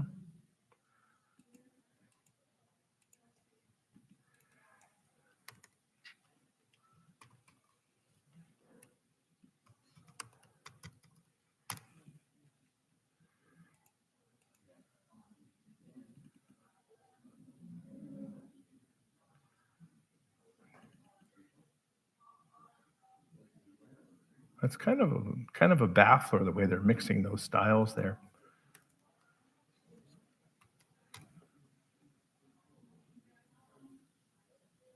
With that little spindle there. Yeah, I think I'm looking at how they have that scroll work on the side. Yeah, it's, yeah, I'm not quite sure on that one.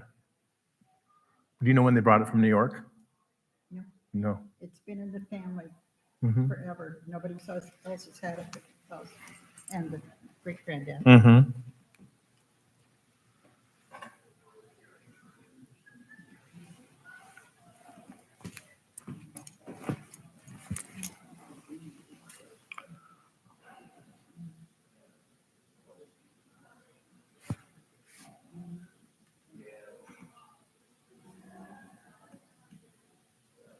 That's a little bit similar.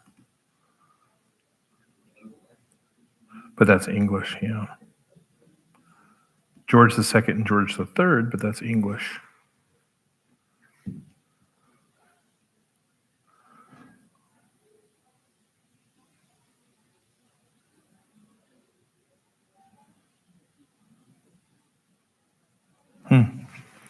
Yeah, I think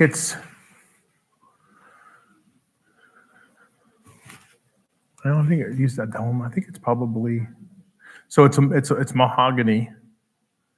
Look at how unusual that, this through the. I've never polished it. I never Mhm. refinished it. I just dry dusted. Mhm. That's it. Which is fine. Mm-hmm. Yeah. Let me try to look at Mahogany, okay. Yeah, it's I'm just trying to pin the date. I don't want the dates are really hard on that one. There's so many different things going on.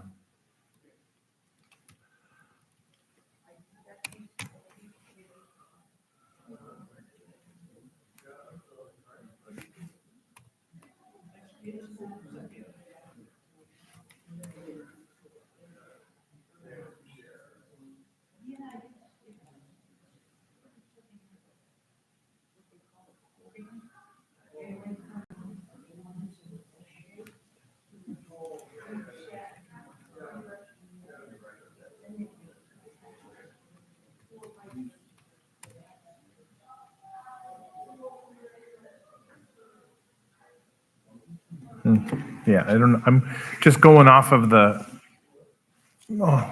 off what we know, the materials. I think it's probably, I do think it's more 1870s, 1880s. And I was just trying to make sure that there wasn't anything to make us think it was earlier. But that scroll work is what I think on the sides. I think it's done shortly before the home, was occupied. I think it might be like 1870s, 1880s. And it is solid mahogany. Fits in with all the things we would see in the American furniture.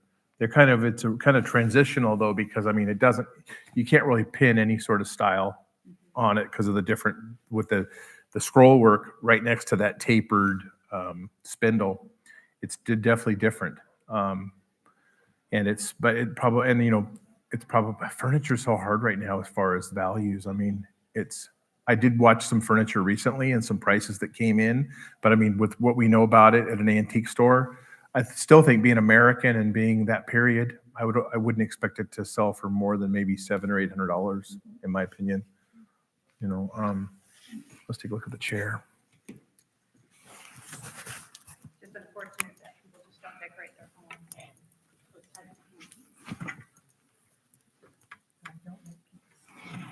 Oh, good.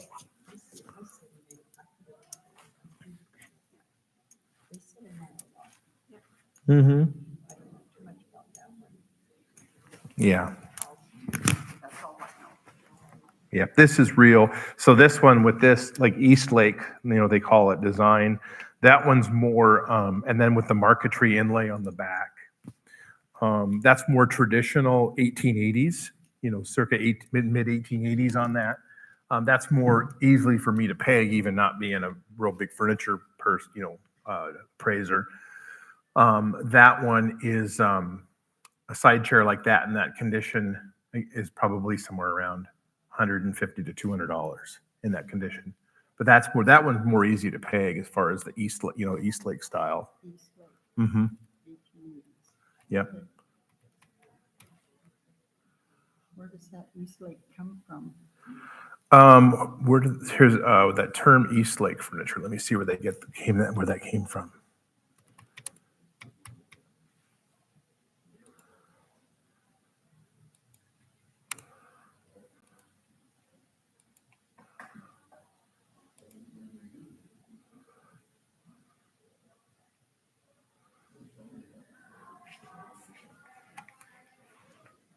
Well, where do you think this piece came from? East Coast American, yeah. I think so. I think that. Yeah. So East Lake furniture just refers to American furniture that's more geometric. It's more geometric and incorporates more modest curves in a nod towards modernism. Could that be East Lake too? Yeah, I was looking at that. So a little bit of Renaissance revival, which is what we see in the scroll work. This is talking about the East Lake and medieval influences. What's that picture of the settee at the very top? That's more East Lake. Yeah, more traditional East Lake. Yeah. It could be. Yeah. Victorian. See, here they talk about just a Victorian style on this one. And so when we look at this, so this is kind of that Victorian period, the 1870s, 1880s. Look at the legs. Yeah, the legs there are like that spindle there. And there's the spindle again there.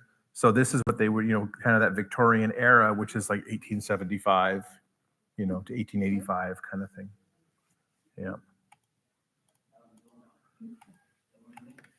Very nice. Yeah. And then, the painting, did you? That was where that came from. Yeah. Mm-hmm. Wonderful. Thank you. Mm-hmm. Awesome. Thank you. Yes. I knew a lot about it, but I was curious where it came from.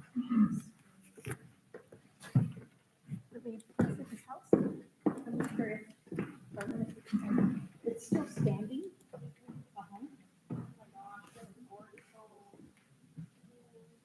It was a bed and breakfast for years. Now it's empty. It's still for the market. It's up, test yourself.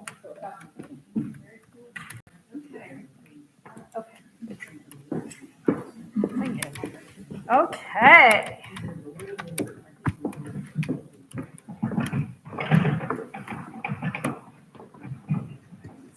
People call us all the time about what to do with the furniture from, mom's house, grandma's house, aunt's house, antique furniture. And it is just the hardest thing we can tell people is that there's just a very, very small limited market for furniture. The youth of today, for them going to IKEA is just quick and easy. They order it on Amazon. They're not even interested. So if you know of anyone that has beautiful furniture, tell them to enjoy it and use it as you do. You let someone people sit in the brown chair. You enjoy the settee, which is great because there isn't furniture. We don't take furniture actually, unless, an Eames chair, mid-century modern, a piece here and there. But our stock answer is no, we do not take furniture. And it has to be a rare exception. So. Okay.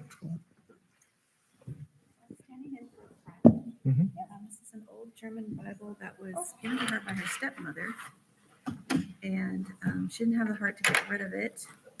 She didn't know if it's worth rebinding.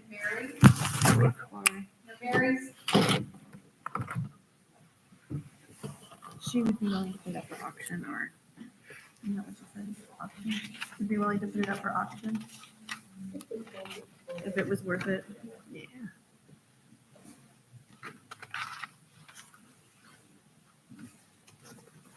Yeah, there's very few Bibles that have the value to the rare book collectors, mainly being like the Martin Luther Bibles going back to the 16th and early 17th century.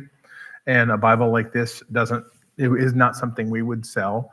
And it's really, as far as monetary value, it doesn't have the monetary value to justify rebinding. It's only something to rebind if it's a family Bible. Okay. Yeah. Thank you.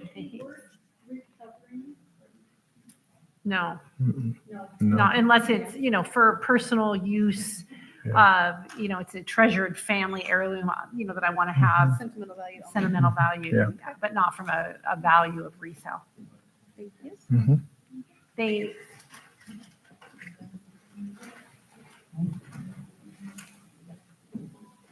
Emma Lou? Next.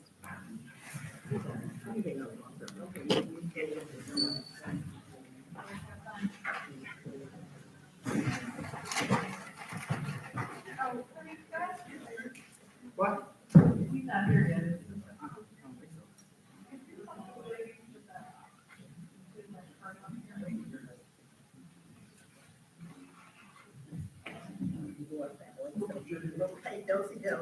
Thank you.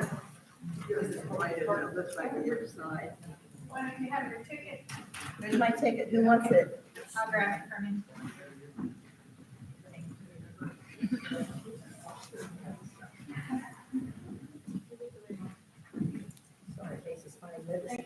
no, you're doing great. Mhm.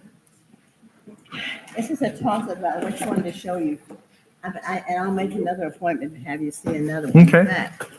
We lived in England back in the early 60s. Okay. My husband went to an estate sale and bought 3 stacks of books. Okay. And there were these old books in there. This is on philosophy, Mhm. printed in 1589. Mm. Oh, wow.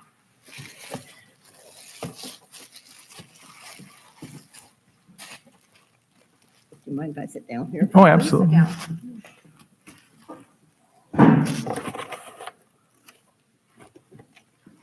I think it belongs in some kind of museum, but I don't know. 1689. Yeah. The old bull.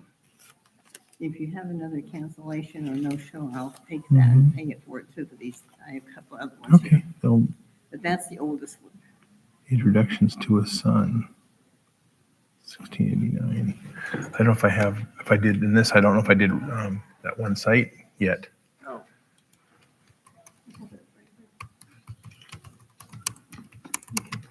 Yeah, let's do that. I don't think I had saved that in here yet.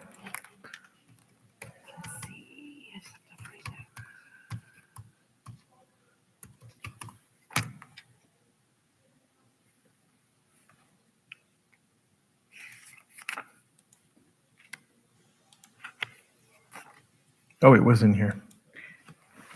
Oh, it was? Uh-huh. I think it's just picking them up nowadays because it's just, you're all signed in. Smart. Do you have a card that you do this privately too? Pardon? Do you do this privately too, as far as your business or whatever? Oh, yeah, we have an auction house. People bring us in things all the time to look at. And Here in? it's in Davenport. Oh, So it's okay. about an hour and a half from here, not too far. Okay. Yeah. Well, this was my oldest one, and one I'm primarily interested in, but I also.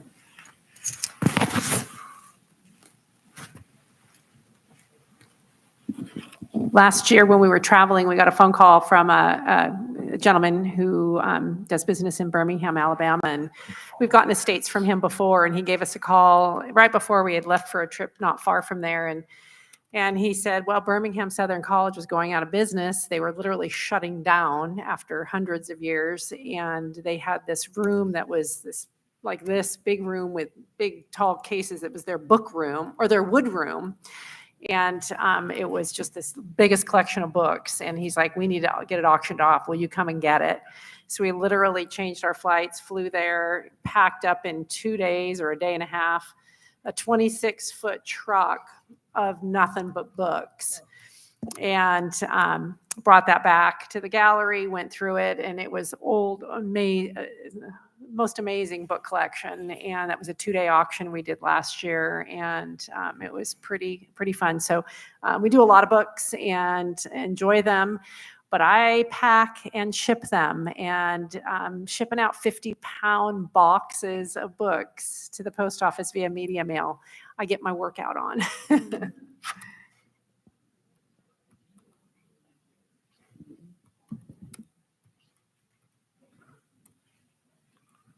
Also in that stack of books was a 1934 edition of a Merck manual.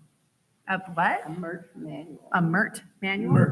Merck. It's a Bible the doctor keeps on his desk. Got it. That has quick references to medicines and treatments. Oh, cool. Penicillin had not been invented. It wasn't or even there yet. discovered. And pneumonia was, I'm a nurse by profession. Yeah. And pneumonia was treated with a crisis. You either lived or died.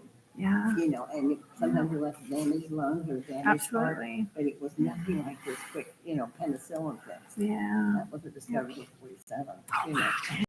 Oh my goodness. And some very common diseases were identified, but they didn't have any treatment for them. They just didn't have. Well, this is, the site that we have for books is a really comprehensive site, and I can't find this one yet.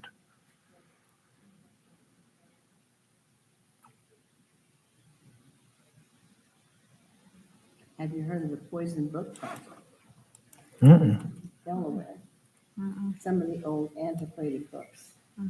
They recommend you not handle them with your bare hands. Oh, yeah. The ink contains arsenic. Oh, Yes, yeah. We actually have heard had that. a book in. Okay. We did. I didn't know that reference, but we actually did. There's an article in Spokane paper about it. Yeah, we had a book that we got in that was arsenic. And we discovered it. It was within a collection and discovered it. And it was like our cataloger who found it just freaked out. And so we had to call the sheriff department, and the sheriff is like, "What are you guys talking about?" He's like, "Don't even bother us." And so we called the transfer station and said, "We need to dispose of this. What do we do?" And no, they just said, "Put it in a plastic bag and throw it in." Yeah. So, yeah, but no, it did. They have arsenic in them and you're not supposed to touch them. So yeah, interesting. Yeah. In the ink. Yeah. Yeah.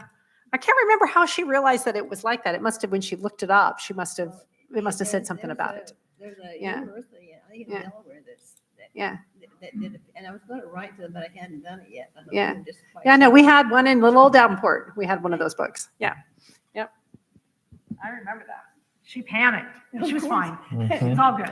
Cause hazmat. Yeah. Well, I found I found a set of 3 of these that sold for 384 British pounds, but that was for 3 of them. That's what's a series of 3. Yeah, it looked like I found that there was 3. This was in a stack of books that my husband paid $100 for it back in the early 60s, you know. Yeah. Yeah. There was a Funkel Wagner dictionary set. There was a complete works of Shakespeare.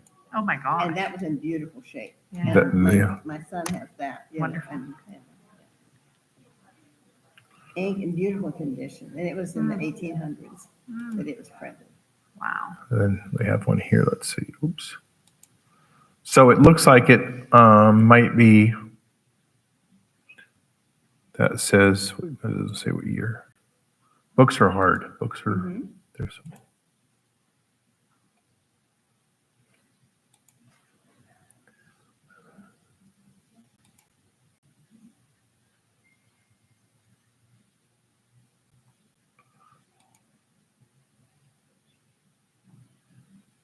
I can't say definitively on this one just because of that one fact that was a set that sold. Let me try one more. What's your other book that you have? It's a geography book. Oh. Noah, you have the box in handy? It was when we had 22 states in this country, and it was a book on, and a lot of maps in it are unexplored territory. Maps, Mark. books with maps are generally the highest of value if the maps are original. That's what I can pay $15 on my way out if I need to. they'll love for you to do that. Yeah. Yeah, I can't come up with any more on this one than. It's part of the set. Yeah, there was there was one that sold. Well, there was one that sold the 1689 version. That was back in 1970 at Christie's. But then here's 3 editions of it. The 1661, the 689, this 1743, sold at Sotheby's for 384 pounds for 3 editions: the 1661, the 1689, and the 1743. This is the 1689. So it looks like it came out in 3. This is the 2nd edition. There was a 1st edition in 1661. This is the 2nd edition, 1689. So it's probably somewhere around 100 to 150 based on that they sold that. This is the second edition. That's a nice little leather bound too. Oh, and it has some fold out maps. And a fold out map, I would love to have them blown up and just framed and look at them as a reminder. Oh, look at the little wheel. Oh my gosh. Mm-hmm. Want me to hold that for you? I got it. Look, it's got the little wheel there that moves. Okay. That's great, and it's still intact. It's been well cared for and kept. Was this from that same? Yeah, same time. England. This is a nice little book. I bet you we'll have this. This is the, and so what year is this? Look at how that little wheel's intact, and it spins. Yep. And this is, what year is this one? No, it's not dated. In the 1800s, I think. We had 22 states at the time. And one of the comments was that the only thing. Look at that. Oh, wow. Look at those little maps. There's the world map, 1827 on this one. Okay. And South Africa and even the United States had unexplored territory. And there it is right there, the geographic world of the world, right there. Grammar and general geography of the year of the world scrolls of young Yep. persons with maps. In pursuit of every nation, right? For the use of schools and young persons. Oh, that's different then, For isn't the it? use of schools and young persons, so it's a school. But it's got the maps. And they fold out. Mhm. Yeah, the maps, what we learned from the Birmingham Southern College, actually, there was, what was the most expensive book we sold out of there with the maps? Oh, it's like Like 15,000. 15,000. Multiple. And then here's some. There's also in here. And all of these pieces are really critical, to the value, and the collectors will want to see every etching, every drawing, every fold out map. And then they want to make sure that the maps are original to the book and not facsimiles added later. Mm-hmm. British Isles. Yep, there it is right there. Yeah, that one's about $100. And there's a little wheel too that still spins on that one. So yeah. I would thought it'd be worth more. Yep, this one sold, yeah. That one's about $100. I just found one here that sold for 84, but yours is in a little better condition.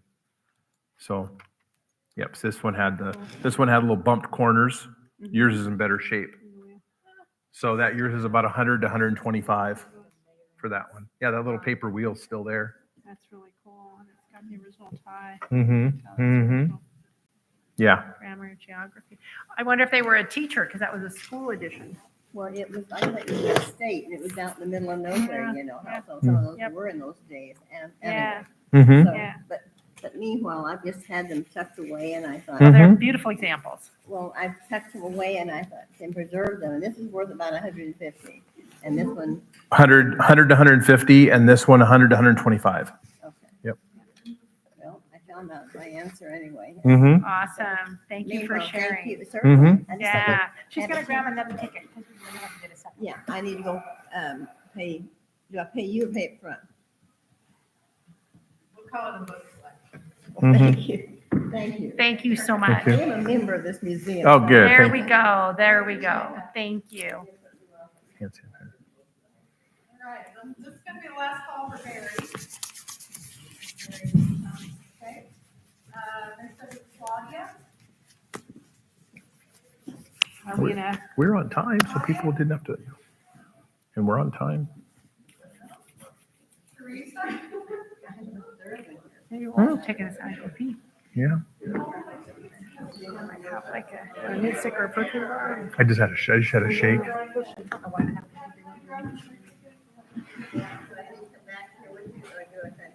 pay it on the way out. You can take a third book one. Yes. Yeah, if you guys want to go pick another ticket up front. Okay, wait back a minute. Thank you. So we don't have Teresa. I'm here. You have Teresa. I'll have one of those too, I guess.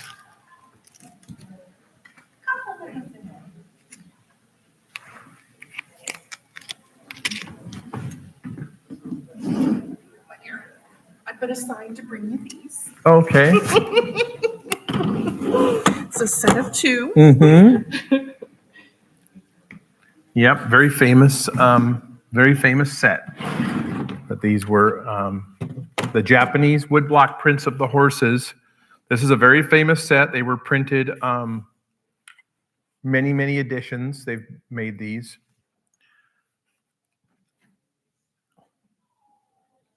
Most of these, let's see what his lifetime was. Or a Bashara. I've had lots of these.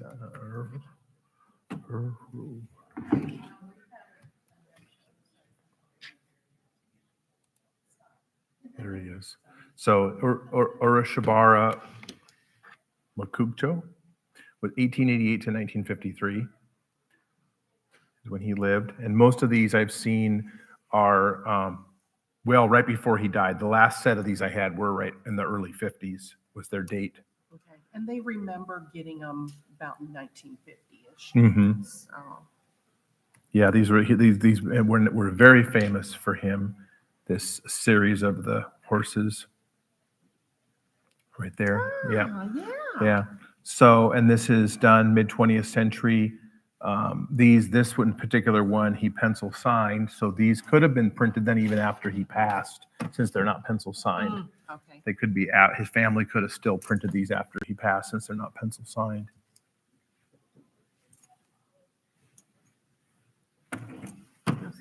Yeah, no pencil signature. So usually when they're not pencil signed, unfortunately, make sure they're.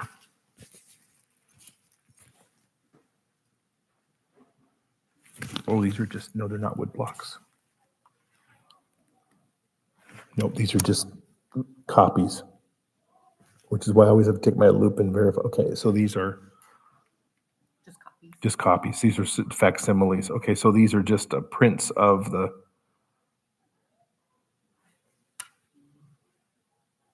So they're not actually wood off the original wood blocks. They're just facsimile copies off of the wood block.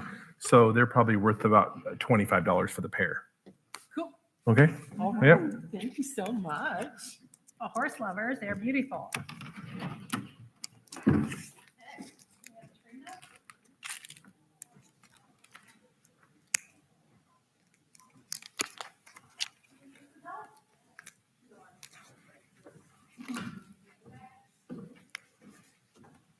Want to get up? Yeah.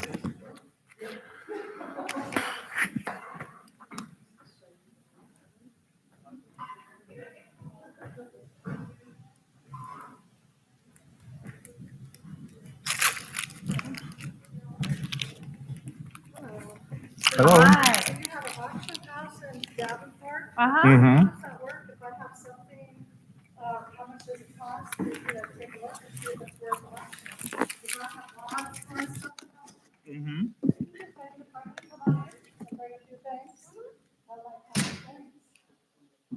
We have people build their car. Oh, my goodness, seriously? Yeah, we have one family in Oregon. Two sisters are working on their parents' place, and they've been so happy with how their things went. They brought things 4 times. Are you okay? Oh, are you okay? Thank you. Sorry about that. Interrupted. I can hear just for 1 minute. I'll have unopened baseball cards. Okay, let's take a look. I thought those were what you wanted. What do we do? Yeah. So I'm,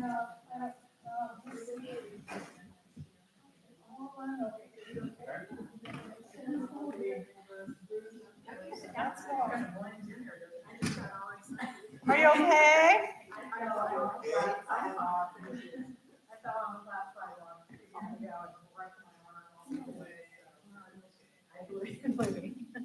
So unfortunately, these are from an era of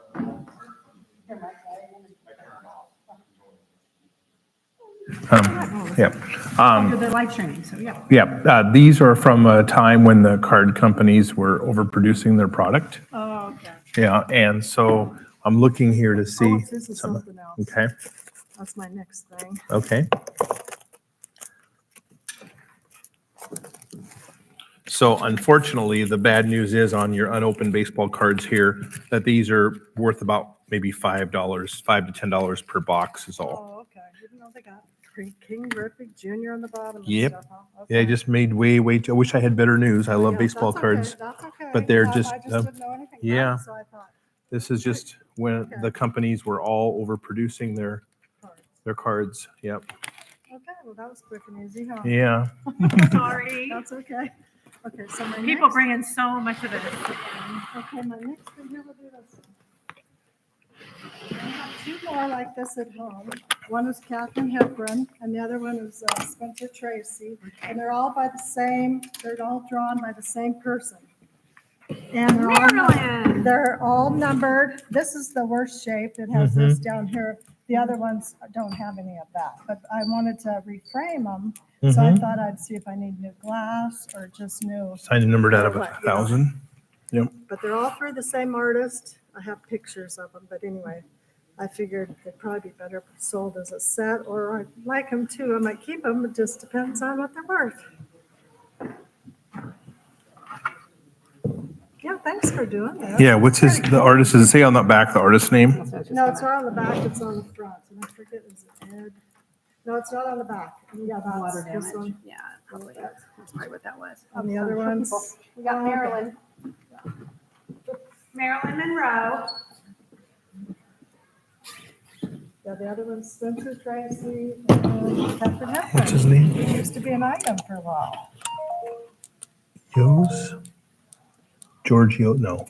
No, I think it's two, George. It's, Yos? did I not grab them? Jose? What is that? I don't, yeah, do you know who the artist is on one of them? Big edition. I know. To George. Yeah, out of 1,000. Yeah, 653 out of 1,000.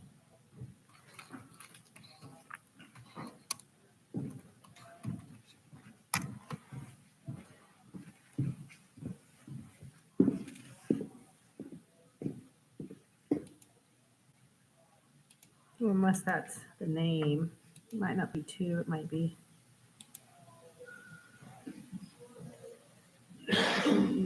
Geoyose. G-E. It's not Lopez, no. Geoyose.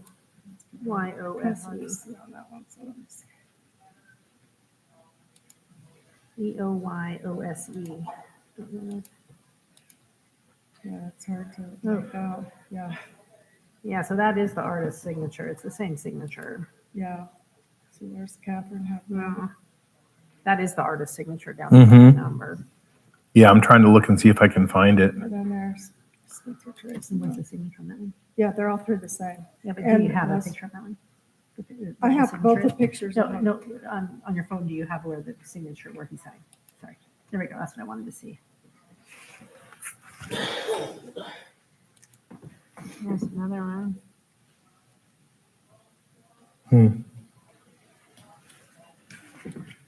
I can tell the Geoyose, but I don't know what this is. Yeah, I Googled it. And one time I said, oh, yeah, that's it. I got to write it down. I thought it was Ed somebody. Because when I Googled it, it That could be said, Ed, Geoyose.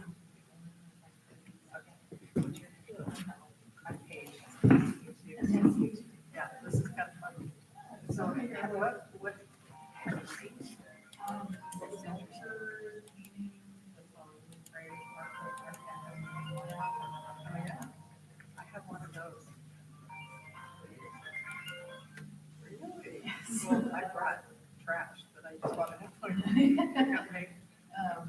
So a lady just brought some furniture. And, you know, the type of thing you think we get more of. Ed Jedrose? Yeah, that's who it is. Ed Jedrose. Okay. Yeah, that's a D. Jedrose. Sign matted print arch. Yeah, that's, yep. Ed Jedrose. Gedrose.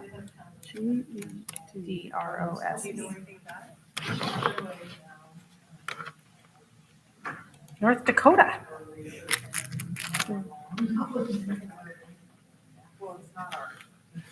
Yeah, and I don't see a Maryland one in my database there. So that's her. Let's see. I mean, it is a big edition of 1,000. That's a pretty big edition And size, the but other ones are less than that. yeah, he figured he probably with the Marilyn Monroe, he figured he would sell a lot of them.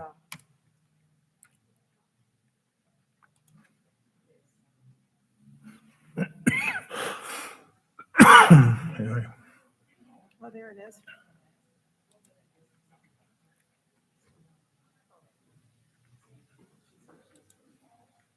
Offer up.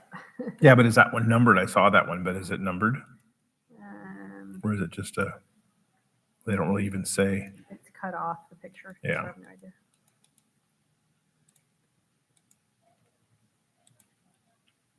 Yeah, one is 627 out of 800. So one of the other ones I have is at 800. A little bit less. Still pretty big. Yeah. Mm-hmm.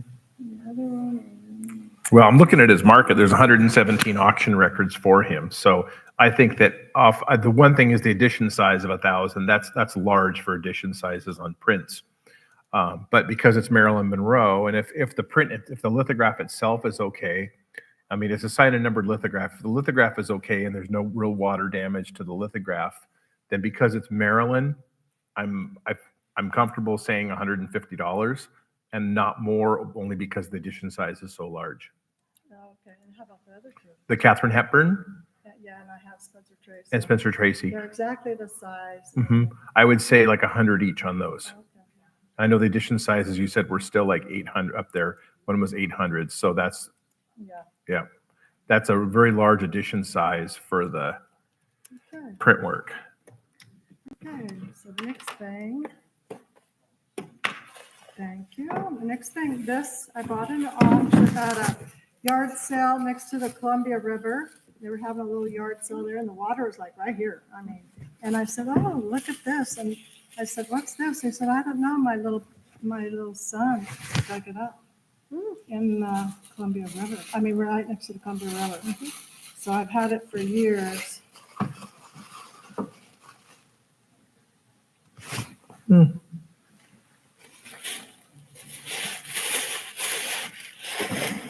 I have a lot of pottery, Roseville, Hull, McCoy, all kinds of pottery, but nothing like that. Mm-hmm.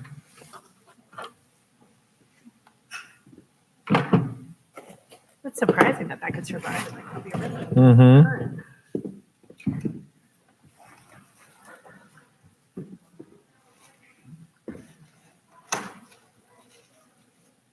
So that was 1, 2.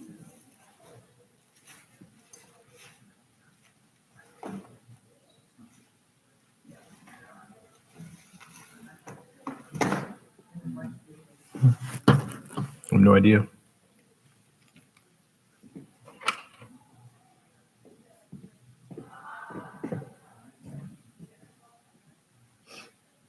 I don't know. They might have to give you your money back because I have no idea. I had it, I live in Lynette, and somebody came to our town one time years ago, and I took it. They said either it's a fake or it's prehistoric, and we need to take it to a museum. Yeah. Yeah, to determine. There's a lot of things to determine about it. So it needs to be determined age. It needs to be determined what it is. And then it needs to be determined like who it originates from. So that's something that's like lots of expertise and possibly hours. I mean, yeah, it's one of those things where. Okay, thank you. Mhm. This is my third Very thing. cute. Your Grandma Moses print here? Yeah, and I have 3 more, I believe, at home. Mm-hmm. Yep, it's a lithograph signed in the plate. Oh, it's got a big crease across there. Okay. Yep, that's really a kind of a deal killer there. You see that right across that? Yeah, Oh, okay. yeah. And it's just signed in the plate on that one. So What does that mean? Yeah, what does that mean? I don't know. so that means that her name is part of the print, that she didn't hand sign it. The print, this print Oh. itself means it's signed within it's part of the print. It's a Oh, printed okay. signature.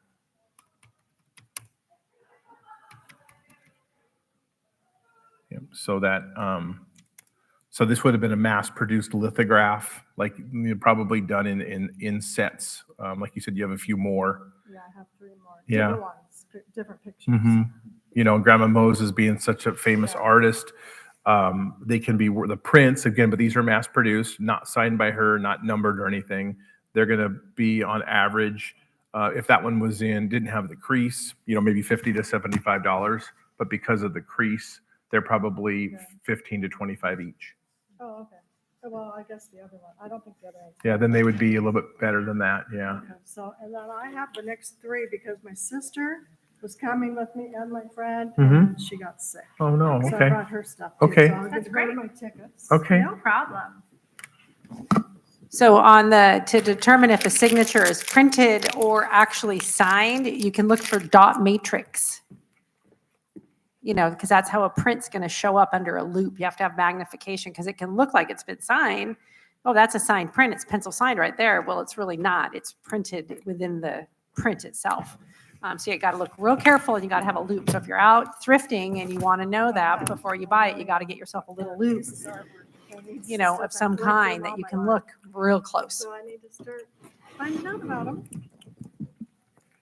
Downsize. Okay. Does she know who did this one? No. What? You know who the artist is? No. Okay. I saw one similar like that on Antique Roadshow, and now I'll have to watch that show. Mhm. And then later on, I saw it, and I thought, that don't look like the one I saw, so I thought, oh, I'm taking that one. Very nice.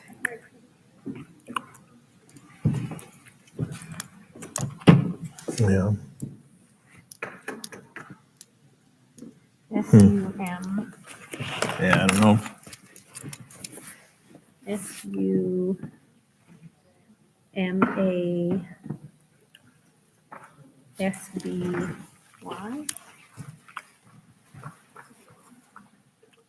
I think it's an African American artist. Look at the faces. Look at the heads. It's like it's all African Americans. It's really cool. Mm-hmm. It is very cool. Is it a watercolor? It's an original watercolor. Unfortunately, the artist didn't sign, better for us. It's I know. Exactly. If This is interesting. What this say right here? Fire, Tia.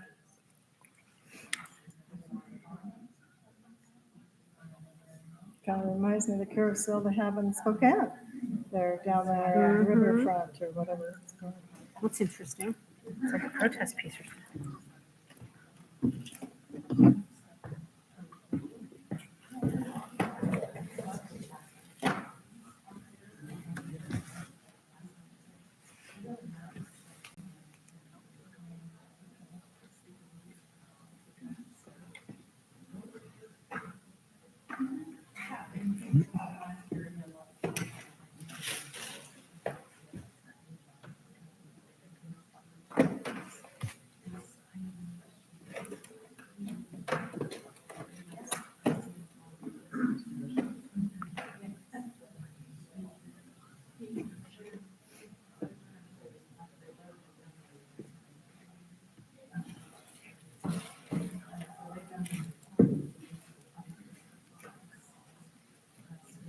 It just kind of looks like other stuff. Mm-hmm. This is interesting what this says right here. Fire, Tia. Yeah, I could never read that. Yeah. Yeah, it's just interesting.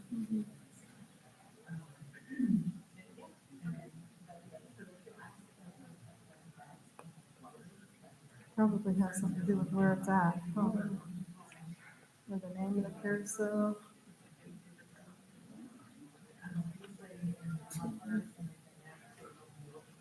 Like some sort of a protest or some sort of a something.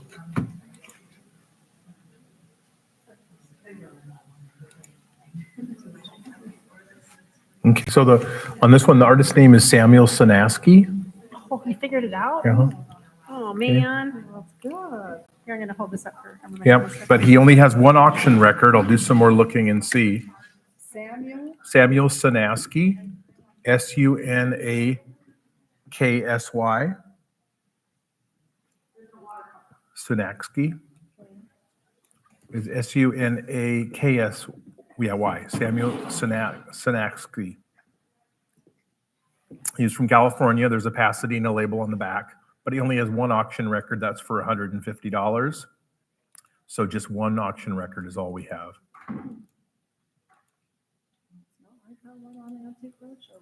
Yeah. Here he has some records here on a different platform. Oh, they're all going to be, those didn't sell. So here's a bunch. They were trying to get that. They didn't get. So it looks like it's worth about $150 to $225.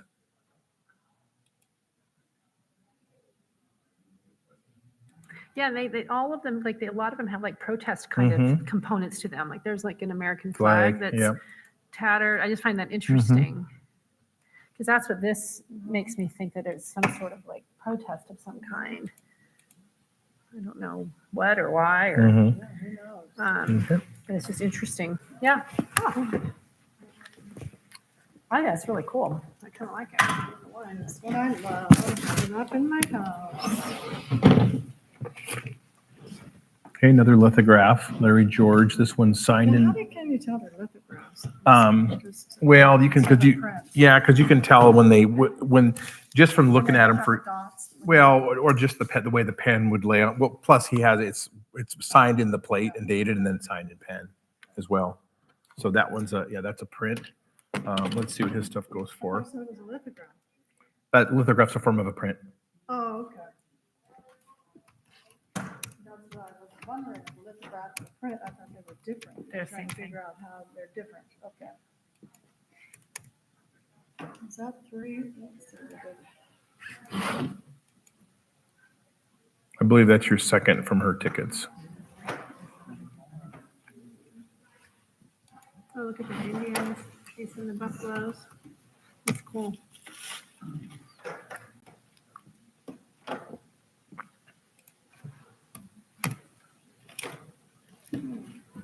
This is a couple of Indians chasing the buffalo. Yeah, so very nice piece of Western art. And this one, in this case, it's dated 1969. It's a signed print in pen. The artist doesn't have any record of any secondary auction records or any secondary market. So on this one, we have to just look at it, judge the quality, and then put a price on it. In that case, I would put a price of $50 to $75 on that one, with the artist being unknown. I mean, we know his name, but we don't have any record of him having any history. Is that 3 for this one? No, that's just 2. That's 2.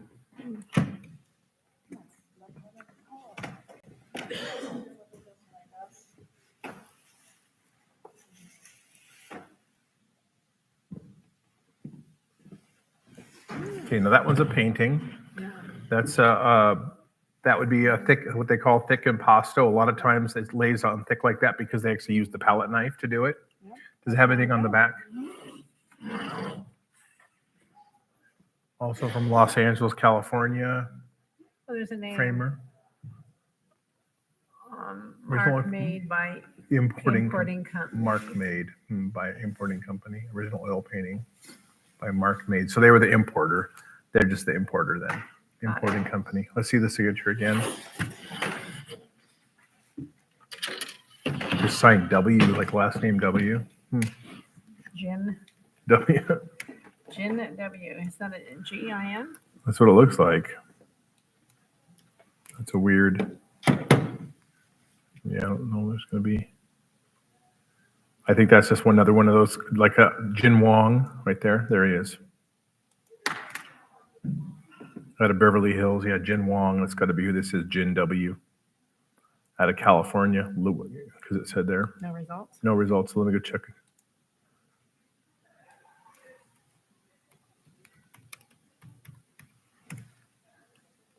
No results. Likely a California artist named Jin Wong signed it Jin W because it has a California label on the back and he was from California, but no auction records. That company, judging by that sticker on the back, again, this is a company who probably had represented painters and sold to department stores and furniture stores. That level of kind of distributing paintings. So it's worth maybe $75 to $100. And could that sticker just represent the frame? That's probably who actually did the whole piece. That company's probably who Is it, was the distributor to all the furniture stores. is it American? Because just- It says 16 by 20. 20 by 16, Yeah. So it's right on So is that American or?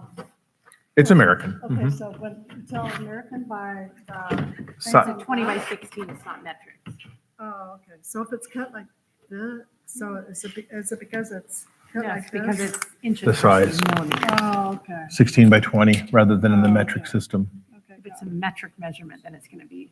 Okay. Okay, I think that was 3, right? Mhm. Yes, but if it's inches, it's going to be US. Yeah. Thank you. What fun stuff. Yeah, You got your wagon. I love that. yeah. It's easier to haul stuff that way.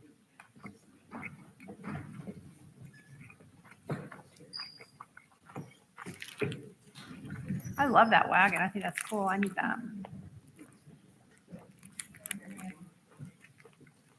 Yeah, it works out great for software games and stuff too. Oh, I bet. What we do without this map. I think your wheel is, there we go. There we go. Yeah.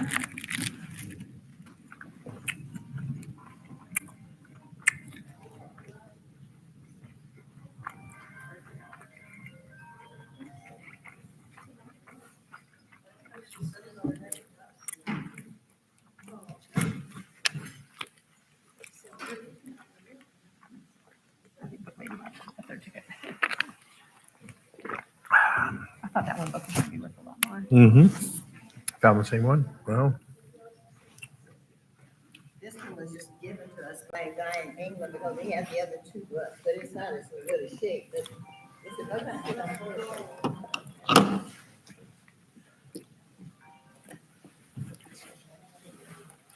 Here we are.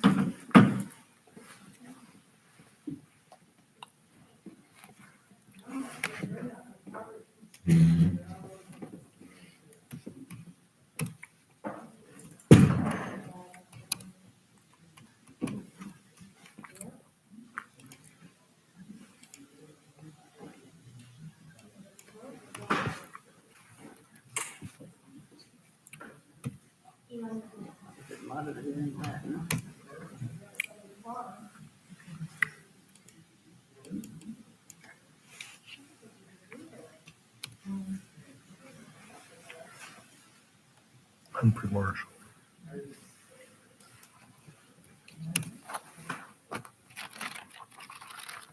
No, there's no fold out botanical charts or anything.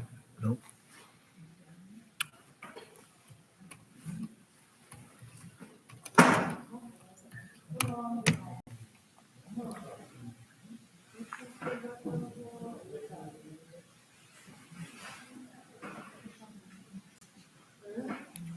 There it is right there.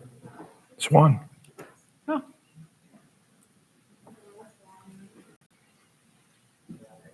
Where'd you get this one? That was from an English person gave it to us when he had only had the other 2 books he just gave us. And that one was lacking any cover too. There it is. Right there. Oh my gosh. What if it's exactly the same book? When did that sell? Well, no, see how it says reading copy down there? Oh, yeah, yeah. This one doesn't. So this book, she went and got one more book she had, and this is the called The American Grove. This is the 1785 edition, and it said this is considered the first truly indigenous botanical essay published in the Western Hemisphere. Oh, wow. And friends of ours sold this one in 2021 for $938. It didn't have the cover either. It didn't have the cover either. Different book though, because it has a little different marking on Yep, it. it's the 1785 edition. Yeah, everything else looks the same. It's Alphabetical catalog of Yep. forest trees and shrubs. mhm. But there's no pictures or no. No, it's just the essay. It says the first botanical essay published in the Western Hemisphere.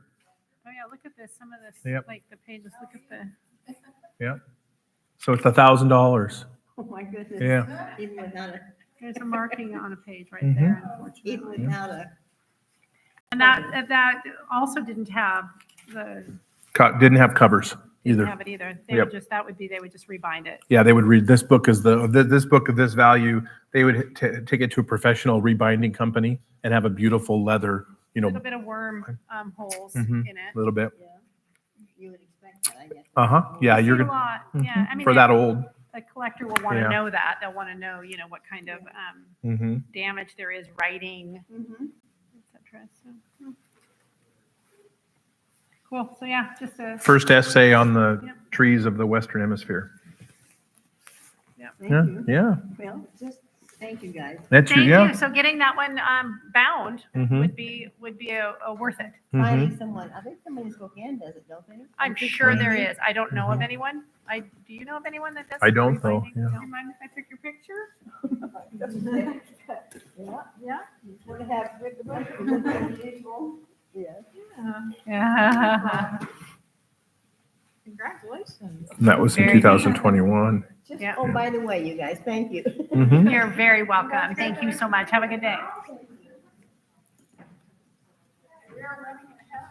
Okay.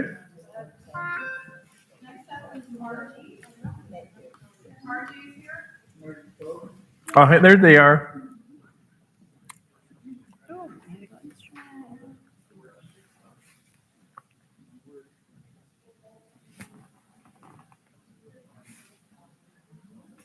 Yeah, you wouldn't have found that book without this site here, I don't think. Without this site, No, I agree. Yeah. She takes them over there. They're keeping track how many people, how many appraisals we do.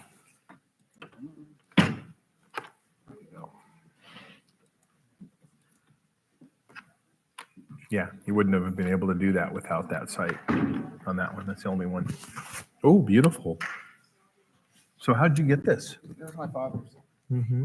My husband bought it in 1989 from a widow who said her husband had it in the early 1900s in New York. Mm-hmm.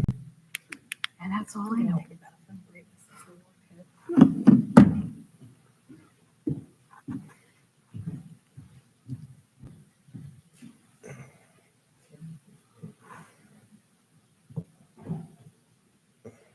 Mm-hmm.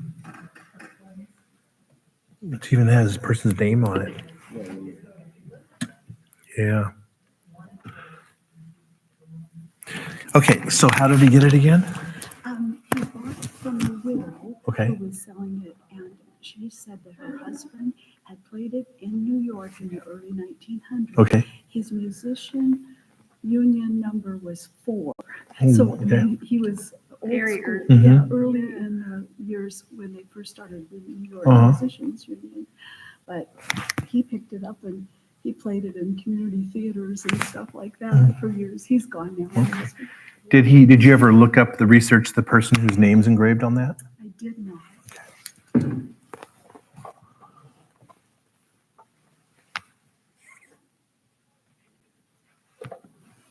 You want to hold it? Hold it for a second. Then I have to look up, you want to write down the serial number for me so we can date it? Where is it? No, it's right there.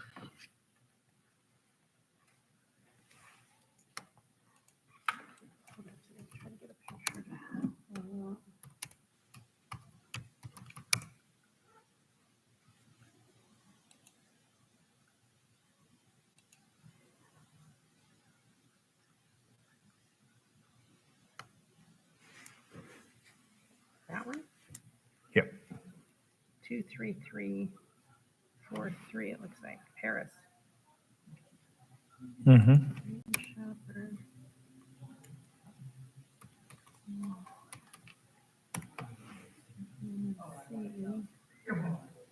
1820 Passage DG Corp. Oh, that's like a lot. Paris. Made in France. LP.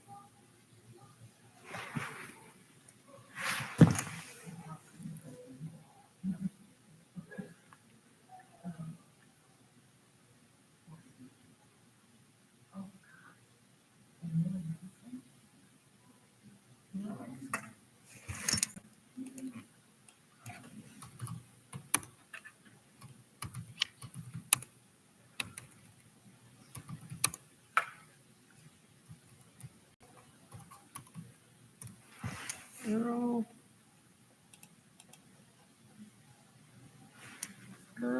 Carl, you gotta see. Carl, I'm not sure. Carl. Carl Fisher. So Carl Fisher actually looks like sold sheet music. So maybe Carl Fisher might have been, in this case, Carl Fisher might have been the retailer. Yeah, Carl Fisher must have been then the who imported this and then sold it retail, because they also were a music company. I just found. They probably have the stamp on the side from France and another stamp on Yeah. It's like 2 sets of engravings. Yeah, so here's this company, Carl Fisher. So Carl Fisher Music was a music company. So they were American sheet music publisher, but what they probably did, the fact that, because I did find other ones that were Carl Fisher, so they must have, the fact that it says Carl Fisher, New York, and then Carl Fisher, they must have then been the importer that retailed these. And then it's a crampon, right? Yeah. Which also made, they also made clarinets too. Let me see that one. Yeah. Mm-hmm. That's the maker's mark. Yvette and Let's see what else. Lots of different markings on this one. I know I've got this one all. There's an Yvette and Schaefer. There it is right here. Yep. Paris. 18220 Passage du G Corp. Made in France LP.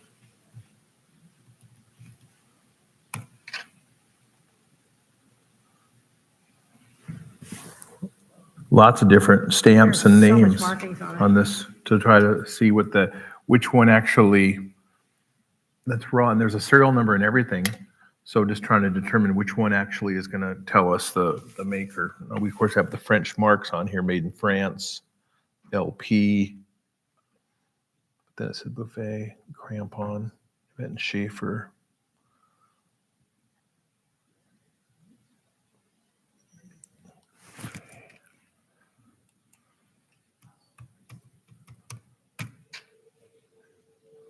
This one's taking a little bit of digging.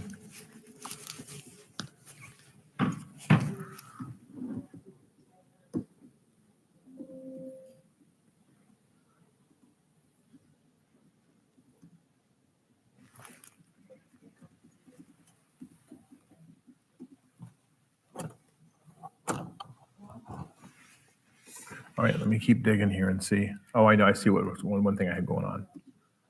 Hold on.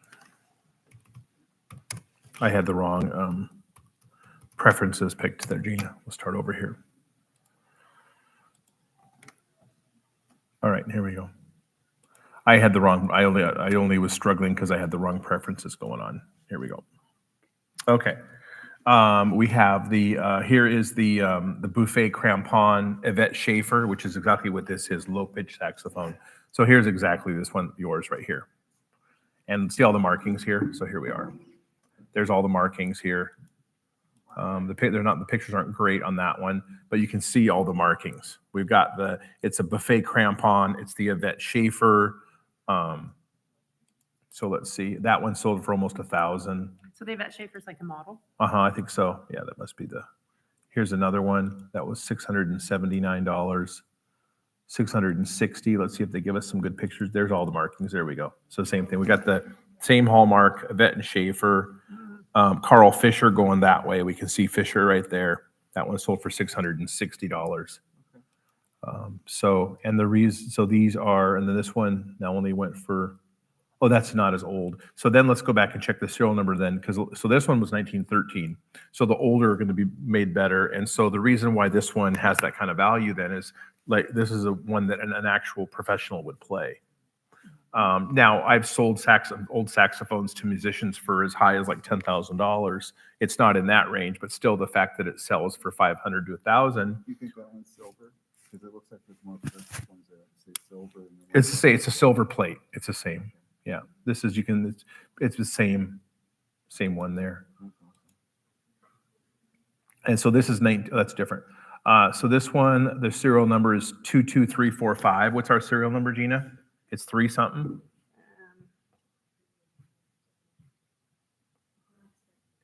23343. Okay, so just after this one. So it's an early one. So this is the one that sold for 900.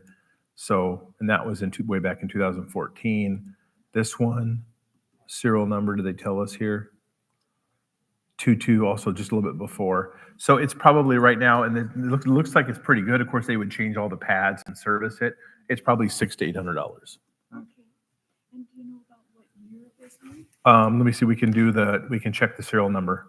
Gina took a picture of that for us.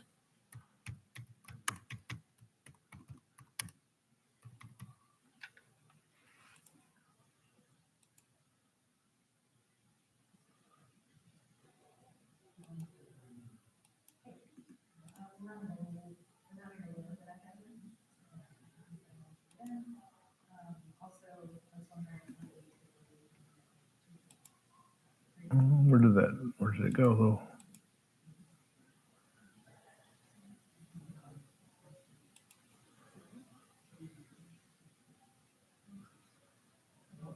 Here we go. All right, what's that number again, Gina? 23343. Oh, hold on. It got.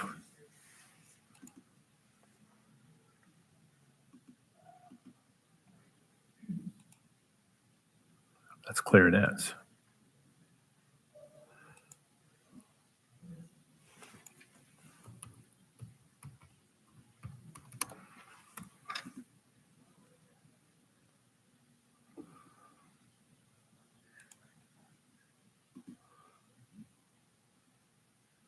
There it is, the early Yvette.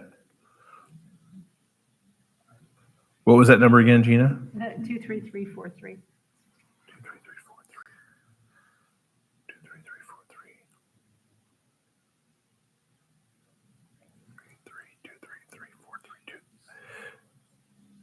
1916. Yeah. That other one we looked at, one was 1913, one was 1918 that we looked in the comps. That one's 1916. That's cool. Yeah. Thank you so much. Very cool. Very neat. Very neat piece. And I bet that's the original case. Oh, yeah. Yes, I think so. Yeah. What a fun item. Do you play? Not in years. Not here. I have pictures of him in 5th grade. Yeah. Thanks, Thanks a you lot. guys. All right, see Take ya. care. Bye-bye. That was kind of cool. That's a lot of writing that they put on them. Yeah, a lot of markings on that.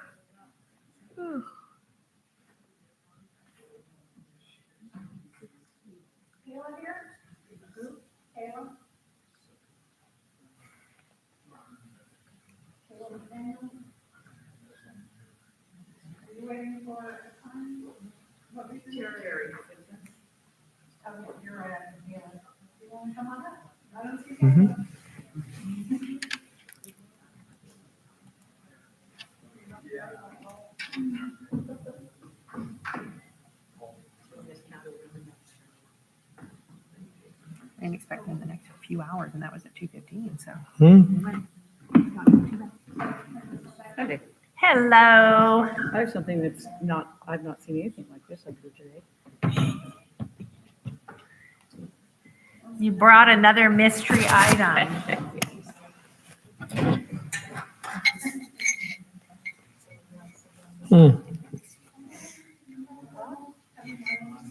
Stone.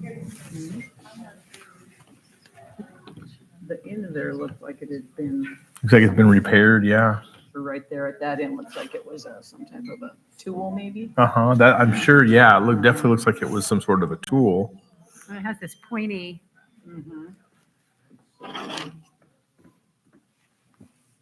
All those mortar and pestle. Yeah, something like that. To me, it's more of a, like in the dirt to dig a trench for like seeds. We could come up with all sorts of stories. It's your boyfriend over there. But it did break right here. It looks like it's been glued back together.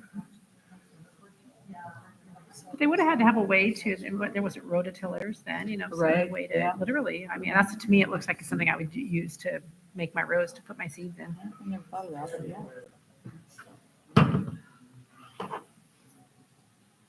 Can you imagine doing that kind of No. like with something like, it's so heavy to begin with, like, yeah, Back in the day, though, you did what you did, right, with what you had. exactly. You made do. Well, so the Tehuka Museum is still calling it a pestle, just a large pestle. Yeah, that's what they, right there. Yeah, even with that point. Yep. Oh, Yeah. wow. See? Yeah. Yep. And then the tapered, and so that's the Tehuka Museum in New Zealand. Yeah. Still calling it a pestle.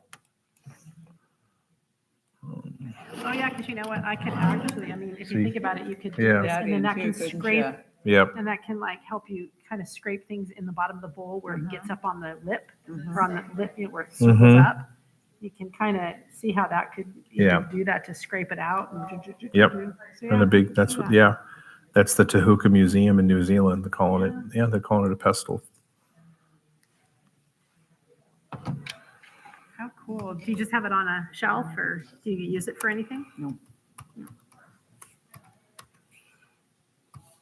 It's heavy. It is very heavy. It's a heavy pestle.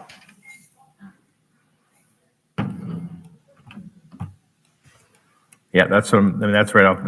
I agree with that. I mean, that's the museum showing that. So I think that's like, yeah. So I don't think I see any reason to go and try to speculate anything else after seeing that for, with them. Yeah, there's one right there too. A 19th century New Zealand tribal Maori carved pestle. Same thing with that one. A little bit, and that one's a little bit different in that it's in jade. I guess I could put in Maori then, and that would be better.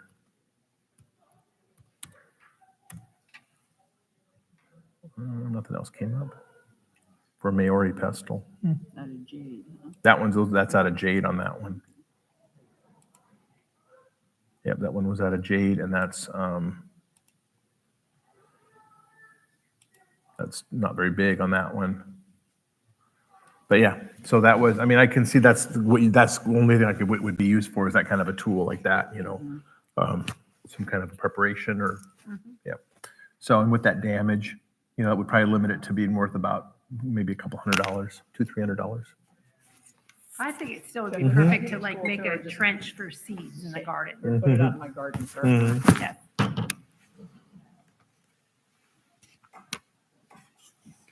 Oh, I mean, Marshall.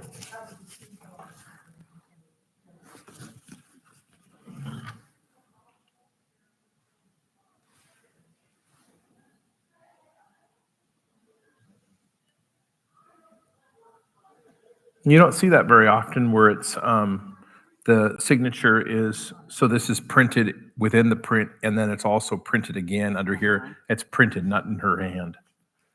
And then they've also even put the little copyright symbol right here, which is what they do when it's a mass-produced print. They want you to put that copyright symbol in there when they do a limited edition, and then sign it like that. But this is actually printed as well. Not in pen, not done in pen. Yeah, so that one, that lowers the value on that one because it's not signed in pen as it appears until you get the loop out. It's worth about $15 to $20. They make those signatures look so real, don't they? Get the loop out. Mm-hmm. You do, and you look for the dots, right? That's part. Yeah, you can just tell the difference between the dots are one thing. Yeah, because a pen is going to be a continuous ink. But also you can see the difference between a pen and a printing too, and just the way it lays on the paper and the things like that. Yeah. Okay. Mm-hmm. Awesome, thank you. I think you should go make a garden and plant your rose. I got 3 feet of snow, so it'll be. Oh, yeah, it'll be a while, yeah, but it should be gone hopefully next week.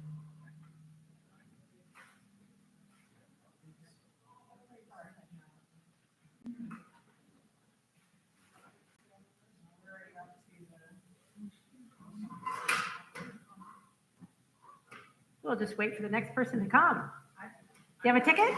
Yeah, I think they have bought it for. Let's do it. Mm-hmm.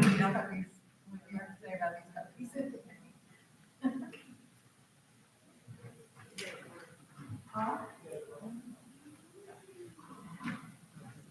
much does it cost if you come over to your shop and see if things can be appraised or not? Sending pictures is really the best way to do Yeah, it. first thing would be to send pictures to Grant. His card's up here. Yeah, send pictures first, and then he'll, because we don't want you wasting a trip if it's stuff that we just can't help you with. Okay. And then if it seems like it's things we can, then yeah, there's no, I'm Grant. Grant. Yeah, hi. Nice to meet you. Nice to meet you. I'm Gina. Gina, I'm Paige. Hi, Paige. Very This nice is to Tom. meet you. Hi, Nice to meet you. Tom. Over there. Oh, that's cool. Okay, but And there's nobody here to show it to. Oh my gosh. But here's the thing. I know that these aren't good art. Oh, good. but Hi, they everybody. make me This is really cool. curious. Mm-hmm. So this one is the entryway. Mm-hmm. Right. And you can see the harp in the other room from this one. And then that's that the shows. harp. Yeah, So they're molded plastic. yeah, they're like sucked onto something. Mm-hmm. Oh, So that's so cool. I found them in St. Vincent's Mm-hmm. and I think they're really ugly. They bother me so much that I had to have them. Mhm. So now they're on my fireplace. Uh-huh. Yeah, so they're kind of a classic 1960s, early 1970s. Looks like there's even a name there of the person that designed them. Really? Oh, no, that's the name of on the piano. Okay. Oh, but that probably is the person who designed them, though. What is it from? Moss. Moss. Yeah. M-A-U-S, Yeah. R-Mao. There's no, yeah, our Moss. That's probably pronounced Moss. It's probably the person who designed these. They're classic 1960s, 1970s, art. They're molded plastic, and they're just kind of that. They just suck it onto it when it's hot, right? Onto the mold. I would Like think they it's were. plastic. I would think they were probably there was a mold and they were poured. They painted. Yep. Okay, so, yeah, poured and painted. So like if you have this mold, like you have a cookie, a mold where you pour like Jello or bundt cake in, you've got a mold, and they probably just then put the plastic in, and then he probably paints it after they're done. How does he get the texture?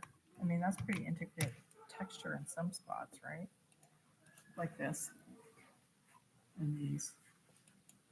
Oh, this is all. I think it's all you. If you saw the back, it's all the mold. I think it all just the way it. So it was pretty sharp mold at the time they did this one. It's not blurry. You know what I'm saying?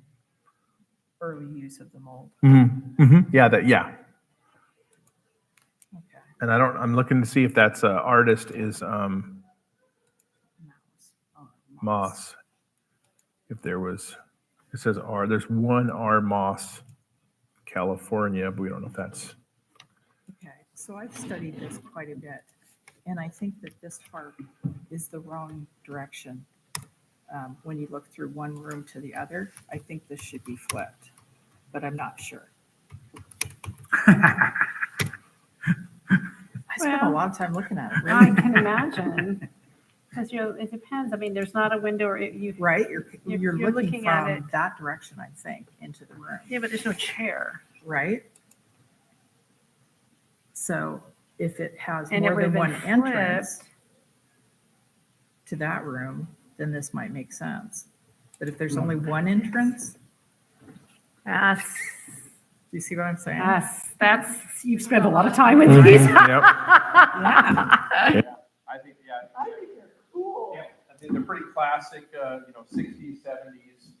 I have a 1963 house that I just restored. Yeah. So these work really well. And what's this technique called? Well, I mean, I don't know if there's really a technical term for it. These are just, I believe these are just molded plastic, is what I would. Yeah. Bas relief and plastic. And and I think they're probably. I mean, if I saw these at a at a real kitschy mid-century store, I could see them being out for like. Yeah. I could see them being out for like 150 for the pair. No, like you said, being a matching pair, and they do have a real that 60s, 70s feel. Yeah. Is your house here in town? Yeah, it's up on Frosty Drive. Oh, yeah. I love the mid-century architecture in this town. I'm obsessed with it. That library needs to be on the National Register of Historic Places. Yesterday, I'm obsessed. Yeah, I live over in Desert Highlands, just across the street from Montlake. Some real beauties over there. So did that say it's for 150 for the pair? know, after I wasn't listening, I was so focused. Yeah, he said, I think that's what he I think said. that's what he said, but when he gets back, I can tell you.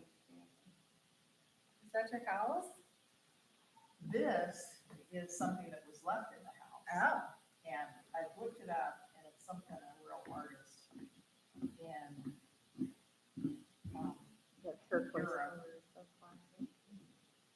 And it has some signature stuff in the part. I think it's a green part, but I don't really know how it is. Yeah, so here's like some flowers that are kind of maybe the same. Can I see? Oh, yeah. Yeah, kind of the same concept. I've never seen anything like that. I'm fascinated by them too. I'm totally fascinated. I've seen stuff that was a lot like less classy looking.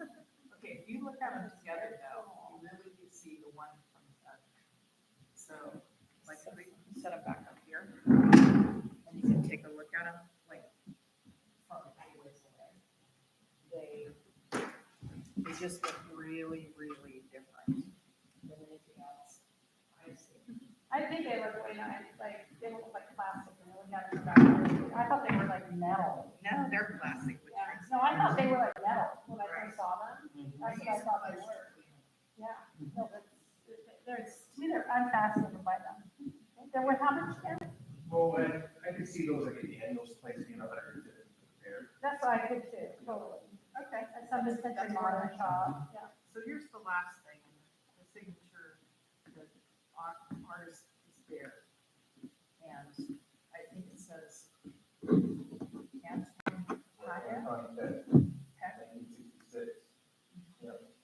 And it looks like it's Decatur, New York on the little corner, right? They just have some little letters right there. Yeah, it says copyright 1966, and so this is not an original. Right. It's a, but it is a little three-dimensional or two-dimensional, or what they actually call this, they call this a diorama. Right. And so, but it's, yeah, it's in that same period, 1966. It's all put together, you know, with you know, lithograph pieces, but not an original. There's one that's So like it kind of like. yeah, they cut them and layered them, and it's off of lithographs, and not like painted, it's usually different. So there's one there's Okay. And this was 66. And you said middle 60s for that too, right? I don't know, late 60s. Late 60s. I think, no, that screams like 1967 and 1973. Okay. Yeah. Cool. Yeah, and I think that's what these flowers were.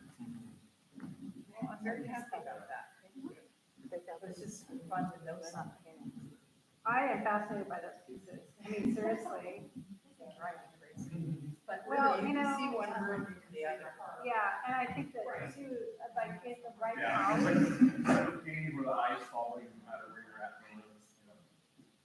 Well, the more you look at it, the more you see. So I think the heart is reversed from what it should be. Yeah. Yeah, because. But I can't Because quite that's the tell. room, and you're looking through it over there, unless there's turquoise on the other wall. Yeah, that's the problem, is that turquoise doesn't work, where that, something's Unless off. this one has turquoise on the other wall, but then you see the piano. Yeah. I guess, you know, I calling it molded plastic, just because that's how they might manufacture it. Actually, what they would call this, as far as the art world, is embossed. Maybe you have those kind of in the house. Yeah, they go on the mantle. I bet. The 1963 house. I bet it. Because they could have done that too, is they could have, and the reason is I say that, is they could have actually laid a piece of plastic down, and then they could have embossed it from the backside with a plate, another wood, you know. So they could be embossed, or they could be poured molded, you know, poured into molded plastic, or they could be embossed. I think. How would they do it with warm plastic? I mean, what would they do? Well, I mean, just think of like old toys and how they have clam pack and stuff. I mean, think about all the plastic. Yeah, I've just been calling them. I think it's more like than being embossed, but, you know, could have been either way. So, And this is found inside the house.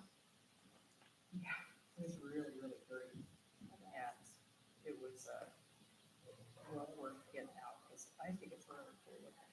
So I only paid for one set. Okay, you gotta, they have to do that in front. Yeah, they do that. On your way out, you just, yeah. Make sure you get that. Yeah, it's for the museum. Yeah, so absolutely. Yeah, that's right. Very cool. Yeah, those, I love those. That's my favorite today. Really? That's kind of Yeah, cool. I just think that they're totally just cool. Like, I could have those in my house.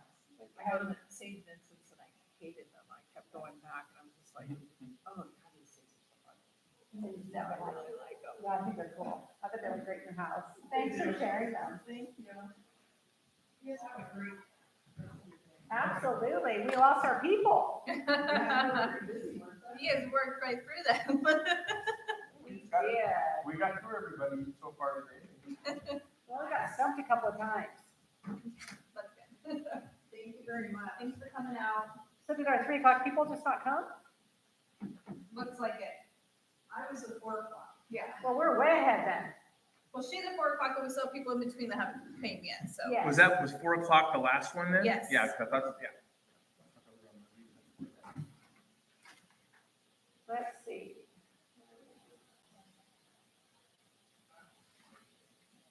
I know.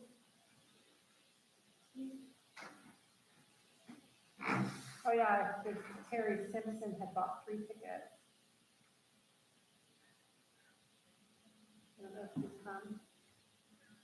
Yeah, she was one of the ones that we refunded because you couldn't, wasn't appraisable or something. What? Something wasn't appraised, you couldn't appraise something. Oh, did she really? Didn't leave her donation still? Okay. I had made it, I was kind of joking. She had a little artifact that's like not something I can appraise. It's got too many things need to be figured out about it. So I said as a joke, I said, well, they'll have to give you your money back because I can't appraise that. Oh. I thought she would That was still, one item. I know, I thought she would still leave the donation to the museum. Okay. Yeah, no, yeah, she came up, we took care of it, so. All right. All, like for all 3? No. Just no, the one. Just the Okay. one. Yeah, just the one. Oh, we're live streaming. Never mind, we're live Oh. streaming. Oh, Okay. I don't know. Yep, I shouldn't have said that. I forgot. Okay.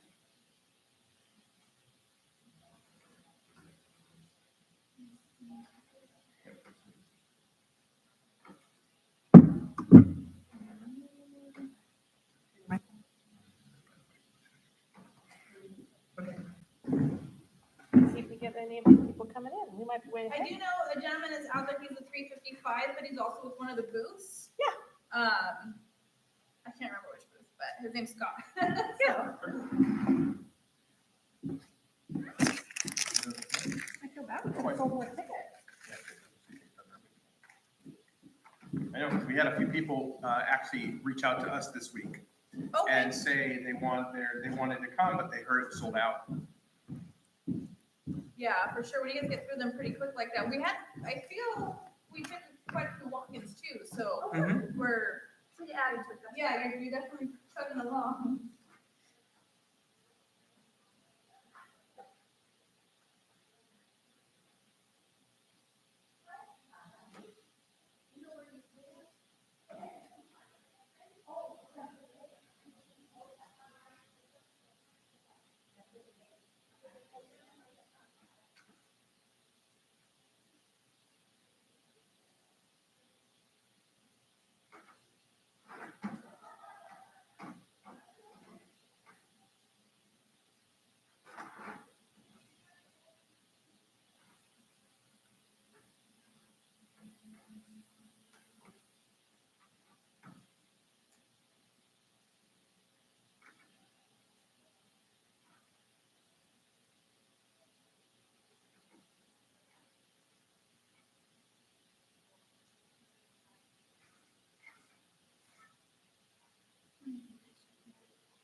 Okay.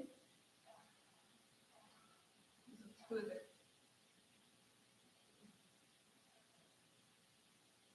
Yeah, that's the fellow that went to Soap Lake, I believe, right? Okay.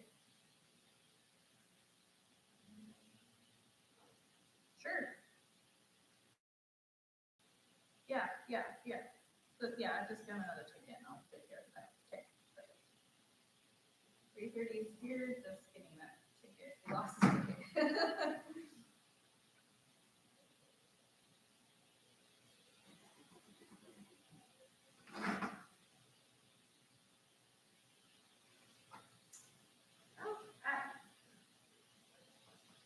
Yeah, somebody just asked me where to pay with their ticket. Huh? Somebody just asked me where to pay with the ticket. Oh.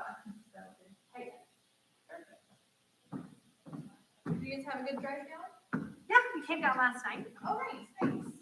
Okay. Yes, we came down last night and, yeah, and then when we're done here, we're gonna get on the road and head to Kalispell, Montana.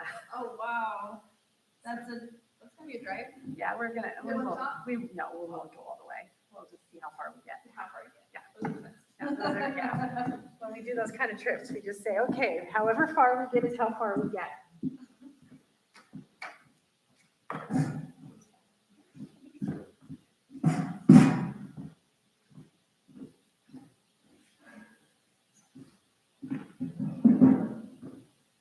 Yeah, somebody's just going to pay.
And Rick Webb had a video store in Yakima and made lots of Mhm. money, so he wanted to commission Mm-hmm. Don to do this. Sure. And he did it, so, Yeah. because I can't find it anywhere. I would like to find One Step Behind and just kind of get a little story about her. Yeah. So, well, the fact that, any of those, all of his paintings on here that are done, that are oils or pastels are all going to be About the same. different. No, they're all going to be different.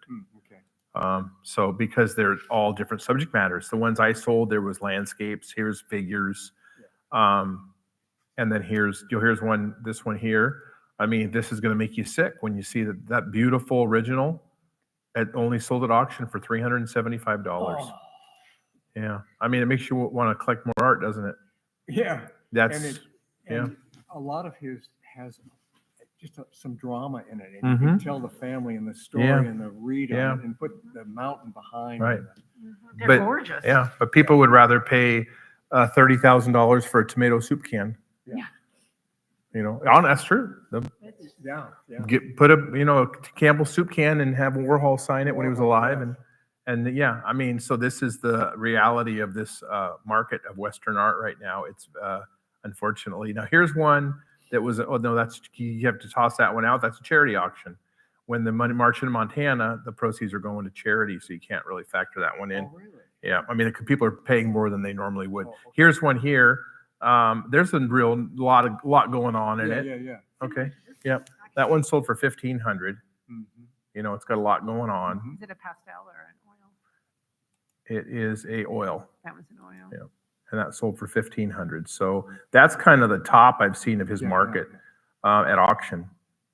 Is 15 is that kind of price. Well, I'm not let down at all. I like it, Mhm. and I would like to get it somewhere where people can enjoy it because it captures a certain drama about it that it's just really attractive. No, it is very. Incredibly done. The detail is amazing. Do I need to put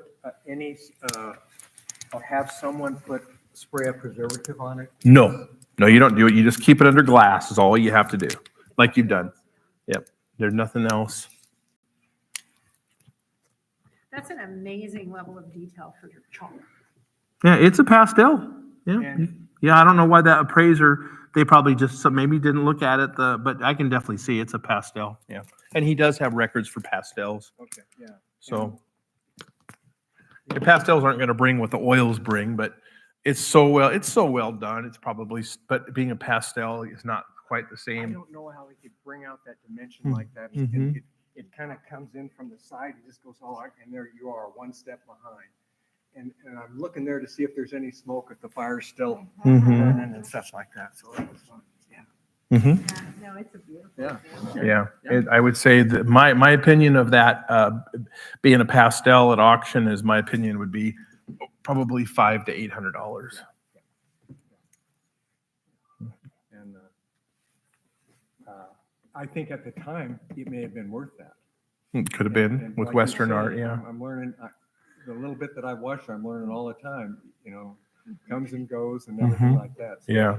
Different cycles of business. Yeah, I'm not hanging on to it, but Yeah. I'll try to get it into galleries and so forth so people can enjoy it. Absolutely. 'Cause I love the drama of it and just the whole thing. I love the Well, the frame. local connection too. That's kind of neat. Yeah. Yeah. And I met it.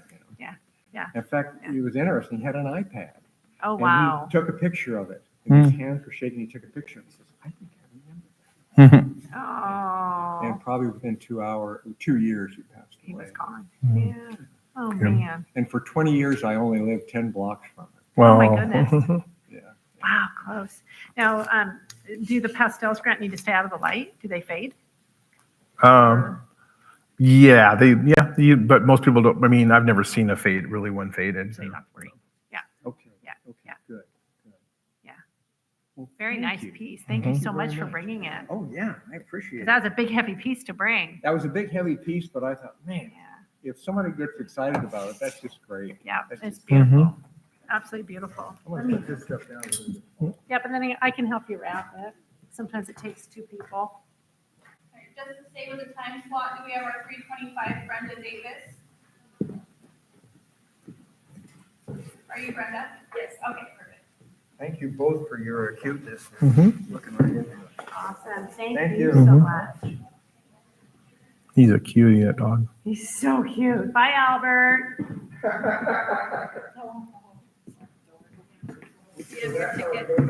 Yes. Thank you. She just picked up a bunch of our items up in Chelan for auction. Oh. Oh, huh. Mm-hmm. Yeah. When is that? March 26th. Okay. Mhm. Yeah, we're just starting to catalog it. Mhm. Just starting finally. The Great. bins have been sitting in the gallery. We're so excited to get them open. Yeah, yeah. She has a lot of nice things, but you know, this was a gift to me.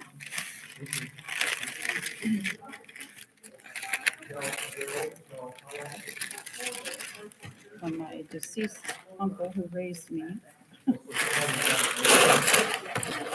Mhm. That's the original signature.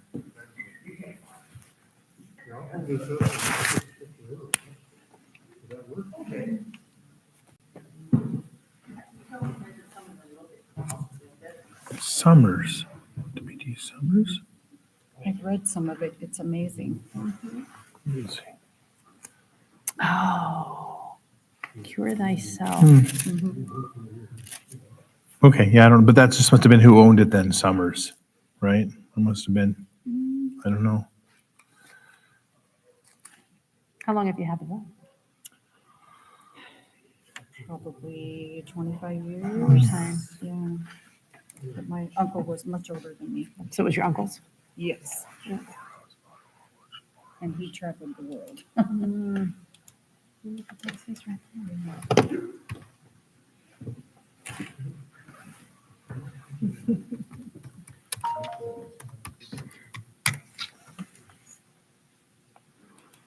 We were gonna, my sister was gonna come help us. Well, she lost her dog a week ago, and so we said, well, why don't you come with us and, you know, you can help and. I know. What are you taking a I'm glad she picture of? didn't because of, well, she would have been bawling right now, Oh, having yeah. this little baby. Mhm. Oh my I God. lost mine 2 years ago. I had it for 13 years. Yeah. Yeah, this one I'm looking to see. So this one says here it's the 8th edition. Here's another one here and has the name signature down there, the facsimile signature. This one here was also, let's see, what this one sold for $48 is all for this book. With the signature? Well, I don't know who that signature is. That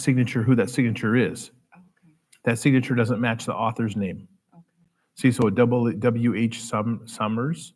I don't know if that's just the WD. WD. Something, April 3rd, 1913. Right. I don't know if that's just the person that owned the book because the author is Morris. See, the author here is E.R. Morris. Okay.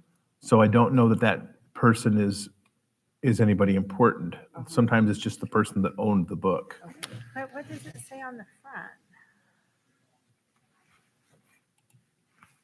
On the front, it says the same thing, the author, E.R. Morris. Oh, it is E.R. Morris. Yeah. Okay, I can't read this one. Yeah.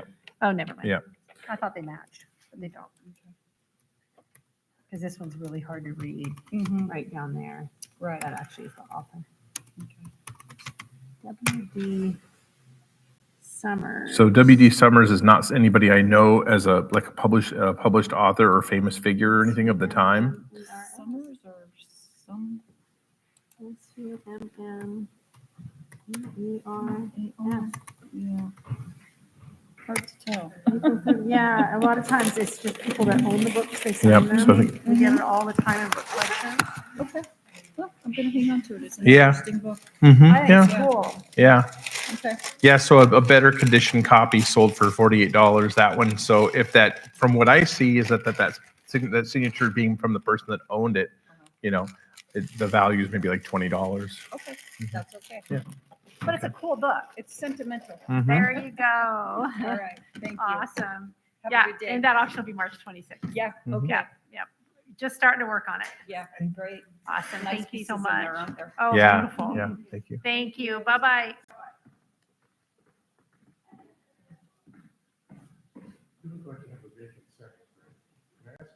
Yeah. I didn't bring it along because I'm aware of the multiplicity of the copies of it. And I learned it in the saga. But when I was in Wales, I went to a bookstore and I bought a gold tone of Josie, who is Wyatt Earp's wife. Hmm. Do you know anything about those? So is it a Curtis or do you know? 1872. Oh, I'd have to see a picture. Yeah. Yeah. Hello. Hi. Hi. Oh, isn't that pretty?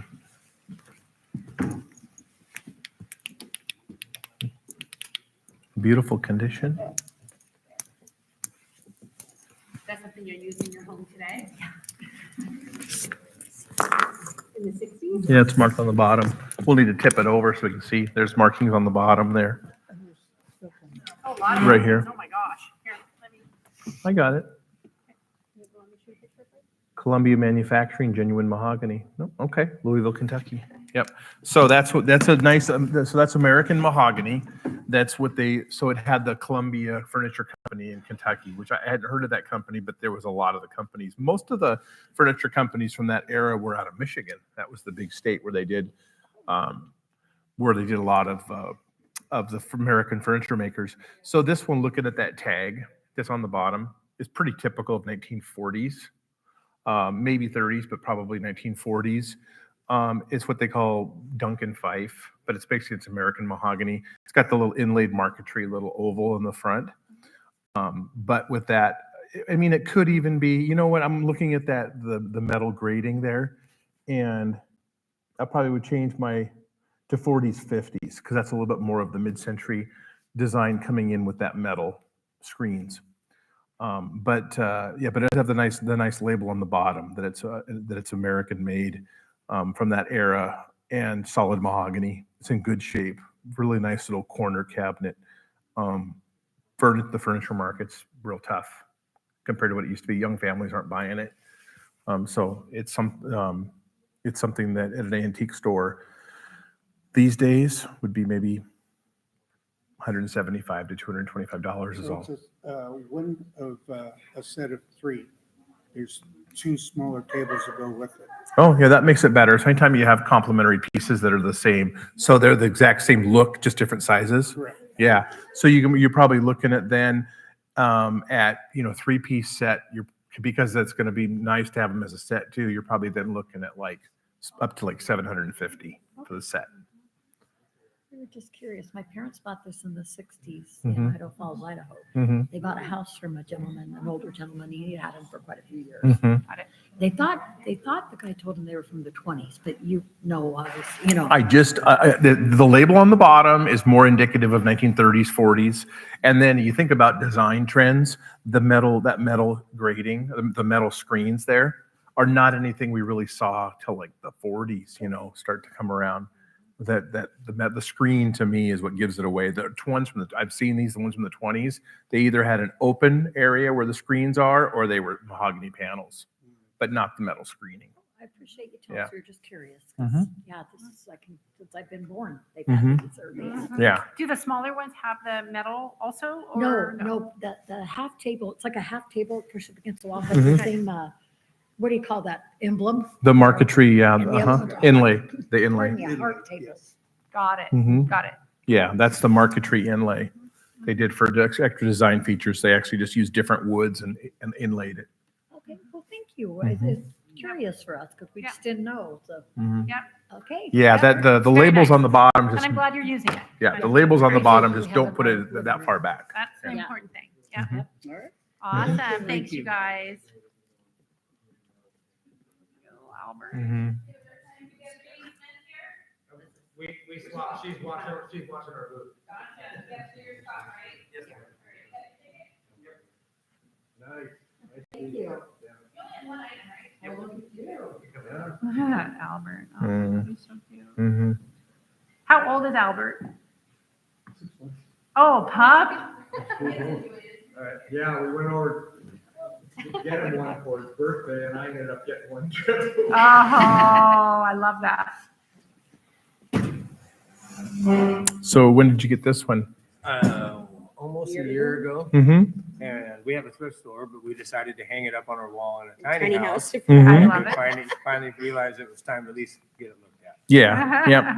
So I'm pretty sure I'm familiar with that artist. I'll pull up my one file here. But Parisian street scene, I've seen a couple of those today. This is the largest one, but this is a classic Parisian street scene. They've been doing, and the artists have been sitting on the sidewalks in Paris doing those for a long, long time, going back to the 19th century, and then selling them to tourists and visitors and things. So it's a little bit farther back perspective than a lot of them. Some of them are a little more tighter. That one's a little bit farther back, but let me take a look.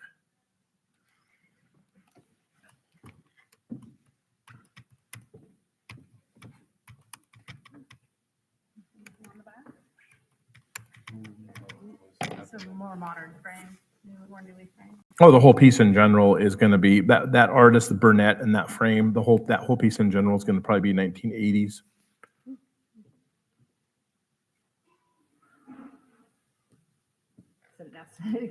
Careful. Yep, here she is right here. Her name's Caroline C. Burnett. And so I don't know if she resides fully in Paris, but she does Paris street scenes. There's her signature right there. Yeah. And then we'll look at more examples. These are online auctions of her paintings. Here's one here. Oh, there's one real similar to yours, where it's kind of back a little bit from the Eiffel Tower. A little bit. Yep. There's that one. And this one here sold for $450. And it was, where's our size? It looks pretty big. I don't see if they didn't say what size it was.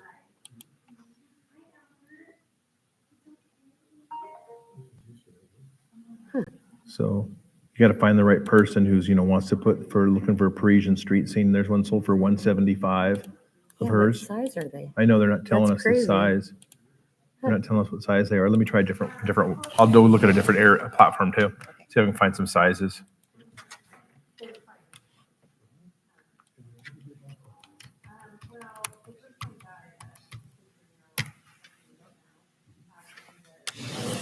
This will be better auction houses. It'll actually give us sizes here. So that one sold for $375. That one was 24 by 20. Yours, you're probably 24 by 36, probably. 40, I think it's 41. If we just go by image. Oh, by image. Yeah, image size. Yeah, 24 by 36. You know what you're doing. Yeah. You've done this before. Yep.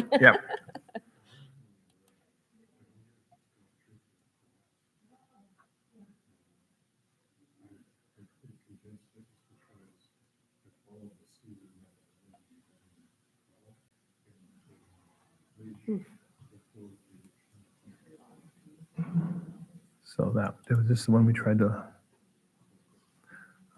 So this one's bigger. 30 says the image is 36 by 48, and that one sold for $300. So it's a limited market. So the artists like this, they were painting these and then selling them to tourists, and so you can see on average they're just a couple $100 that they sell for. There's pages, you can scroll through all of them. She's a known professional artist, but doesn't have a huge following. So.